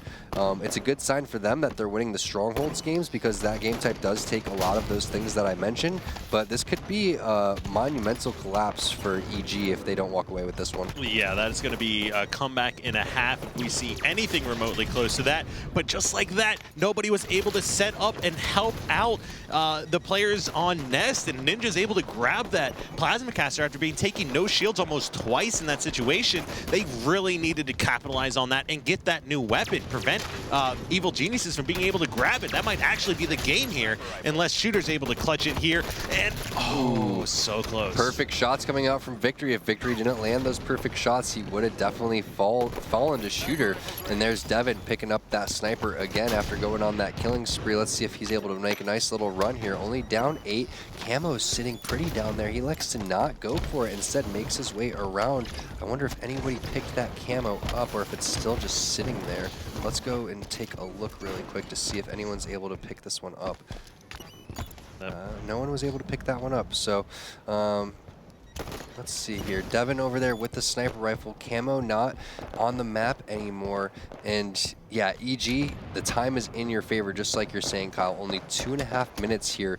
You don't need to give up any deaths at all. Oh, wow. Okay, I thought it had full ammo for a second, but it does have one shot left. All he needs to actually pick up that kill. Now, as soon as he drops his weapon and or dies, that shotgun's going to be respawning in 10 seconds. So curious to see what exactly Allegiance is going to do here. They need to start making some more moves. 8 kills in 2 minutes is still a lot to overcome.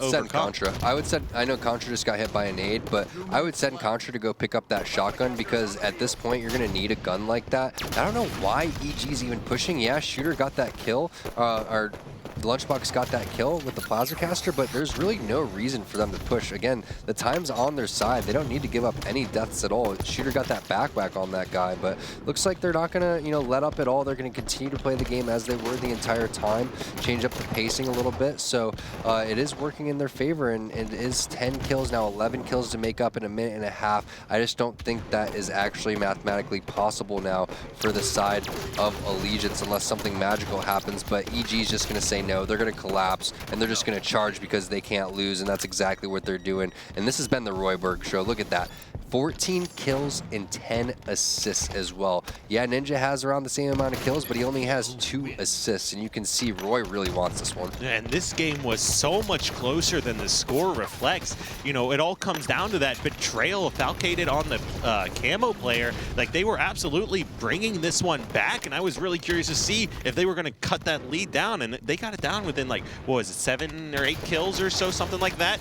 But if they were able to do that a little bit earlier and not, the new shotgun just went over to Evil Genius's favor after Predominator dropped it. They weren't able to grab the sniper, but that Plasma Caster was absolutely the game changer, and they let Ninja get that after he was taking no shields and hit Nest 1. Yeah, that's just a really unfortunate play, and there it is, 50-42. So that small little mishap there from Falcated. Falcated also went 7, 10, and 15. Yeah, a good amount of assists, but you never want to go double negative in a Slayer. You never want to kill your teammate that just picked up the camo as well. So small misplays though, but either way, you got to be feeling good if you're Allegiance, got to be feeling even better if you're Evil Geniuses. But Allegiance, I think that they played very well. They played better than I thought they would, in my opinion. And I think that it's big for them to walk away with the Strongholds games, because I know that they're good Slayers. I thought it was pretty interesting that their communication was one of the things that I was worried about, but because they showed that they're good at rotations, means that they're good at communicating, and that's a good sign for them. So they just need to focus on everything pretty much besides Strongholds. It's not that hard to make some minor changes in your Slayer games. I would say it's a lot. Not being able to win Strongholds games is a big problem for EG. They need to readdress those. Over2 needs to help analyze what the problems were, make sure that nobody is playing too aggressive, make sure that you're choking the spawns at the same time, and just prioritizing things, and then EG should be fine. And as you can see here, taking a look at some of those replays, just the amount of power weapons they were able to lock down and control it. 50-42 when it was... Allegiance was doing so many things right. They just were not able to fully capitalize on the position, and with such that small crucial mistakes. Yeah, they needed to make some sort of a rotation when that shotgun was coming up, as it's just too powerful in these close quarters, especially on the rig. You can see it used so powerfully on Plaza, especially Slayer and Strongholds. Whenever anybody can grab that weapon, it can be impactful. And of course, what we saw here in rig, multiple kills being grabbed by that shotgun. Well, we just saw the maps and the scores and things like that. That could have easily, not easily, but it could have been a 3-1 for Allegiance if they would have walked away with that CTF Truth. It could have been only Evil Geniuses winning one game, and it could have been 3-1 in Allegiance's favor. CTF Truth, it was 3-2 in favor of EG. That mishap where the guy, Ninja, got that ninja return, and that was Shooter trying to get the ground pound in. He was able to get the ground pound in, but the flag was already returned. So just very, very small mistakes coming out from Allegiance, and it could have been a 3-1. You're exactly correct. Or that game 5 could have just been completely different. Like, I can't even stress enough that, I mean, imagine Contra, a player that is fairly emotional, can definitely be emotionally driven as far as maybe frustration, things like that. When that happened after being down that many kills, yes, that's the time where you you tilt and you almost like, oh, well, that was our opportunity. That was our chance, and we blew it. Yeah, again, I wouldn't hang my head too low if I was these guys. It was a fantastic series. They put on a great show. There's a lot for both teams to go back to the drawing board and take a look at, a lot of improvements to be made, but this is the type of Halo that I want to see played. I know it's the type of Halo that you guys want to see played at home too, and make sure that you guys stick around because this last series, this last match of the day, it's going to be probably the best match of the day. I completely agree with you. This was the match I was most looking forward to, the one coming up next here, and we've got this new Team Liquid squad, which, I coached some of these players here for quite some time over the past, obviously done a lot with Spartan, and really excited to see how they're going to match up against this new powerhouse Envy squad. However, we do have an interview with the team from Evil Geniuses. We've got Ninja joining us here. Ninja, how are you doing? How do you feel after your very first? That's not Ninja. That's the entire squad. Oh, it's the whole squad. All righty. Hey, wait a second. You guys, Tawi was filling in the entire time. Tawi, you were playing the whole time, or what? Yeah. No, Cam's still back in Michigan. Okay, cool. So, yeah, I mean, you guys lost the Strongholds games, and that's pretty interesting because I was actually thinking that was going to be what your strong suits were. A little bit of miscommunication there. There was times where you guys could have been watching bottom, middle, or the pit and elected to capture the side bases. I want to ask you a little bit about Ogre 2 and what he's bringing to the table. How much is he going to be able to help you guys out? Dude, Tom has been incredible. After every single scrim, he's watching them. He's not in our Discord because our communication is already pretty hectic. We don't need another, analyst saying things. But he's always watching our scrims every single time, either from our point of view or theirs, whoever we're scrimming. And after every single game, he sends a text message out about what we're doing good and what we could be doing better, and just throughout the entire series. And then after, usually we join a Discord chat and just talk about things we can improve on. Tom's been incredible so far. And this one's a little bit more towards Lunch and Roy here, but what's it like teaming again? You teamed with Victory X back in 08, San Diego. I know you were there together. What's it like rejoining forces with Victory X as well? We're definitely very comfortable with Cam. He's got one of the funniest personalities of anybody I've ever met, so we're definitely having a lot of fun with this team. And I think that's very important and kind of helps you play better in-game when you can really, really get along with your teammates on that level outside of the game. So we're definitely very happy and lucky to have Cam on the team. So let's talk about that a little bit because I think that you guys are coming in at a really good spot. Didn't make it into the playoffs, just fell out, top 4. Ninja was the team, Ninja's team Cloud9 was the team that ended up sneaking in there and taking that away from you guys. But you guys, out of everybody, have the most experience out of anybody playing Halo right now. You guys don't have a lot of pressure as well. There's a lot of teams, everyone's talking about Envy. Everybody's talking about the new Optic. Not a lot of people were talking about you, and everybody was talking about you guys after X Games, and there was so much freaking pressure on you guys. How are you guys feeling now compared to then? I think experience is overrated to a certain extent. It comes down to really practicing and executing the things that you're talking about and going over in-game. pressure is just something I think we've all, even Ninja has been going to tournaments for quite some time now. So it's just more so about consistent practice, really kind of focusing on certain things in practice, just playing games repetitively over and over, not really focusing on anything. It's tough to really improve when you're kind of just going through the motions of practicing. And we, with this new squad, have really been focused on specific things during each game. And we have, like you said, Ogre 2 and Towie to kind of steer us in the right direction with things that they think we can improve on. And then obviously we each bounce ideas off of each other. So things have been going pretty well, and we're definitely just looking to improve and prove everybody wrong, because like you said, we're kind of flying under the radar, which is never a bad thing. Yeah, it's definitely a good thing, and that's what we're talking about is improvements, right? And frankly, we didn't see much improvements coming out from you guys last season, and it was unfortunate because we want to see you guys do really well. Everyone wants to see Evil Geniuses playing at a really high level. Is that something with this squad that you guys feel like is your main focus? Because there was a lot of excuses or distractions, or what do you want to call them, about being under practice. What are you guys doing to make sure that doesn't happen again this season? I mean, we always put expectations on ourselves. I mean, I can speak for everyone on our team. We have a certain level of play that we just expect of ourselves, having competed for so long. And, you know, maybe some people said some things about last season, but we never, you know, attributed any of that to how we played. I mean, it was on us and nothing else. And we're taking the same, you know, approach to this season. I mean, everyone on our team is committed. Everyone on our team is focused on winning, and that's obviously the priority for all of us. Awesome. Ninja, last question for you specifically. How comfortable are you right now? Because those pajamas look extremely comfortable. Oh, dude, these are probably hands down the most comfy pajamas ever. They're like I can't even explain it. The moose flannel. The moose, man. It's really the key. It was the key for the last Rig Slayer game. So. No, it looks like it could be an elk. You guys can maybe see a few of the changes in the room as well, but there's quite a few new things in the Xfinity house yet to show everyone. It's pretty awesome. It's kind of ridiculous, everything that's been revamped in the house. So stay tuned for a video coming soon to release on all that. All right. Yeah. Well, Towie getting some shameless promotion, and I like it, Towie. I like it.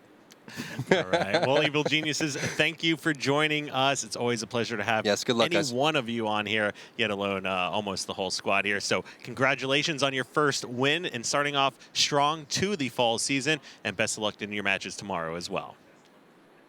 Yep. Thanks a lot, guys. Thanks, guys. Take it easy. Slowest NASCAR racer. Oh, baby. Is it true? We'll see what happens this weekend. Is it true?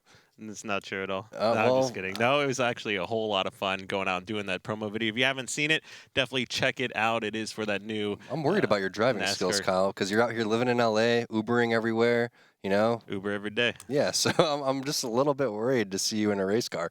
I was, we'll see what happens. But yeah, I did get to mark that off the bucket list and take a few laps around the track. That's cool. That's cool. Yeah, I'm happy to see, you know, EG feeling good about their team, you know, being a cohesive unit. That's what I want to see with all these teams. I want to see everybody, you know, living this brotherhood lifestyle. You know, it's like a tight-knit group. It's a tight-knit, you know, band. Everyone needs to be getting along for everybody to perform. So that's one of the strengths that these guys have. You know, as you can see, they have a very exciting place to practice in. The Xfinity area looked awesome. And then they have Towie, one of the best coaches, you know, in Halo. And then they have one of the best players of all time, you know, being an analyst. So like I said, they're flying under the radar. We heard Lethal give his top 4 positions. Power rankings, EG was not in there. I'm really curious to see how they're going to stack up against this other top-level competition. Definitely a great question, and one we will see develop throughout this full season. Now, if you do like what you see and you want to actually participate and take your shot at joining into the HCS Pro League, you can always participate through going into the open circuit. Now, at the end of the season, the top 2 teams from the open circuit will be able to play and a chance in relegation to take the 7th and 8th spots from the Pro League teams. So make sure you head over to halo.gg for all the information there and follow up on how you can play from home and participate in the Pro League. Now, our next match, and the match I am most excited for here today, is going to be none other than Team Envious, the new powerhouse with former EG member Snipedown, going up against Team Liquid, the new revitalized team that's looking to make a big impact. And you heard it from Lethal as well. He puts these guys in the top 4. So we'll have that match coming up after a very short commercial break. Don't go anywhere, and we'll be right back.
And welcome back to the Xfinity Desk. Elamite here, joined once again with Tom T-Squared Taylor, and we're getting ready for our last and final match of Week 1, Day 1, and that's going to be Team Envious going up against Team Liquid. Yeah, this is the match of the day, really. This is the match of the night. These guys, as Lethal was saying, he puts them in their top 4 predictions. The way that EG played, the way that Allegiance played, I don't know if that's the case. All these teams looking really solid today, but, you know, this is going to be a very, very high quality match. Talent is going to be on display in every way, shape, or form. These guys want to come out and make a statement. Envious, the only team to beat Optic Gaming in scrims as they were CLG. And we can take a look at their squad now. Snipe down Mikwin, Pistola, and Hook. I believe it's Mikwin's birthday, so yeah, maybe celebrating, getting a little bit of luck there, getting a little bit of birthday luck, maybe getting some extra no scopes that he wouldn't typically hit. So yeah, happy birthday to Mikwin and to Papa Mikwin as well. Thank you, Papa Mikwin, for bringing him into this world. And let's take a look at some of the interesting facts here about this team. You know, in my opinion, I've talked to some of the guys, like this team, like their goal when they formed this was to beat CLG. Like that is what they want to do. And there is no weak link on this team. Snipedown's been doing great things all season long, but the play style just did not mesh as well with Evil Geniuses as I think it can in other teams. Of course, we've got the Mikwin Pistola, and then of course Hook joining the squad. On the other end, we've got Team Liquid, one of my favorite lineups here that we currently have. We've got Spartan, who I consider one of the top players in the league as well, commonly Rain and Penguin.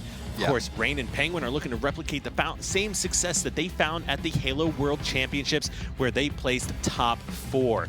And of course, they had a really rough summer season.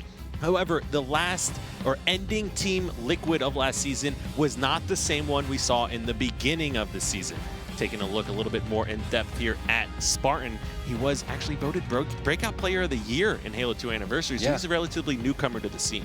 Yeah, and Spartan brought his father to the tournament there for the summer finals, and he's a full-on cowboy, man. That guy's awesome. Shared some stories with him about Spartan's 21st birthday, which was pretty hilarious.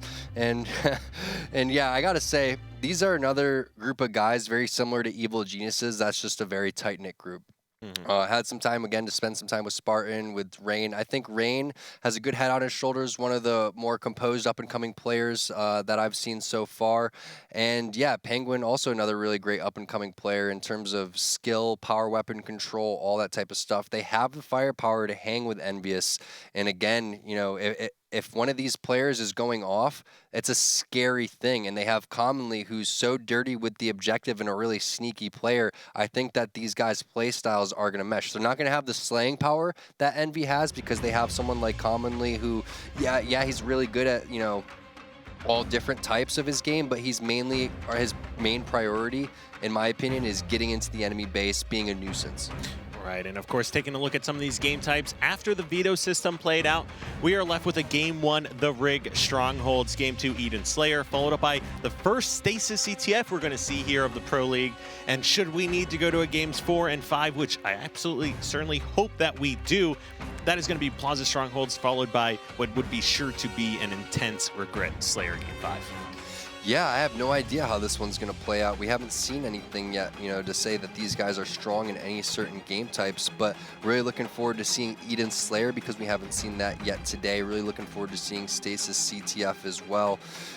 Again, the big key is, you know, who's going to be able to step up and slay for these guys on Liquid. Spartan, big slayer. Penguin, big slayer as well. Rain and Commonly, more of the, you know, role players. I want to see if these guys are going to be able to keep up individually with the slaying power that's coming out from the side of Envy. If they're able to do that, they're going to win the series. And let's not forget, the Envy of last season was not as dominant of a Slayer team as you would have initially expected. They won multiple games and actually convincingly won a lot of them, whether or not it be strongholds or capture the flag. And they got outslayed. Exactly, while being outslayed. So this team, they're going to be completely changing up their play style with the addition of Hook and Sniped Out. Now, it's hard not to pick up 2 players of that caliber should the opportunity ever arise, but this Team Liquid lineup, the way that these players play, how selfless they are, Commonly Penguin, his power weapon control, and the great performances we've seen from him in the past.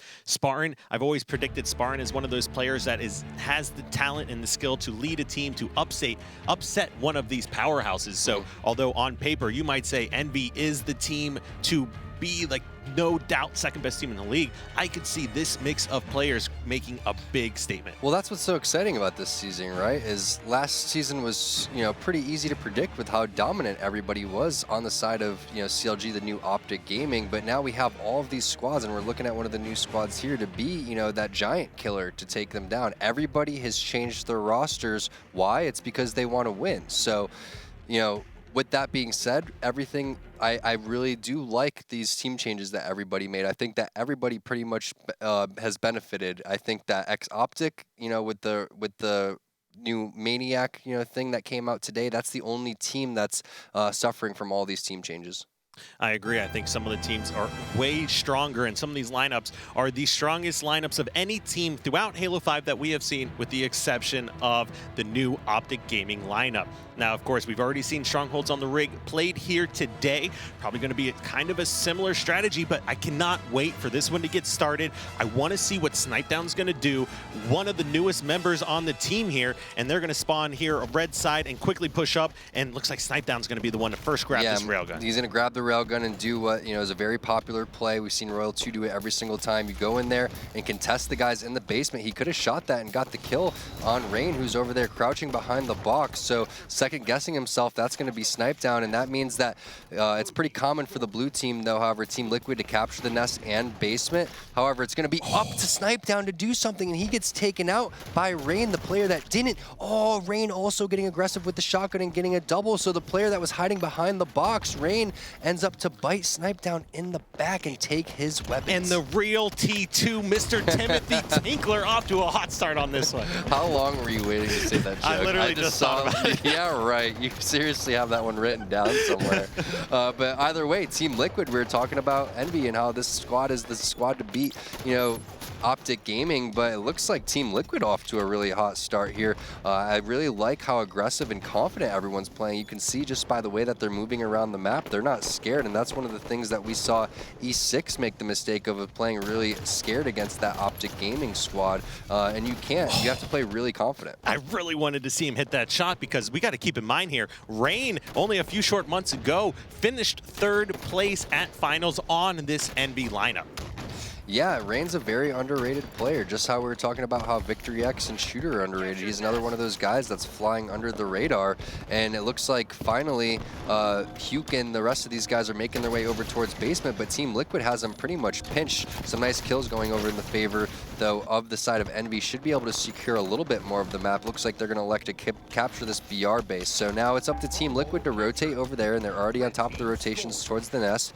Ola's going to make his way over towards the overpass. However, that's 2 players. That's Rain and Penguin, former members of Noble over there with Calm, and it looks like that's going to not work out for Pistola. So nice job coming out from Team Liquid to be able to retake over that nest area with the weapons coming up as well. This is going to put Envy in a little bit of an awkward situation. And this was a team, like I said, that I saw chemistry mixing extremely well, and they are off to that awesome start here. Spartan doing a great job with this railgun here, not able to pick up the kill, but stays alive and helps secure yet another triple cap for his team. Now, it's not going to last very long, as 2 different strongholds are currently being taken, but Pistola pulls up his ankles at the very end and dodges that one. Yeah, it's really important for Spartan to do work here with this railgun. There's 2 players dead now for the side of Envy. He needs some more support coming on from this side. It does hit that huge railgun, so there it is. That's the kill that he needed. He does get the killing spree as well. Where are the players from Envy going to be coming? It looks like they're coming from Underpass. So nice job from Spartan staying alive, not only staying alive, but even securing some objective. Nice job shooting the ground there at the same time, almost using the railgun as a rocket. Also, nice job staying alive and keeping his shields while putting down maximum amount of damage. So every time we look at someone from Liquid, they're playing this one pretty well. The last time I gave anyone as much credit as I give Spartan, it was Snipedown back in Halo 3. That's how good I think this player is, and just look at his playstyle, map rotations, decision-making. Even that prior moment, last railgun shot in the barrel, doesn't overcommit to trying to kill. Mikwin saves it, gets the hill, picks up another kill afterwards, and has not died yet. Yeah, Spartan's a great addition to the Halo community. I love the way that he plays, and I love the way that he interacts with all of his fans as well. If you guys haven't seen his stream, he's very active with the people that he streams with, plays with them all the time, which is one of the reasons why you can see his map movement is just so superior. You can see he switches guns very well, the way that he knows where he's going. He's always decisive and knows exactly what he wants to do, and that's just a testament to how much he plays. So definitely a big fan, definitely a big Spartan fan. However, one of the knocks on him is that he is a very emotional player. If he can balance those emotions, then we could potentially see him move into that caliber of what we saw Snipedown do in Halo 3. You're exactly correct, and he is not without faults. He definitely was probably a big reason in the beginning of the year. Oh my goodness.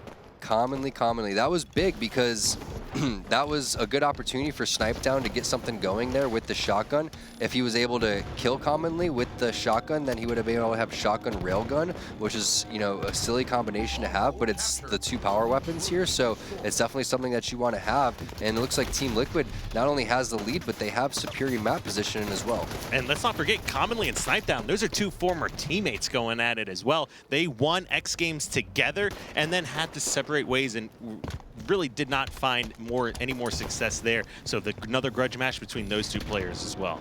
Yeah, it's interesting to see what happened to those guys afterwards. They were so good, beating that CLG team in X Games, but again, like you said, nothing much coming out after that. So they kind of really fell off and tailed off, and then you saw Commonly, he ends up moving over to another squad. So everyone, still getting a feel for exactly who they want to play with and finding out exactly what their teammates are going to be. But I think we're in that area now where everyone's starting to settle in and we're seeing some really high quality Halo.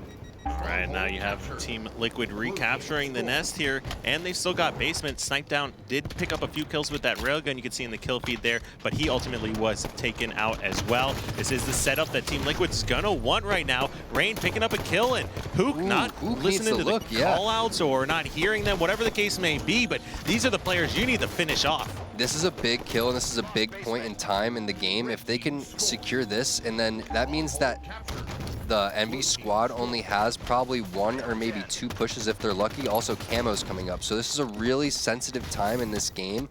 This is a really good opportunity for Liquid to take this first game and start establishing dominance here in the Pro League and give themselves some confidence. That's even a really good trade for Rain to take out the shotgun guy at the same time. So 3 players here in the basement. Luke's going to have to try to deal with them, landing some nice grenades at the same time. And while they're doing so, he has to make sure that he backs off because his teammates are capturing VR at the same time.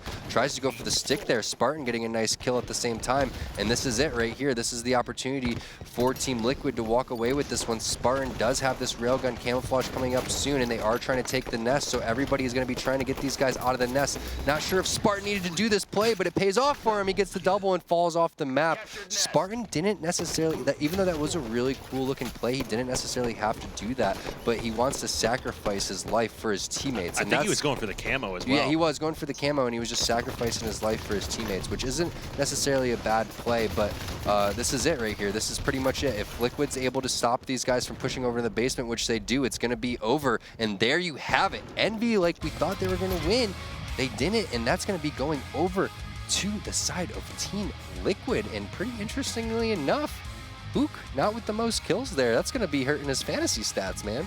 That is, anybody at home playing in that fantasy is not going to be too happy about that. But like I said, I knew this Team Liquid. I just had a feeling about them, and they came out, and that wasn't really a close game whatsoever. It wasn't very close because right from the get-go, they never gave any opportunities to the side of Envy, and they did a really good job eliminating the power weapons that Snipedown and the rest of these guys were having. And when you have slaying power on a team like Envy, you have to do whatever you can to take the weapons out of their hand. Think about it. He's Snipedown. He has Snipe in his name. You know what he wants to go for. He wants to get control. He wants to slay. He wants to get the weapons. When you put them in a situation where they got to use their battle rifle, their pistol, or their assault rifle, it's not like they're useless, but they're not nearly as effective as they are when they do have control. You're exactly correct. The Envy lineup is one that is extremely talented at controlling those power weapons and abusing them as well. Whether or not it's going to be the Plasma Caster, Scatter Shot, Railgun, whatever the case may be, this is a team, whether or not it's Mikwin, Snipe Down, Hook. Like think of Hook on some of those Eden games that we've seen, whether or not it's Stronghold or Slayer. Just be able to pick up ridiculous clips all the time. World Championships, regionals, anywhere this kid is playing, he's been able to do awesome things. Now, clearly, this Envy lineup, and they've got Alumni with them as well. We've talked about Alumni being that fifth man, or maybe even the most impactful coach currently in the league.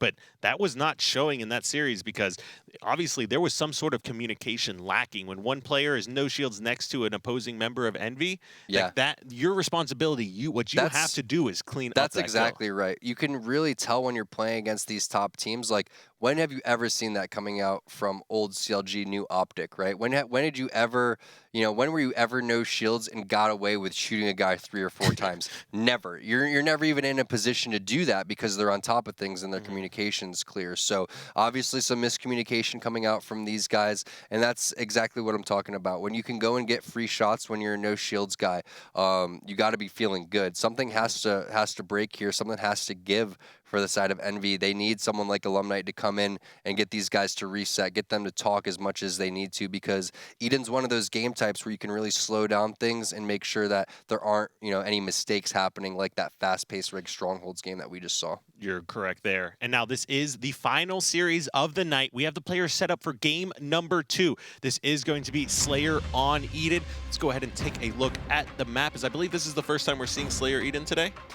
Yes, it is the first time that we're seeing Eden at all today. So the debut of Eden here at the HCS fall season. And if you guys aren't aware what this game type brings to the table, it's all about controlling security, which you can see on your right-hand side here, and also securing blue base, which is actually where Team Liquid spawns. Blue is a little bit more favorable in this situation because of the fact that you do get that sniper rifle, and if no one grenades the sniper rifle back from the red side, you get it for free, and that's exactly what Liquid did. Now they're going to have to rotate out towards the rockets, so Spartan's going to bring that sniper rifle out towards there. Doesn't see anybody quite yet, and all of the players for Envy, at least 3 of them, are surrounding that rocket launcher. So now Spartan's in a little bit of a pickle here because he has players all around him. Does get that one shot, which was a nice kill, but he needs to go over towards security or just back up and get a little bit more of a height advantage, because what he's doing right now is really hoping that one of his teammates kill the rocket guy, or he can actually snipe the rocket guy himself. So it looks like he's going to elect to go for the Spartan charge there. Oh, no.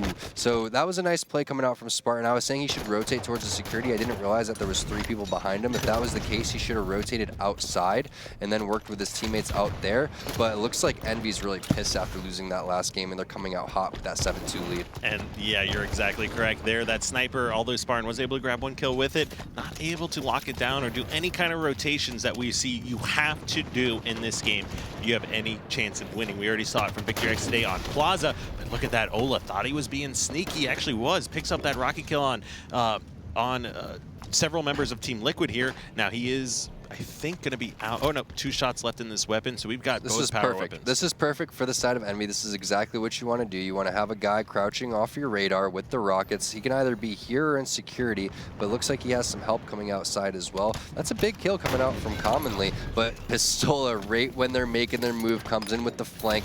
Nice double kill with the rocket. 2 for 1. Also has 1 left in the chamber, so he can do pretty much the same exact thing. Just slow play this over towards outside, locking this entire part of the map down, and then you just tell your teammates that we need to get someone into the security area. So nice killing spree coming out from Ola, also doing what he does best, which is stay alive, getting his shields back, and now he's going to be able to get these new rockets as well. So hasn't even died after he picked up the first couple of rockets, and now baiting his teammate Mikwin. Doesn't connect on that one with Spartan, but does land some nice light rifle shots to take that guy down to no shields. He needs to switch over to his rockets eventually to get that guy. Yeah, he did get the kill, but he got taken to no shields because of that, but it looks like his teammates do have his back, and that player is not going to get aggressive. So nothing you can really do here from Team Liquid until you get the weapons out of their hands. Fortunately for them, Ola whiffed on those 2 rockets, and that could be an opportunity for them to come back. And that was a little uncharacteristic. After he caught 2 players on Team Liquid holding hands, and with that double killed 1 rocket, he essentially whiffed several different rockets, and that could have been the difference between grabbing that new overshield for Envy as well. So if there's ever an opportunity for Team Liquid to jump back into this one, it's right now.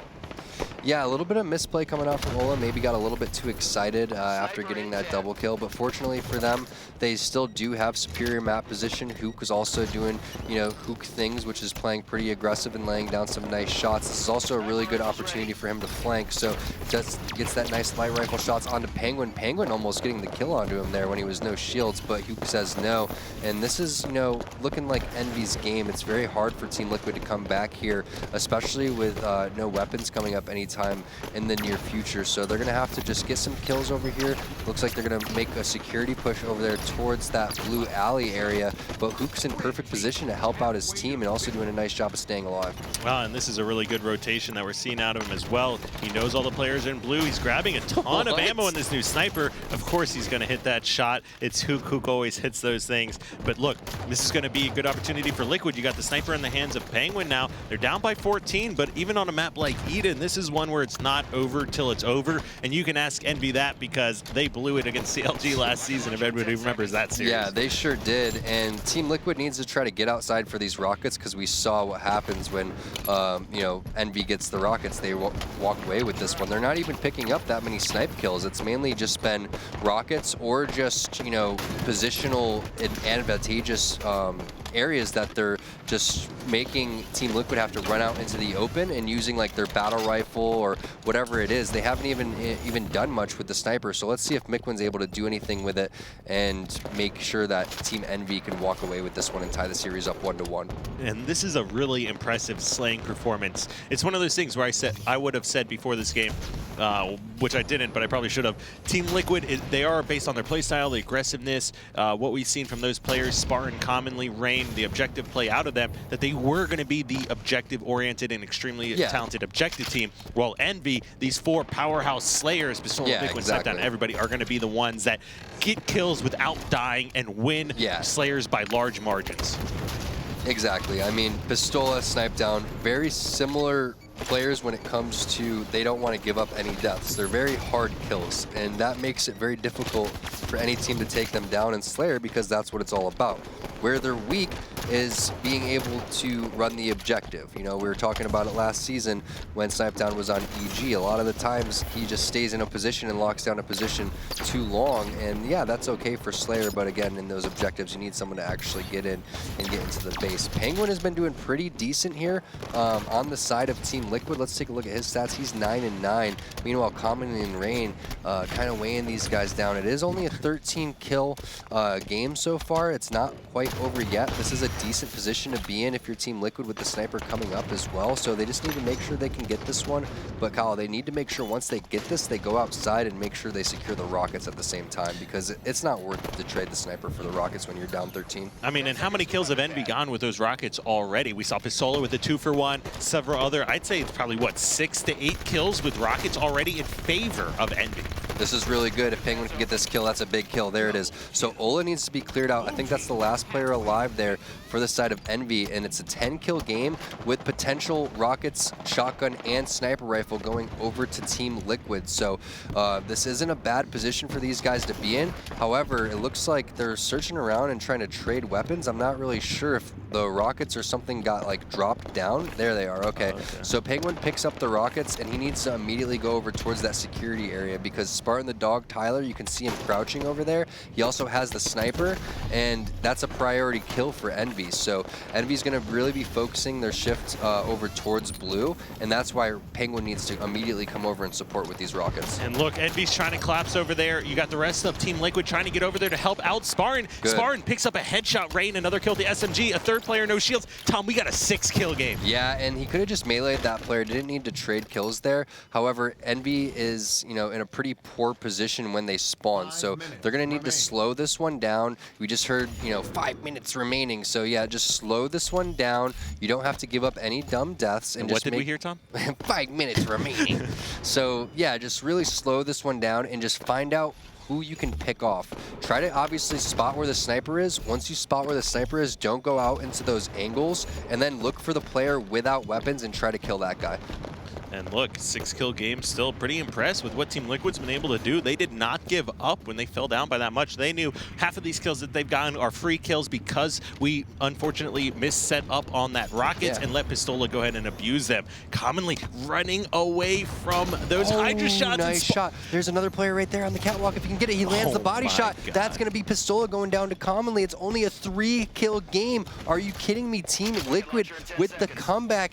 Envy knows this all too well. They're having a little bit of deja vu here from last season, and this is a really good position for Team Liquid to be in. The Rockets are coming up. It's an all-out brawl for these Rockets. Nice little body shot there. Nice little body shot there as well. That's 2 players down to no shields, but Hook's able to pick up a double kill somehow. Not really sure how that happened. Snipe down with really nice shots there, but however, Rain was able to pick up the Rockets, so let's see if Rain's able to escape with these. Nice job clambering onto that position. Needs to get the heck out of there. Use the wall to perfection. It doesn't look like that player from Liquid had any grenades, and he does stay alive and lands an insane rocket as well, and has a lot left with only a 3-kill game. He has 3 rockets somehow. I don't know if he's doing the Halo 1 Infinite rocket glitch, but this guy has a lot left in the chamber. If he's able to reload here, I won't have a heart attack, but he should be able to get this kill onto Miklin. It's just a matter of will he be able to find anybody else. Okay, so that was a glitch. I was going to say he was firing way too many rockets to have that many rockets left. So, wait. What? What is going on? Okay, he's not cheating. We're good. All right, there's only 2 rockets left.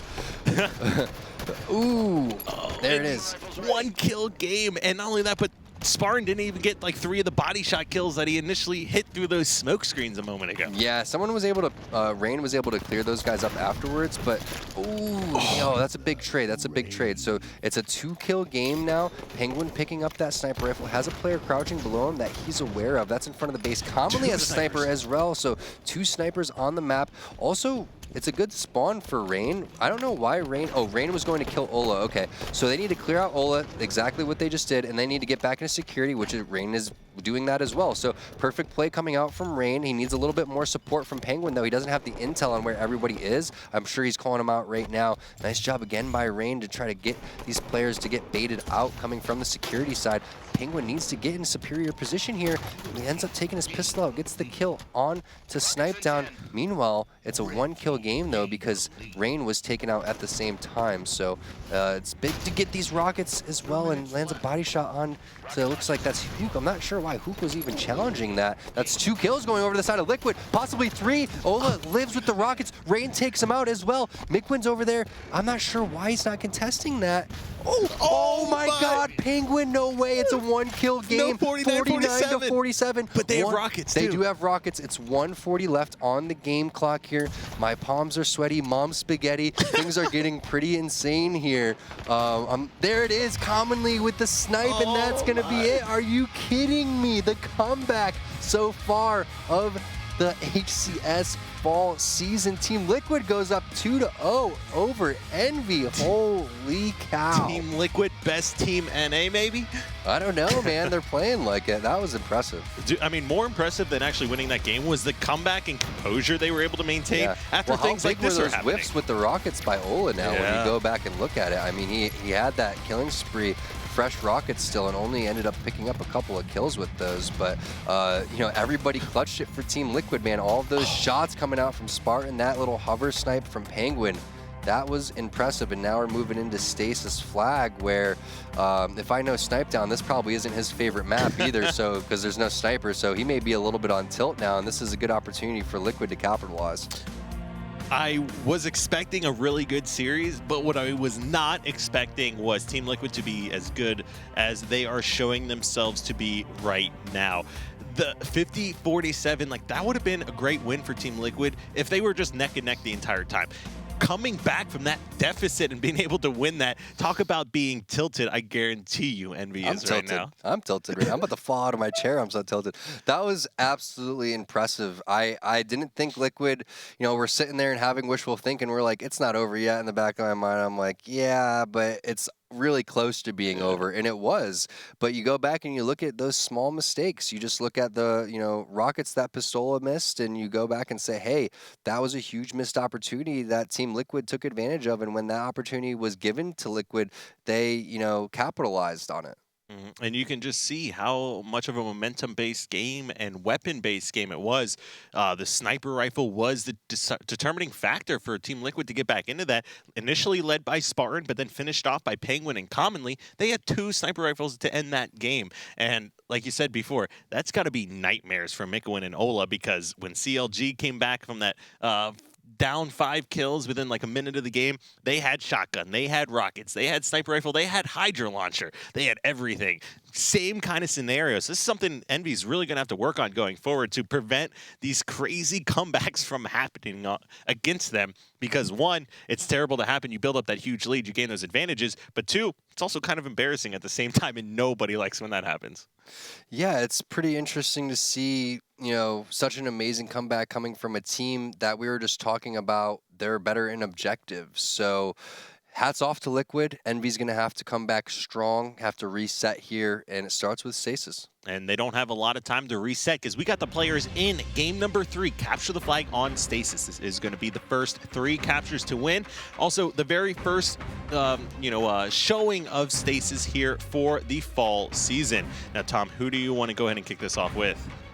Let's go with Penguin, because we saw some really good stuff coming from him last game. And again, I think that this is advantage over to the side of Liquid, because they do have more chops when it comes to the objective dirty work that needs to get done. And this is one of those game types that doesn't have any weapons on it besides the rockets top center, which we're taking a look at now.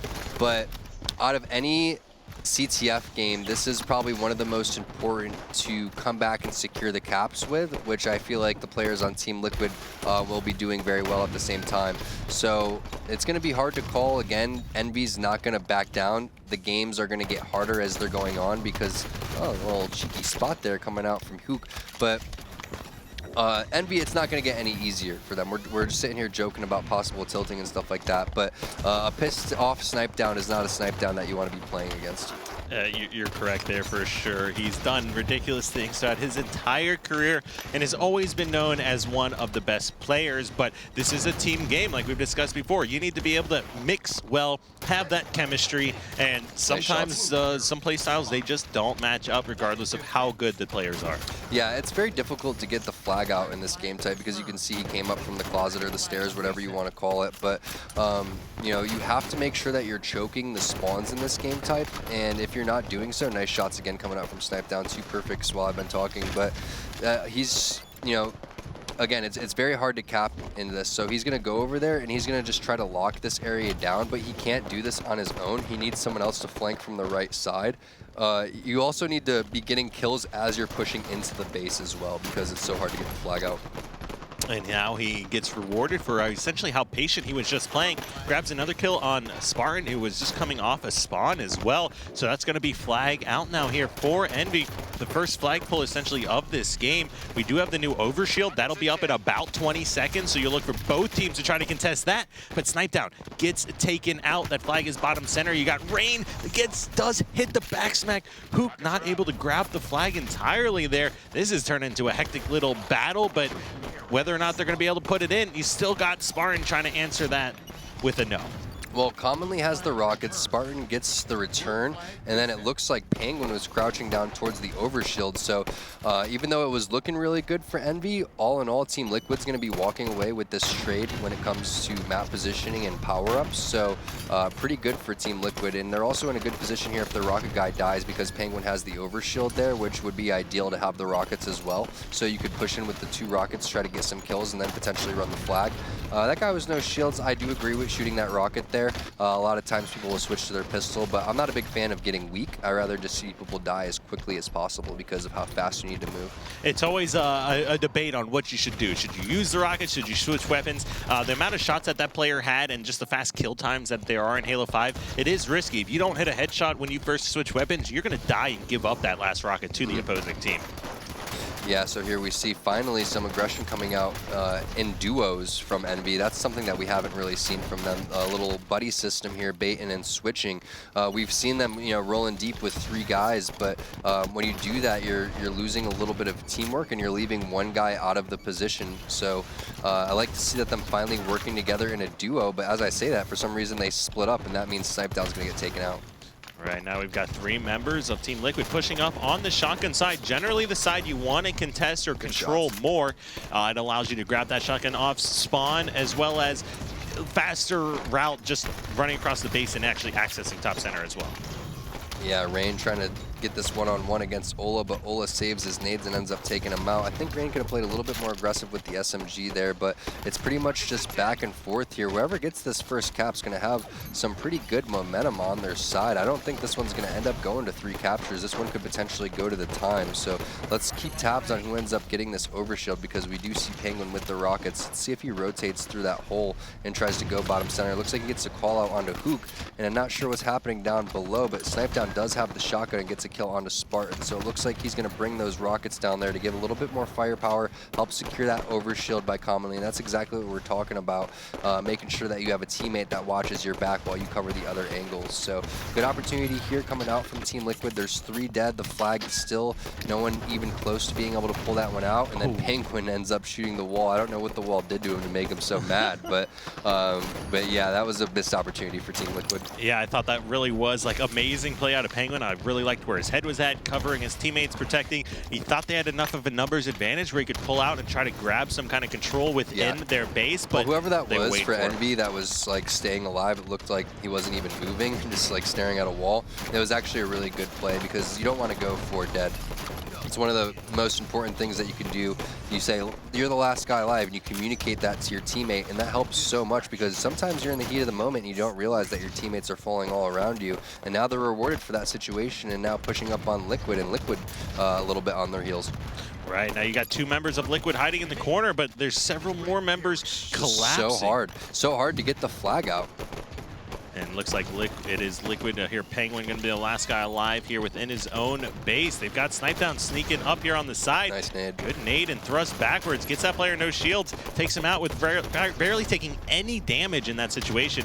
Pretty good nade by Ola, but that was a good dodge by Penguin right yeah, back at everyone's playing really high quality Halo. This is exactly what we want to see from everybody. Again, here comes the rockets coming up. Team Liquid has been able to get these rockets in the overshields for the most part, but not able to secure cap. So a little bit worrisome coming out from Liquid, but fortunately for them, they are up 2-0 in the series. I'm curious to see what happens when Envy gets their hands on a pair of rockets or overshield.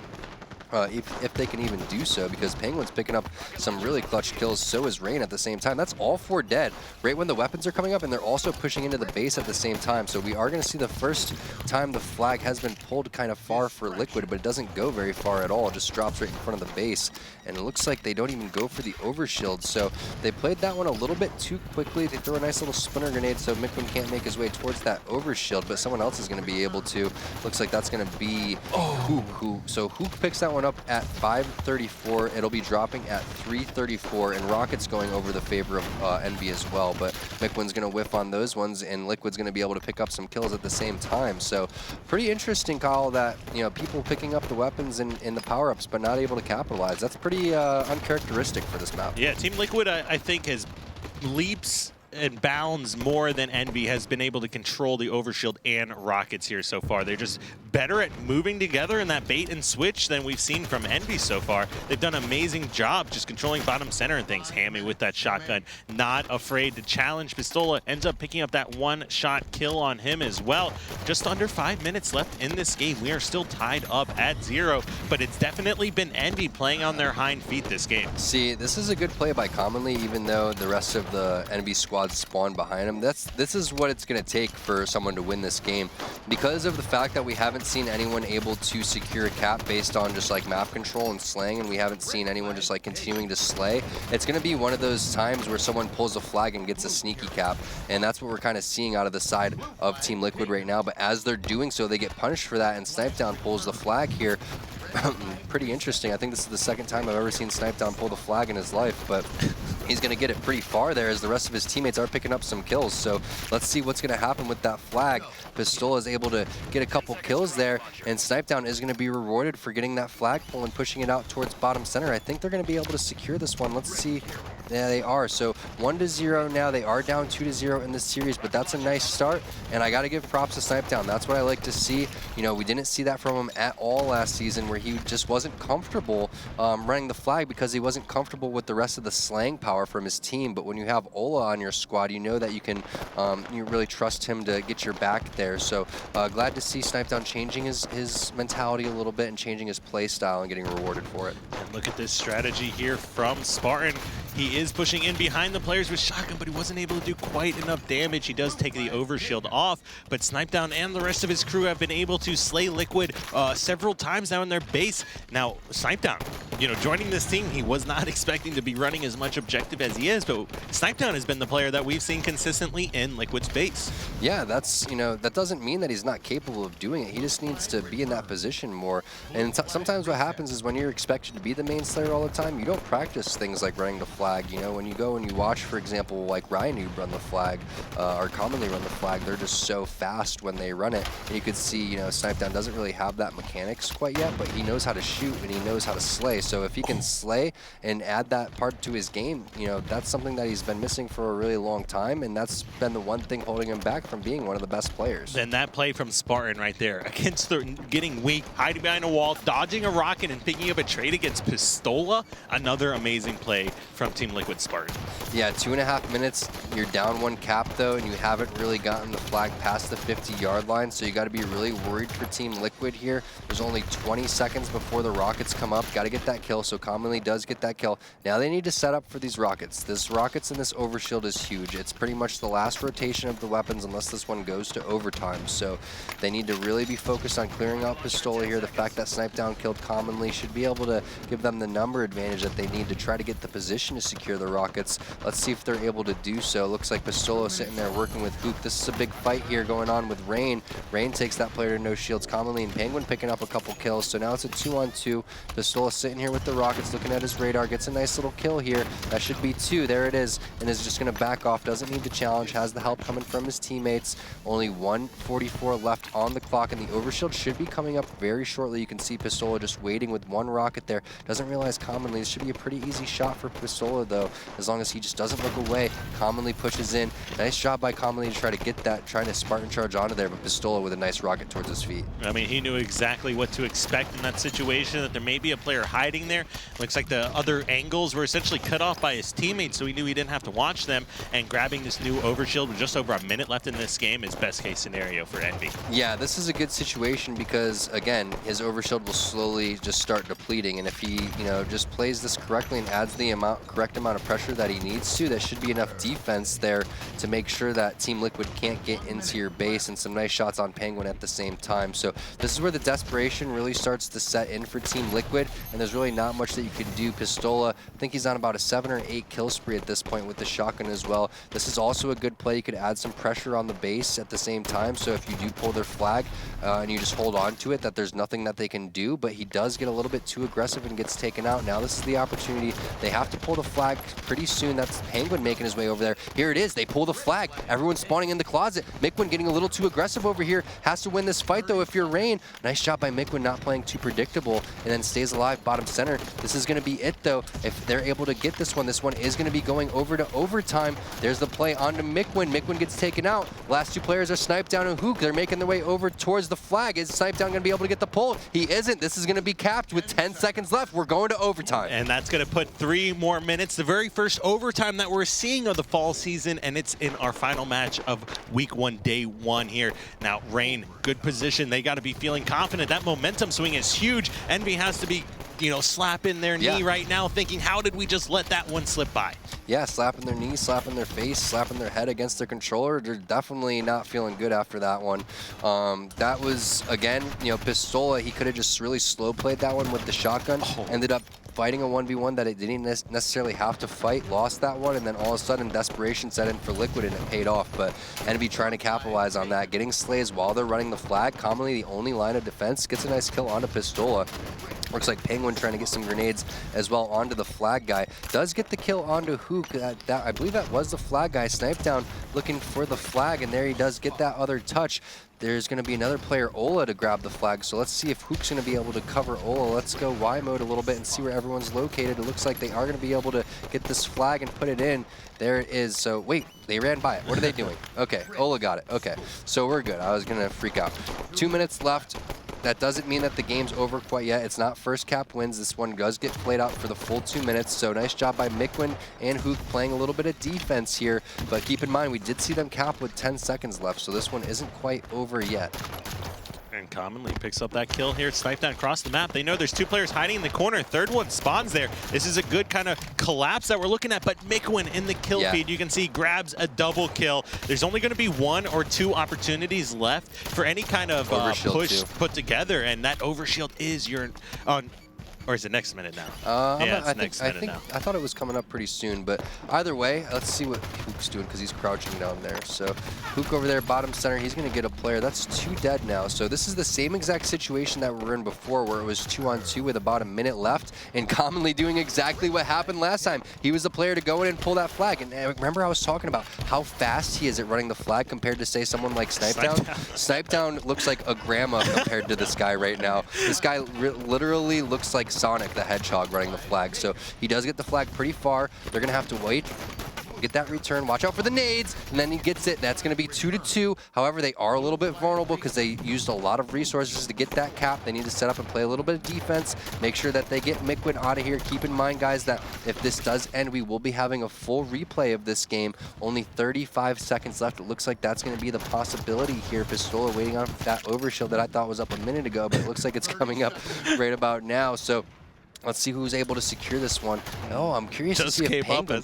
Yeah, Penguin, though, he's sneaking over here. So let's see if they're able to do something. It takes about 15 seconds to run the flag in. So here it is. Let's see if he's able to get that kill. He does. So are they going to be able to stop this guy? It looks like the overshield's pushing in. 13 seconds left. Who has the flag? You got to go now. That's going to be Mikwin getting taken to no shields. Also, the flag guy, he's running it. There's 5 seconds. Oh, I don't know if that's going to be enough time. I don't think it's going to be it. 3, 2, 1. The flag's out as well. Oh no, that's so unfortunate for Team Liquid. They had that one in the bag. That was quite an interesting ending to a game here. Now, of course, let's take a look at the stats. And if you're wondering what's going to happen at home, we are going to be looking at a full replay. And now, Mikwin, 33 kills, someone that's consistently leading the slays here on his team. And let's not forget what he did at finals as he dropped a 40 bomb on Stasis as well. Actually, now that I think about it. And then on the other end, no surprise here, Spartan, and once again leading the pack here with 2 flag returns, had several pulls as well.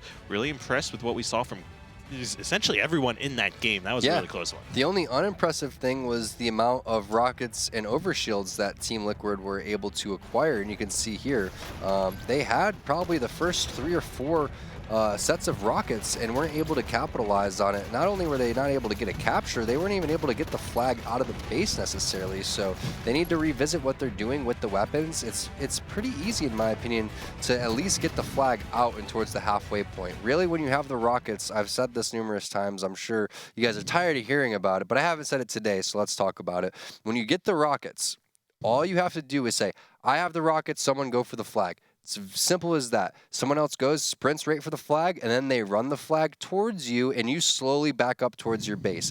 It's not rocket science, guys. Let's see you do it. I like how you threw rocket science. Yes, in there it's. as well. I see, but I did, but not on purpose. Touche. Well, we are going to be looking, like we said, this is a full replay. Now, should these 2 teams tie this game once again, then we will be looking at a rematch of a first capture wins kind of situation. Yeah, so we don't have 20 CTF Fathoms in a row. Exactly, if anyone was watching relegation there at finals. But we do have the players back in the game, so let's go ahead and jump right back into it. This is going to be Spartan we're kicking it off with, and this is going to be the rematch of game number 3 with Team Liquid having a 2-0 lead. Yeah, 2-0 lead in the series, and also they do get the Rockets again to start this game. Hoop gets a kill with the grenade and then picks up another one onto Commonly. So numbers advantage going over to the side of Envy, and the flag is away for the side of Team Liquid. However, Spartan does have these rockets, spots another player that could have been a potential nice rocket that looked good, but it doesn't connect. And it looks like this flag is going pretty quickly. I'm not sure what the heck they're doing on the side of Liquid. Nice rocket, but it doesn't get the kill. And yeah, I mean, that was one of those caps that we're talking about. Sometimes you just got to go in and run it, and it worked out in their favor. However, at the same time, they are all spawning over there on the closet for the side of Envy. So everyone on Envy is either going to run back and play defense, or they're going to just book it to the other side of the map and try to get another flagpole for themselves. Spartan needs to stay alive here, and that's exactly what he does. Gets that kill onto Rain. Now's their big opportunity to run this one. It looks like Hook and Mikwin, though, come back. They flank around, go top center, and do the pinch in order to help get this return. Yeah, a little bit of a hiccup on that flag run by Spartan, but if Envy misses some opportunities to get this return, this could be an opportunity for Liquid to push it in, as there's still two members there working together. You have someone on the return. Spartan able to grab that kill, but not going to be able to kill this player fast enough to actually secure that. That's going to be returned by Pistola and Snipe Down, and now all of a sudden this 1-0 lead already for Envy, and Team Liquid's going to really have to step it up. Yeah, it was unfortunate for Spartan that as he was making his way, we could see the player outlines, he was making his way towards top center and chucked 2 grenades towards that very common entrance towards top center, hoping that someone for the side of Envy would go over there. However, everyone on Envy went straight for the flag return, and then when it came time to need his grenades, he didn't have any left, but Snipe Down gets spotted out. Maybe he has a bigger knee than most other Spartans, so may need to get knee reduction surgery in order to make sure he doesn't get spotted around the corner there. Is that a real thing? No. All right, but look at that new overshield up at 949 and commonly playing that one perfectly. Shout out to Symbolic, the coach of Team Liquid, who is helping his squad out with that. And he's doing a great job as well. Commonly is everywhere. Commonly doesn't care. He's going to run at you with it. He's already back over here again.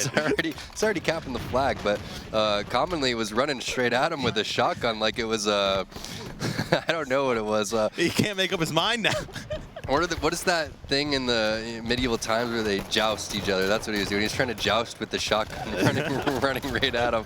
I don't think you can Lancer someone like that. I don't think there's a bayonet on the end of that thing. But commonly, you know, again, like I said before, he's just a dirty, you know, objective player. He's so good at getting into your base, and that's exactly what he did. He helped secure that cap.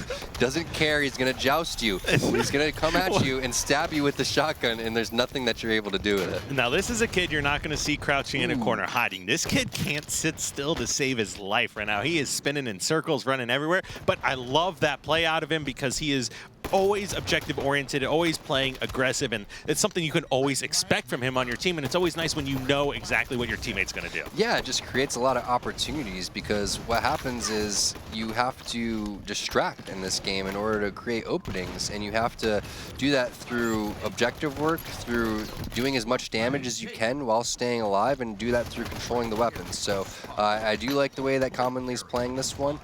With that being said, I do like the way that Team Envy is being really dirty with this objective as well. This is complete 180 or 360, whatever you want to call it, from the previous game where we didn't see any flags really necessarily being pulled towards the end of the game. And that's the new shotgun, or maybe it's not the new shotgun.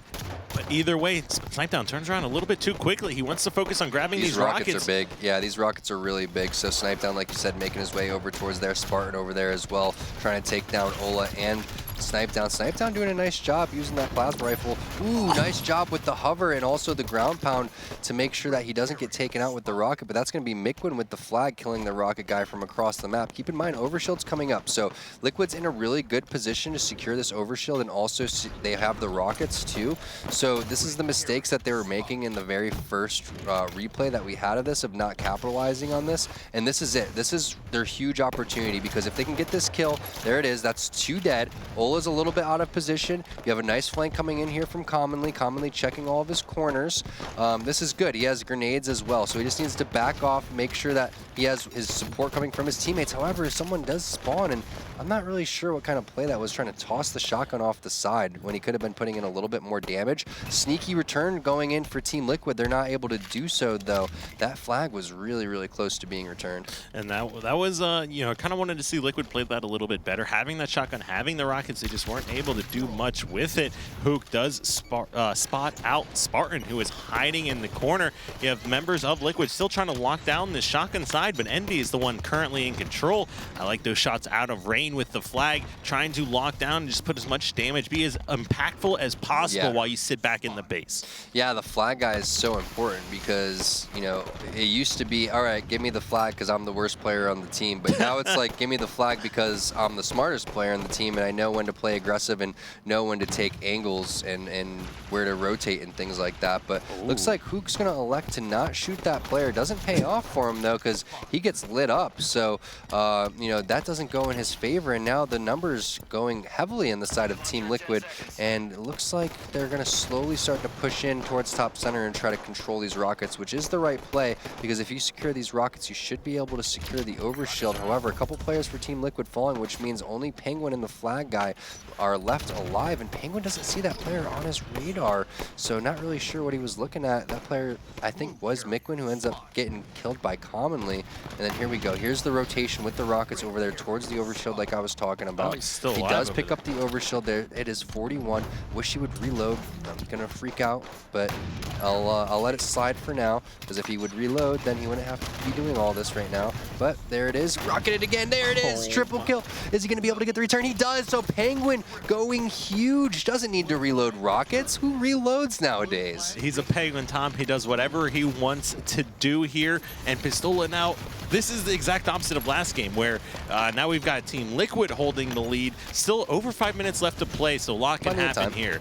But regardless, this is Team Liquid that is essentially, in my opinion, playing as well as they did in the first game, but playing more objective efficiently as well. So they're still winning the overshield battles, they're still winning the rocket battles top center, but they're able to, one, get more flag standoffs going. Yeah, that was a big time rocket coming out from Penguin. That rocket's a lot harder than it really looked. He's no shields, he already got the double, it's his last rocket. Pretty much the game riding on his back, and he was able to deliver, just like Spartan was able to deliver with that grenade, playing some sick defense. So now so many Commonly, Commonly doing Commonly things again and making his way over towards the flag. And this is what I love to see. I love to see people pull the flag and then collapse on the spawns with the flag. It's a really smart play to do. He just needs his teammate to help him out a little bit more. He's going to Spartan charge over there. Oh, I like this. Yeah, this is a good play. He could just sit there, bait the flag. That looks like Hook over there in the standoff, and he does have help coming from Spartan, but a nice nade coming out from Pistola.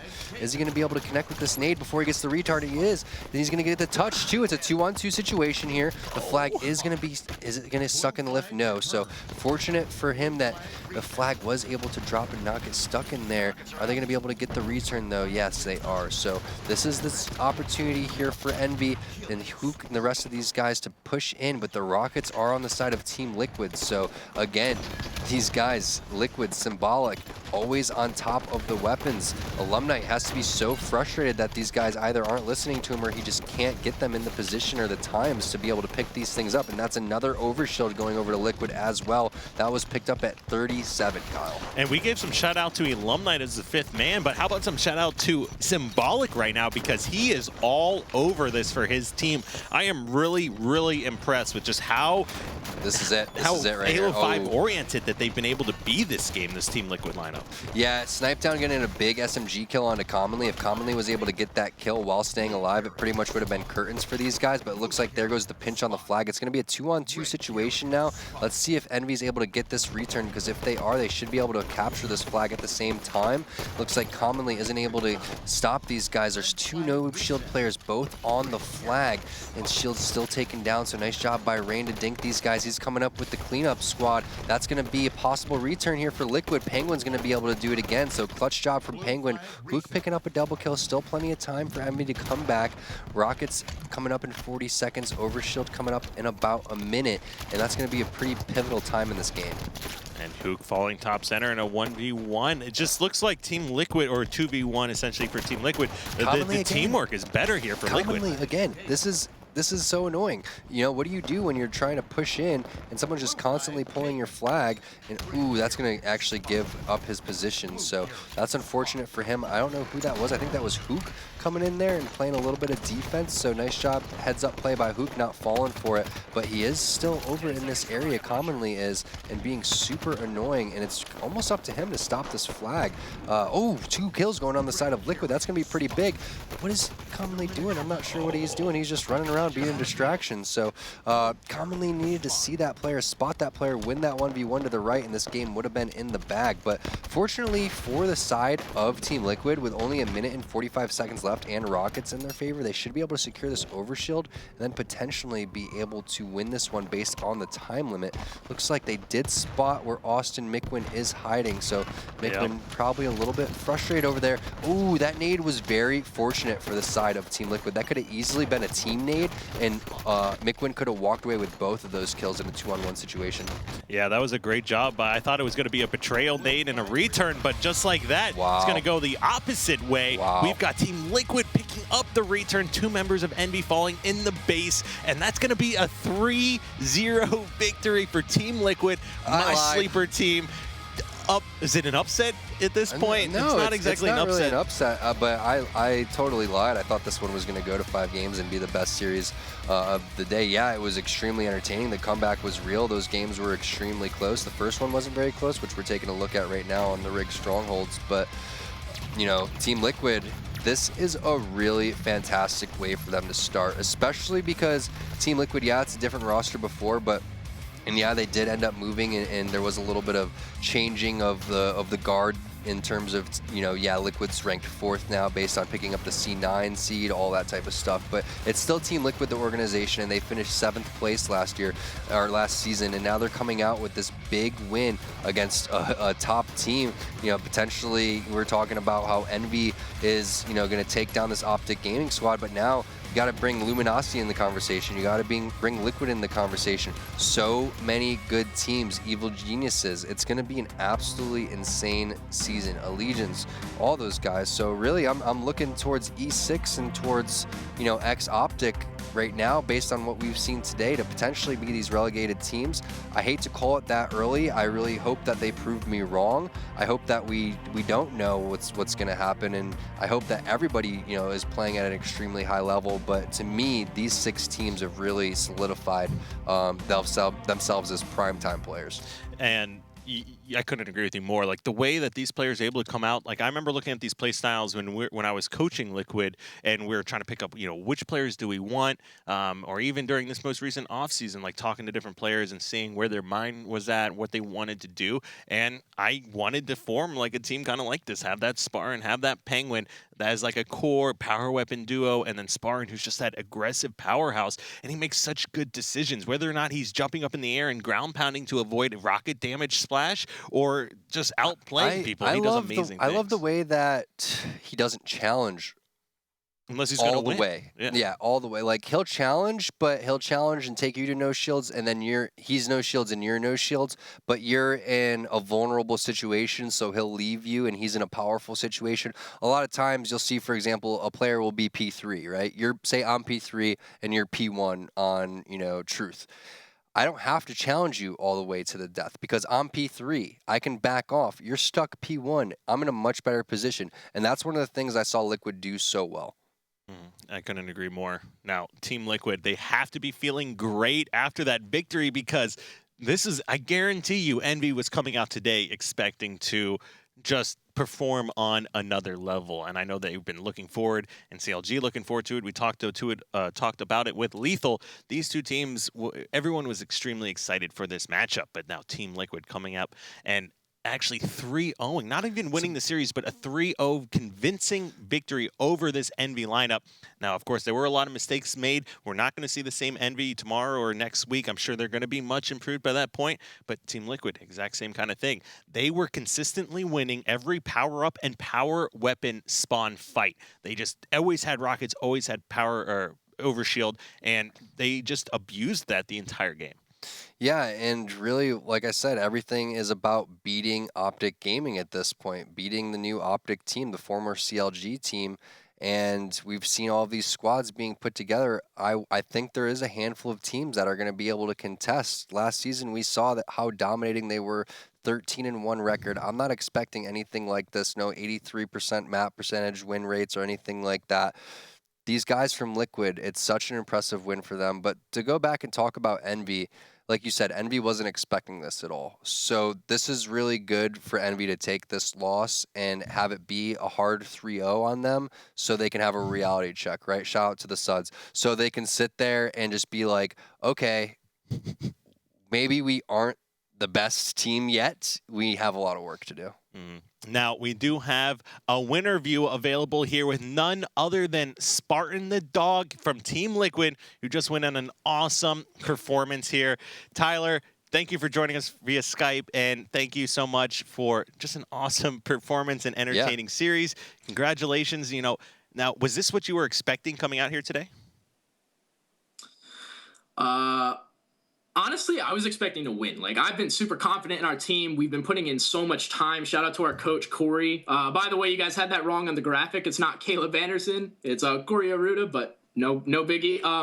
But yeah, we've just been putting in so much time and, you know, really off stream going over a lot of things. And then coming into the series today, I don't even think I personally expected myself for it to be a 3-0. I expected, you know, maybe a game 4, game 5. But, you know, that game 2 was just, I think that was the nail in the coffin for the series. Us coming back the way we did, we just kept our cool. Like, you know, we didn't feel like it was game over, and we just kept going with the flow, and it was a great series. It was super fun. Yeah, what was the communication like? You bring up that game, too, between when you guys were down by 10, 15 kills, whatever it was a big lead, compared to when you're bringing that back. Was it just the opening strat that really hurt you guys on that Eden Slayer, or was it the communication and things throughout the game? I don't really think it was our opening strat that cost it. I think that we all enjoy our opening strat. It works most of the time. I think that Envy just had good counter plays, and then they just kind of got all the weapons, and we were stuck. Yeah. And, you know, every time we tried to make a move, every time, you know, we were like, okay, guys, let's sit back. Let's wait for some light rifles. Let's shoot. And then as soon as we get someone weak or someone, as soon as we get a kill, let's push. And Envy shut us down every time. The first, like, 2 or 3 pushes. And eventually, like, we started just making better plays, and once we got control and we brought the game back into like a 5-10 kill game, and then once we tied it and we got 2 snipers, right then and there, it was just like, all right, we have this game. We have them right where we want them. Tim has rockets, Hemi has a sniper, Zane is a sniper. I'm just kind of doing whatever. And yeah, the second we got 2 snipers, I knew we were going to win. Yeah, going back to talking about the beginning strategy, the one thing that happened was, you know, obviously blue team and Eden Slayer has the advantage unless, you know, the red team decides that they want to grenade the sniper back or anything like that. But it looked like you ended up going for the snipe and didn't realize that everybody from Envy was already outside. So maybe next time rotating the sniper and watching outside a little bit earlier and being aware of that. But I want to talk a little bit about what happened, you know, when the end of the summer season happened, because in your interview, it was a very emotional interview. You were talking about how much you wanted to stick together with your team, how much you loved your team. And then I was pretty, you know, shocked and a little bit disappointed to see you guys split up. However, you come in here with an even better lineup now that you had before. Can you walk me through just like the whole emotional roller coaster of the offseason and how you got to where you are now? Well, when the season ended, man, I told all 3 teammates, I was like, look, you know, obviously I wasn't the greatest of teammates verbally this season, and I know that I could have been a better teammate to you guys, and I was like, I think that we're a top 4 team right now with the way we've been playing, and we can further improve, and I'd like to stay together. And it kind of just ended up like Stellar didn't really want to stay with me, and so Stellar and Eco stayed together, and then Stellar ended up leaving Eco, so I got whatchamacallit, I went off on my own to team with Commonly, and that's how Dan ended up staying with Kevin, which is amazing because I love Dan, by the way. But besides the point, it was definitely an emotional roller coaster for sure, man. You know, sometimes you lose yourself in this stuff. Like you said earlier, you know, like this is our livelihood. This is what we do on a daily basis. And you take a lot of things to heart, and sometimes it just gets the best of you, and you kind of change a little bit, and you got to revert back to the way you were. And that's me. So I'm happy to be back to where I was. This current lineup I'm on, I feel super comfortable. I've been super great friends with Commonly for a long time, and I'm already becoming the best of friends with Tim and Zane, and I absolutely love our coach Corey, always have. So the emotions right now are in check, and we're keeping each other in check, and we're just it's a great time. I love this team. Right. Yeah. Corey, or Symbolic, as I've always been a big fan of him as well. Very dedicated, just a great guy, a human being overall, and awesome to have him involved with you guys. Now, what I want to catch your thoughts on is give me who is the most improved team between last season and this season now? I mean, if you besides you guys. Besides us? Well, I mean, you have Envy. Envy's definitely improved, man. Like they showed it today. They were playing well. I just think that we played really well. I think Envy's an improved team. If I had to pick maybe one more team, I would say EG. EG's definitely improved. I thought that their last roster was just kind of out of whack. Like they just, I don't know. The whole roster for EG last season was just weird, in my opinion, anyway. So I think that EG's definitely improved with the addition of Victory and Ninja. I agree with you a lot. I would say you guys are by far the most improved team between last season and now. I told you if you just stuck with it, you'd come out and be strong, and you're playing amazing that series. We were on your screen a lot, so congratulations, and of course, best of luck tomorrow as well. Thank you. I appreciate you guys having me on, and thanks for all the kind words. Always, Kyle. Appreciate it, man. All right, man. Have a good night, and best of luck tomorrow once again. Bye, guys. All right, you hear it from Spartan there. This is going to be an awesome lineup, and this Team Liquid is a team that I expect that we're going to see in finals. And if I had to pick two teams that we're going to see in finals at this point in time, it's going to be the Optic Gaming and the Team Liquid now. It's going to be absolutely insane what happens over these next couple weeks. So many good teams here. Again, I want to see E6 and X-Optic prove me wrong. I want to see these guys, all 8 teams, playing at the highest level. Hopefully everybody kind of gets it together, goes to the drawing board, comes out extremely hot, because this battle for top 4, it's so hard to predict. Everybody, someone's going to get left out, and it's going to be, awful, because everyone's going to be playing at such a high level. It's going to be an insane race at the end. I'm really excited for what the fall season has in store. Now, that is going to bring us to a close, essentially, of the matches here for week number 1. Let's go ahead and take a recap of today's matches with the scores. Of course, Luminosity defeating LOL 3-1. No surprise with the Optic Gaming 3-0 victory over the runner-up of finals, Enigma 6. Then we saw a great Game 5, Evil Geniuses defeating Team Allegiance. And then the wild card Team Liquid upsetting, or not, let me take that back, not upsetting, but defeating Team Envious 3-0. And Team Liquid, like you heard it from Spartan right there, he is really excited about this team. The chemistry is there. These guys are meshing, and they have the talent to go all the way. Yeah, and let's take a look at the standings after day number 1. And nobody really could have predicted how this one was going to go, but you can see Optic Gaming, Team Liquid, Luminosity, and EG, they are 1-0 overall. And then you have Allegiance, LOL, Enigma 6, and Envy sitting there down towards the bottom. And the map win percentage is something to keep in mind here.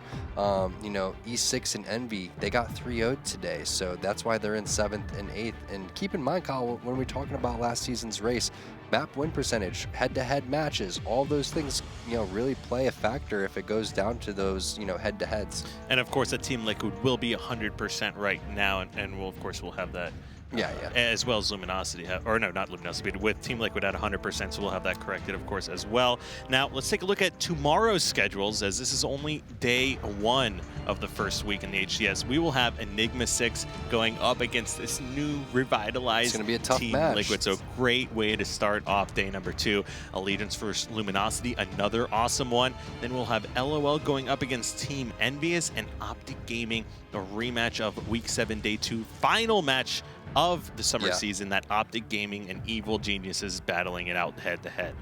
Tomorrow's going to have a lot in store for us. Obviously, Optic Gaming going up against Evil Geniuses. We're going to finally find out how good Evil Geniuses really is. And then we're going to see if, E6 can bounce back from their performance today. I know that they're definitely not going to be happy. They're going to come in with a chip on their shoulder, and it's a good opportunity for them to prove themselves. So, we saw a lot today from the teams, but as the days unfold, we'll finally see what everyone's made out of. Absolutely. Now, if you missed any of the action, or if you want to check out the schedule, any of these standings, news, and more, make sure you head over to proleague.com/Halo for anything HCS related. You'll be able to find it there. Of course, this was T-Squared and I bringing you the action for Week 1, Day 1 of the HCS Fall Season 2016 Pro League here. We're thankful for all of you at home joining us, and we'll be back tomorrow with more exciting action. Have a great night, and GG's.